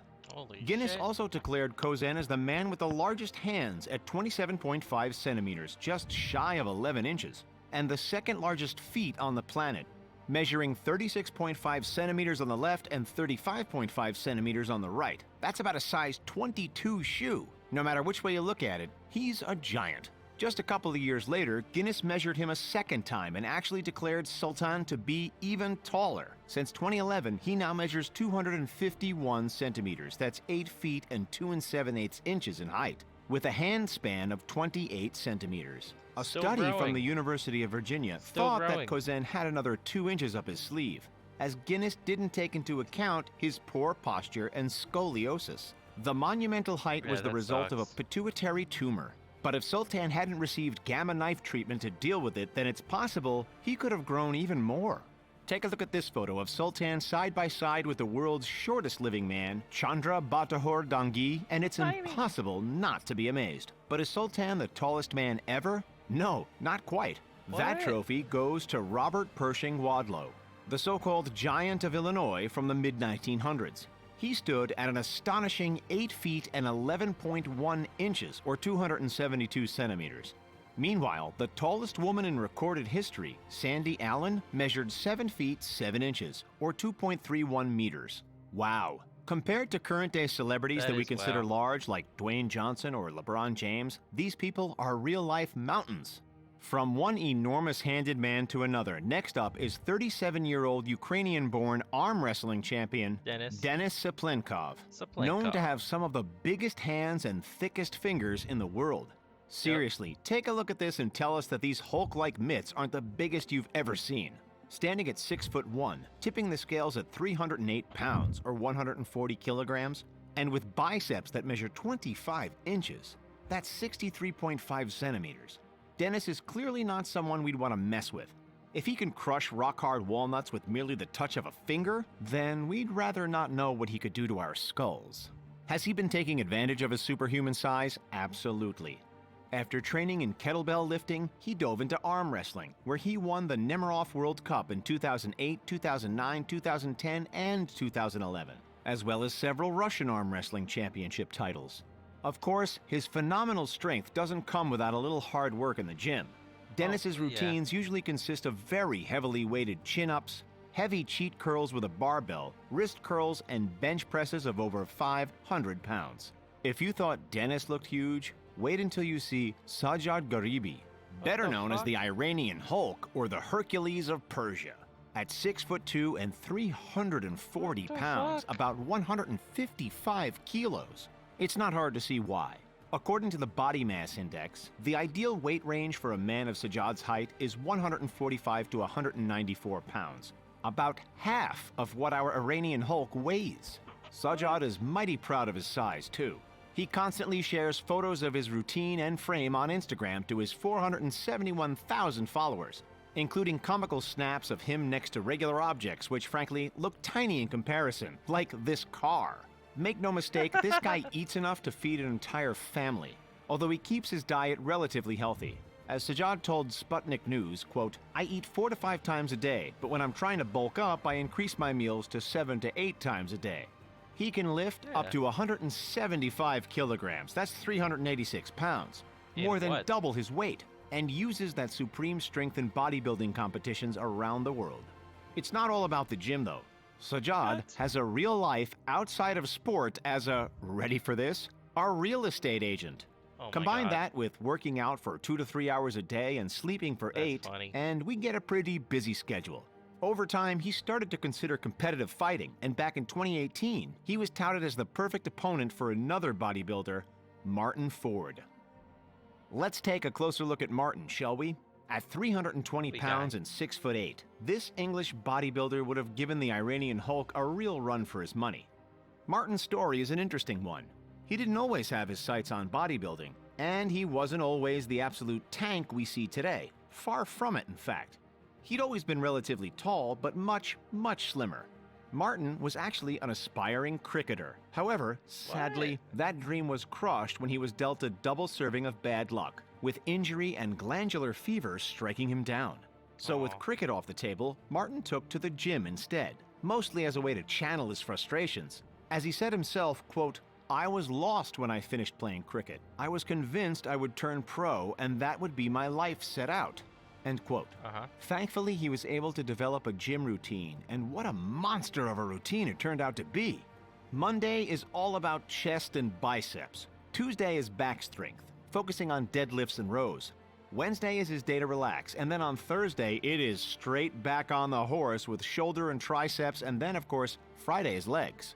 If you're thinking, hey, this dude looks familiar, it's because he's actually starred in a few Hollywood films, including Kingsman: The Golden Circle, Robin Hood, and Final Score alongside Pierce Brosnan and Dave Bautista. With those under his belt, Ford, who's been nicknamed Nightmare, has chalked up a net worth of $4.5 million. While we're still not sure if he could beat the Iranian Hulk one-on-one, Ford seems pretty confident across other hypothetical fights. When asked if he could fight a bear or a shark, Nightmare's response was, "Yes, absolutely. I reckon I could do both at the same time, actually." Speaking of response. strength, check out our video on these superhuman kids. Okay, our next real-world giant is the multiple times world's strongest man, Mariusz Pudzianowski. In total, the Polish giant, nicknamed the Dominator, has taken out 5 world's strongest man titles, which is more than any other athlete. He's no slouch in the gym either, bench pressing 640 pounds, that's 290 kilos, squatting 840, and deadlifting 915. That is insane. He competed in strongman competitions from 1999 until 2009, but from then on, he considered a different Strongman. path, MMA. Since MMA and strongman required extremely different training routines, Mariusz had to choose one, and he chose MMA. Over his first 21 matches, he clocked up 13 wins, 5 of which were by knockout, 3 by submission, and 5 by decision. What does a man of this sheer size eat?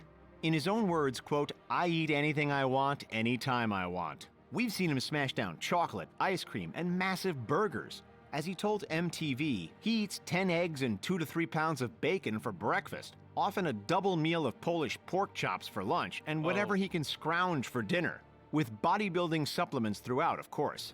Surprisingly, he does have a life outside of sport. He actually owns 3 companies, including a school for bodyguards and a truck cargo business called Pudzianowski Transport. And believe it or not, he sings in a band, too. Next up, we've got the former world's largest teenager, Broke Brown. When Broke was born, he seemed perfectly healthy, but then, as he started to grow, well, he grew and grew and grew. By kindergarten, Broke already towered at 5 feet and 2 inches, the same size as his mother. He was eventually diagnosed with Soto syndrome, also known as cerebral giantism, which is why the 22-year-old now stands at 7 feet 9 inches. It hasn't always been easy for Broke, though. He's had to deal with related health issues, back problems, and has needed his mother to make him a custom 8-foot bed. Even sucks. daily tasks that we find normal, like getting in and out of cars, have been a struggle. While Brown's condition was deemed life-threatening at first, thankfully, he's now in the clear and ready to make the most of whatever life can throw at him. Rounding out the list, we have one of the most famous giants to walk the earth, Dalip Singh Rana, better known as the Great Khali. Standing 7'1" and weighing close to 350 pounds, that's 158 kilograms, Khali has made a name for That's a himself jaw, thanks to years of wrestling in the WWE, as well as appearances in Hollywood blockbusters like The Longest Yard and Get Smart. While no wrestler will ever be able to fully replicate the enormous stature of the 7'4" Andre the Giant, the Great Khali certainly comes close. That's all for the real-life giants who exist today. Who do you think would win in a fight, the Iranian Hulk or the Nightmare? Let us know in the comments. Make sure to like this video, subscribe to The Richest, and join our notification squad. Thanks for watching, and we'll see you next time. 13.8? Wow.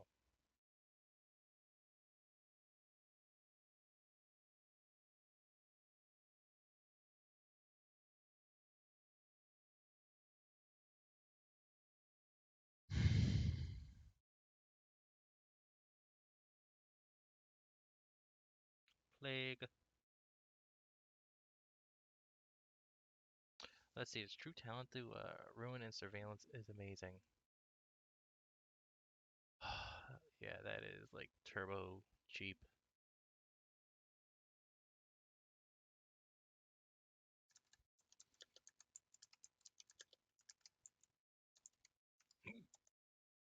I can't spell plague. Consistent when you get to the higher ranks with survivors, because the survivors are very good, but at lower ranks it definitely gives the real feeling of a power roll. Did I hit that?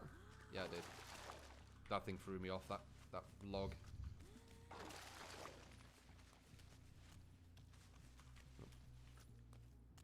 You might as well hit these because they're sick if they touch them.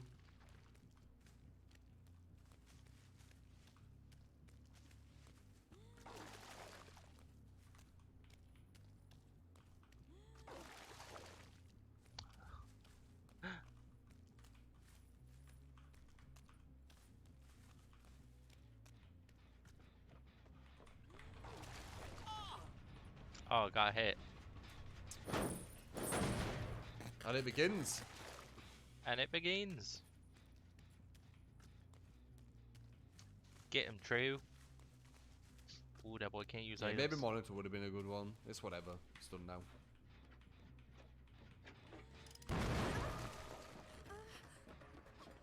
Where you at? Where you going? You get puked on. Get puked on. Fucking SWAT. Lamp SWAT. What am I bouncing into? A bloody... Dude, I was like bumping into a survivor. What is he doing? What is he doing? He almost helped her. Almost. Seriously, by bumping into me like that, he almost helped her. Almost helped her. By bumping into her. You're gonna go for the You gotta go for... You're not. You're not. Are you going for that one?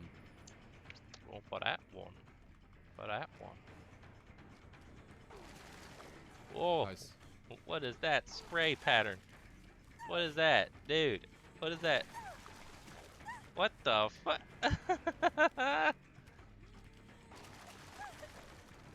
I'll get puked on. You puked on, lady. Ooh, that's a good hit. Got that red puke.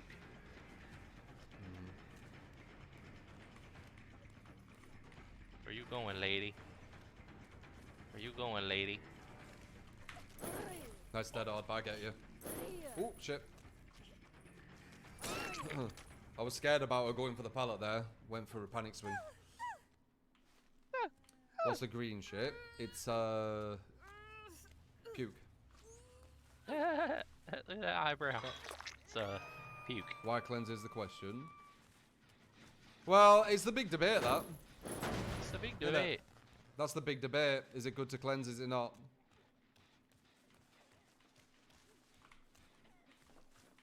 Very nice. Damn. It's probably like a specific time to cleanse. You have to go for the window after all that. You have to. You have to. Have to. What are these teams I'm getting, man?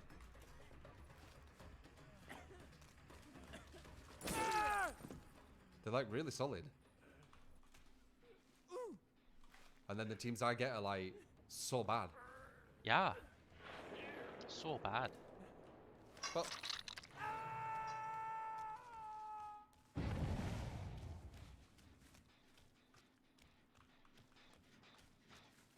someone cleansed. I've noticed people starting to do that more on me. Oh shit, Someone's you can here, I use think. you can use items, sissy. What you think you're gonna Whoa. do? Oh, Huh? speak of the devil, never mind. Oh?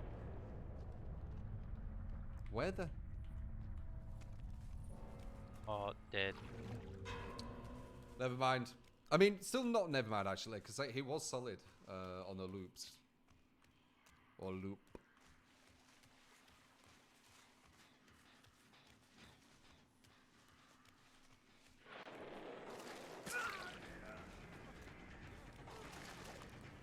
I have good ears.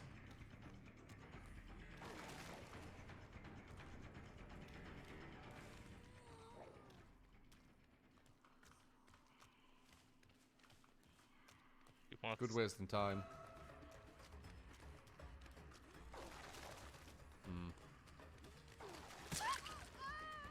Oh.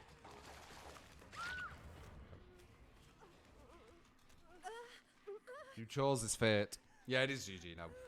1 DC is GG. Or 1 kill or whatever. It's so annoying. Like, I'm not on their team, but I feel annoyed for them. Like, it's just it's made it so they can't win now. It's just annoying, isn't it? Like, the person has sealed the whole team's fate. It's so selfish. It is. So selfish. Good Purge is good. It's very good. Yeah. Purge is good. So Mega Huntress, man. Mega Huntress, man. And these genuinely are not that bad as well. Like, the movement, they're not that easy to hit. I had one of them trying to 360 consistently. And it was a nice dead hard as well. Consistently.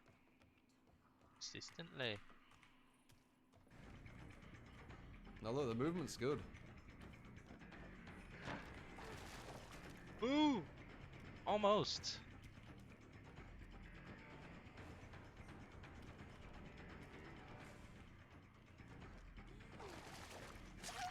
Oh, hit.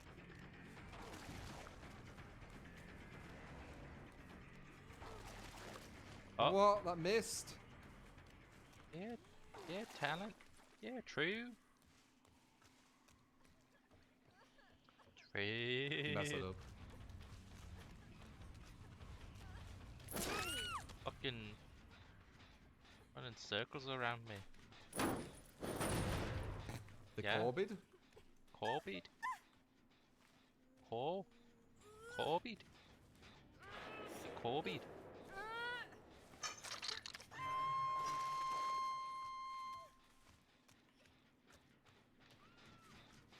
Ah! Smack that lamp. Ooh, I found you. Sick again. No, maybe not. Sick again. There you go. Go cleanse.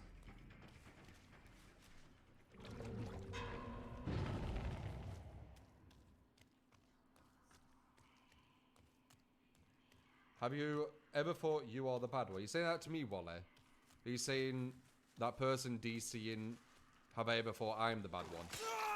Are you genuinely saying that?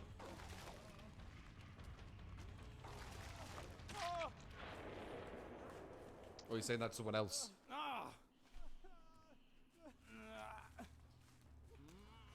And if you are saying it to me, what are you saying it as? Are you saying it as because I'm the killer? Or are you saying it because I'm playing a killer what isn't fun for the survivors? So they DC because Re or something. DC because Re. Nice.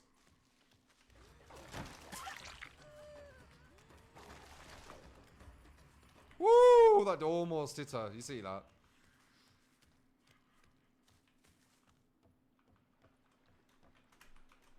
I've got so much of this, man. So much of this. Giving it out like candy. Giving it out like candy. I think it was someone in chat. Oh, okay. I was gonna say like, the hell.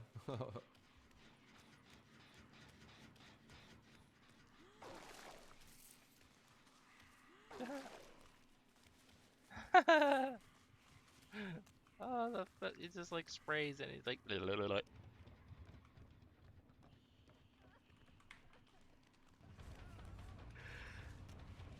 There's a pallet here. If she hits me with it, she breaks me out. Nice, dead hard. Dead hard right through. Very nice. Good dead hard. Almost as if it isn't broken. You know, like, bugged. Bugged. I'm trying to do a long range on her. Because we've won, I might as well mess around. They're going to give me the thing again.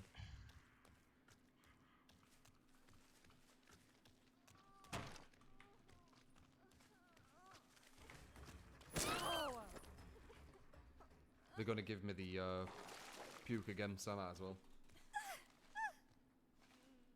The dead hard were the best players she did. But yeah, this were the solid survivor. Who was trying to 360 all the time. But she's dead now, so I guess that didn't work.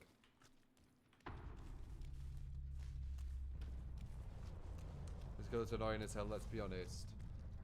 What's annoying to you? Is losing annoying to you?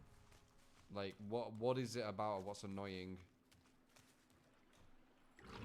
But also, I'm starting to see the seed being planted, i.e. the nerf to nurse. I think she is the next one to get nerfed, because I'm seeing the seed get planted every now and again by people. Every now and again. No one really people talked about her. Talking about her. And now, you know, hearing, let's be honest, she's really annoying to verse, as if we've always been saying that forever. Seems interesting. Nerf a lunge. I think they need to work on Nurse and Spirit. I think Spirit 100% is next. Yeah. And then most likely Billy. I don't know about Billy. I don't see him as strong as other people do. Like, I think he's strong, but I don't see him as strong as other people do, you know? Oh, didn't even see him there.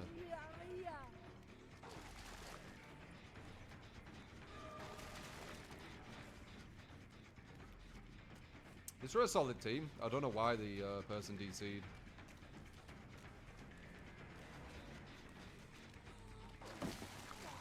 That's a break right there. I think you ran the wrong way. Oh, you're dead. Oh no, never mind. You knew where a pallet were. Yeah, they're not falling for that, are they? They are. Oh. The spirit, hopefully, it's just her add-ons. The other guy's on the gen. That's why he's sick now. Oh. Yeah, I don't know. Like, I don't know. I think the thing is, Survivor mains have. I'm probably going to D-pip after a 4-man. GG, man. Survivor mains have got away with asking for nerfs to things because they didn't enjoy them for quite a while. So, if you keep asking for them and you keep getting them, you're going to get spoiled, aren't you? And then when you're spoiled, you're just going to have the mentality where whenever something starts feeling irritating towards you, that you're going to be like, well, this shouldn't be this way, it should be nerfed, right? Like, isn't she completely fine to what, they look really cool, by the way. Them things. Isn't she completely fine to what the survivors say is fine, i.e. you can loop her? Or what's the problem with her now?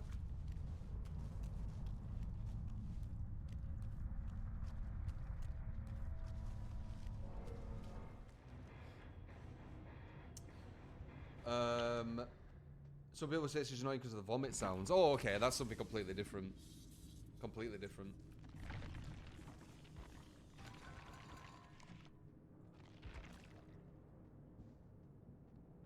GG, lad. Sorry about this person, like, dying on hook. You made it way easier for me.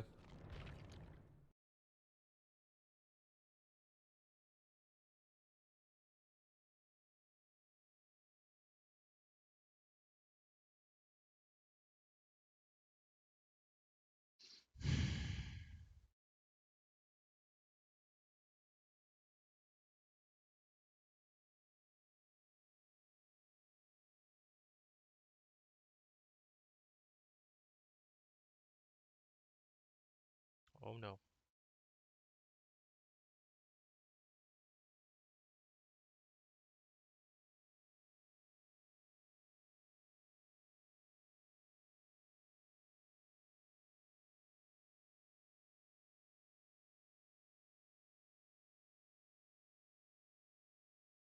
Sup, y'all? It's me.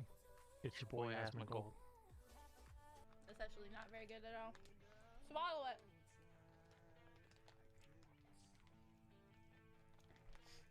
That wasn't very good. How does it feel like to be a soy boy? And awful. What are you doing? It's unfortunate I didn't die after I had to eat that. Jay, I don't know if you're ready for this. Are you? Okay. I don't know, man. I hope you're fucking ready for this, dude, because this is gonna be litty. Chat. So that's what I'm gonna look like, guys.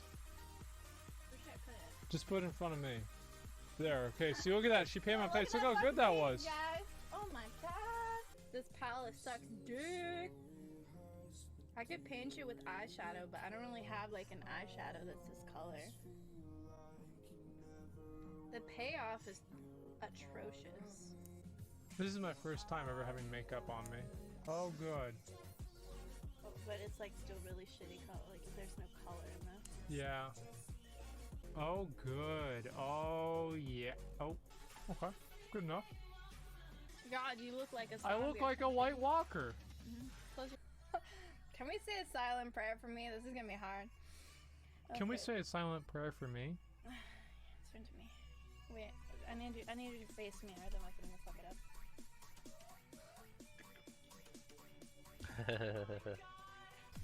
Oh, good. Oh, great. I look like I'm in like pre-op for plastic surgery. Oh, we're getting there.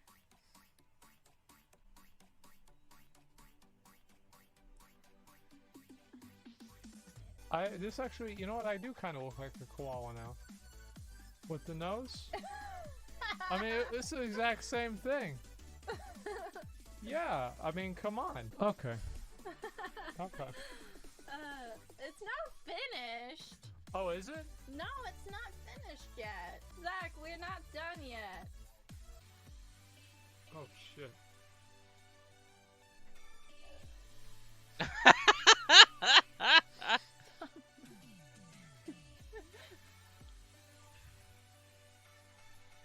Zach, it's getting all over. I don't like having it on my eyelids. Literally all women go through this, okay? You're such a I'm fucking not a pussy. woman, man. You're such a pussy. Okay, open your eyes. Oh, it's the exact same.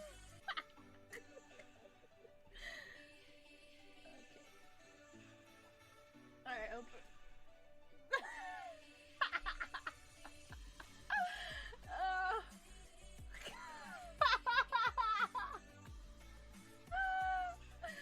Oh my god.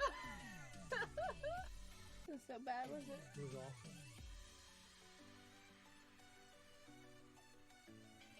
Just relax those beautiful eyes.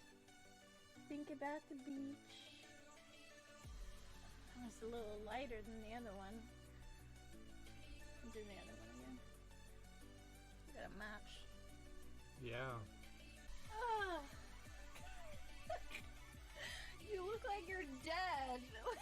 You're a zombie or something. Christ. Just like the koalas in Australia if you don't donate enough money.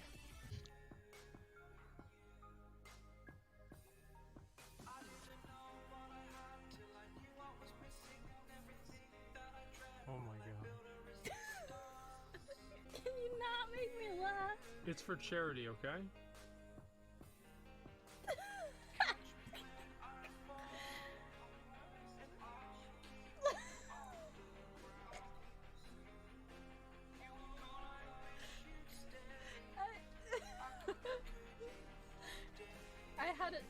It sounded better in my head. Okay. It sounded better. The ears are my bald spots. It's where my hairline is receded. Oh shit, it's getting like all on my finger. I pooped, guys. Yeah. Alright, HD cam, let's get ready, boys. Okay. Alright, here we go. And... Oops. Let me move it over. Somehow, it looks worse. Somehow? Wow. It looks worse. What have we done so far? We've done face. I went to pick my nose and I got this on my hand. Zach, I covered your nose too. Because I'm not used to that. I'm used to picking my nose on the stream. I'm not... Okay, it's fine. I'm just trying to resize it, that's all. Okay. All right. You ready? No. You ready? Yeah. Okay. Is this the real life? Okay, dude. Just fans pulled my... Go! Mama! Goodbye, everybody. Can't do this to me, baby. Just gotta get out. Just gotta get right out of here.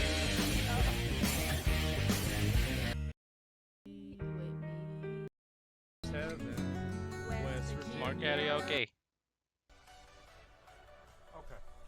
Yeah, that's pretty much bad. Like, I don't like singing. Like, I'm gonna be 100% honest. I don't like singing. I am relatively self-conscious about it.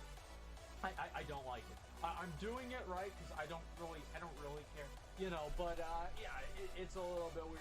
I didn't expect, like, honestly, I was hoping that we'd raise like $500, like straight up, like $500 would have been like my, like, I was like, this is amazing, and I would have been totally happy about that. You know what I mean? Like, I'm a neat at heart, you know, and it's what I like to do is just like, you know, chill out and, you know, have a good time and just kind of do my own thing. You know, I'm the kind of guy I need a little bit of time to myself and just to for that, obvious. But that's like a day of content, you know, like you do BWL, do it on my other characters, and, you know, then after that, I don't know what else to do besides that. I didn't realize Asmon is a koala.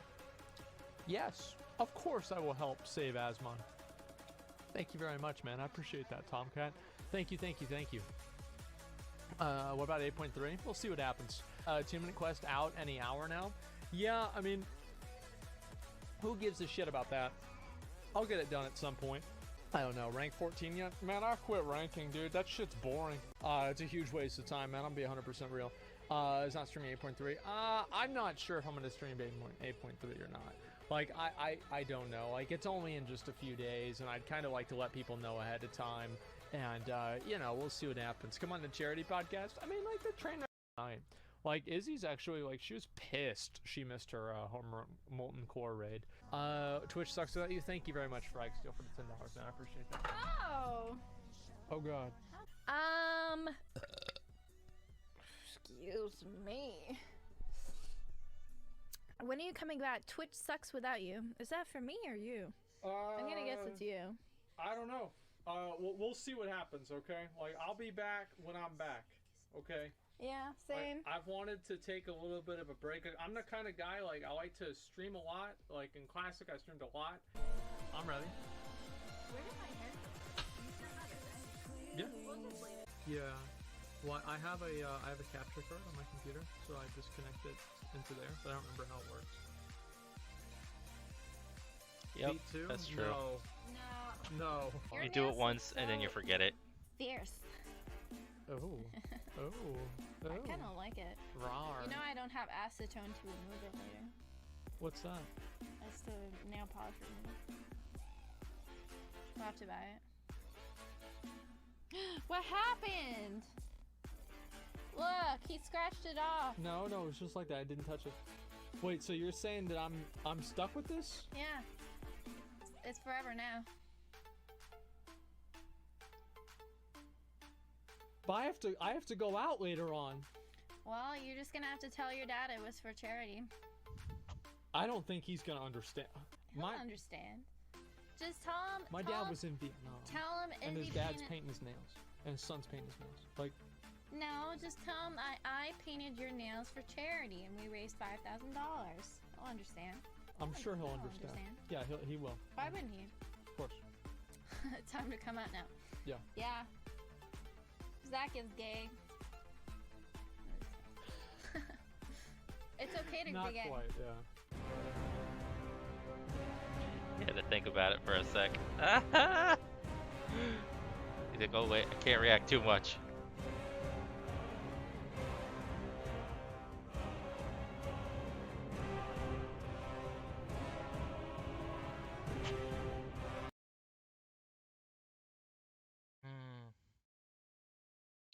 Bum bum ba-dum.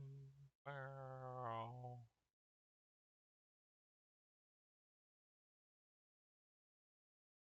I can't leave them. Can't leave them.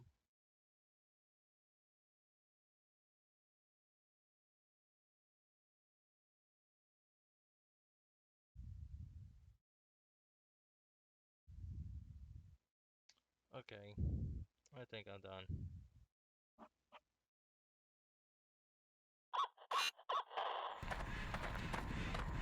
Nope, not done.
Oh, that's so fucking funny.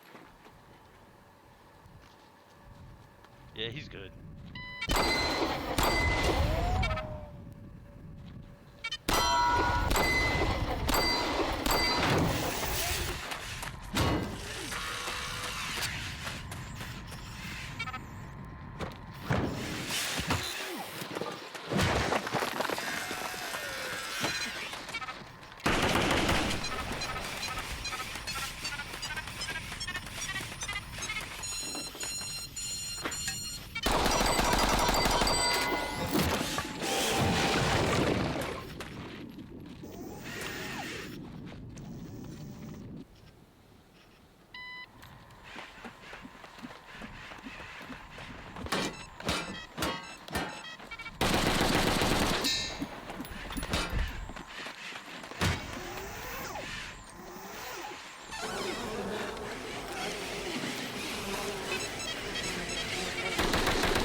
We have one-to-one motion capture in real time in Unity. What's the coolest thing we can do? Yeah, you're done. Whoa, you got it! Whoa! You got it! That's funny. Alright, what's next? Alex pretty good. Oh my god. Perfect truck. Okay, I'm gonna get out of here. Later.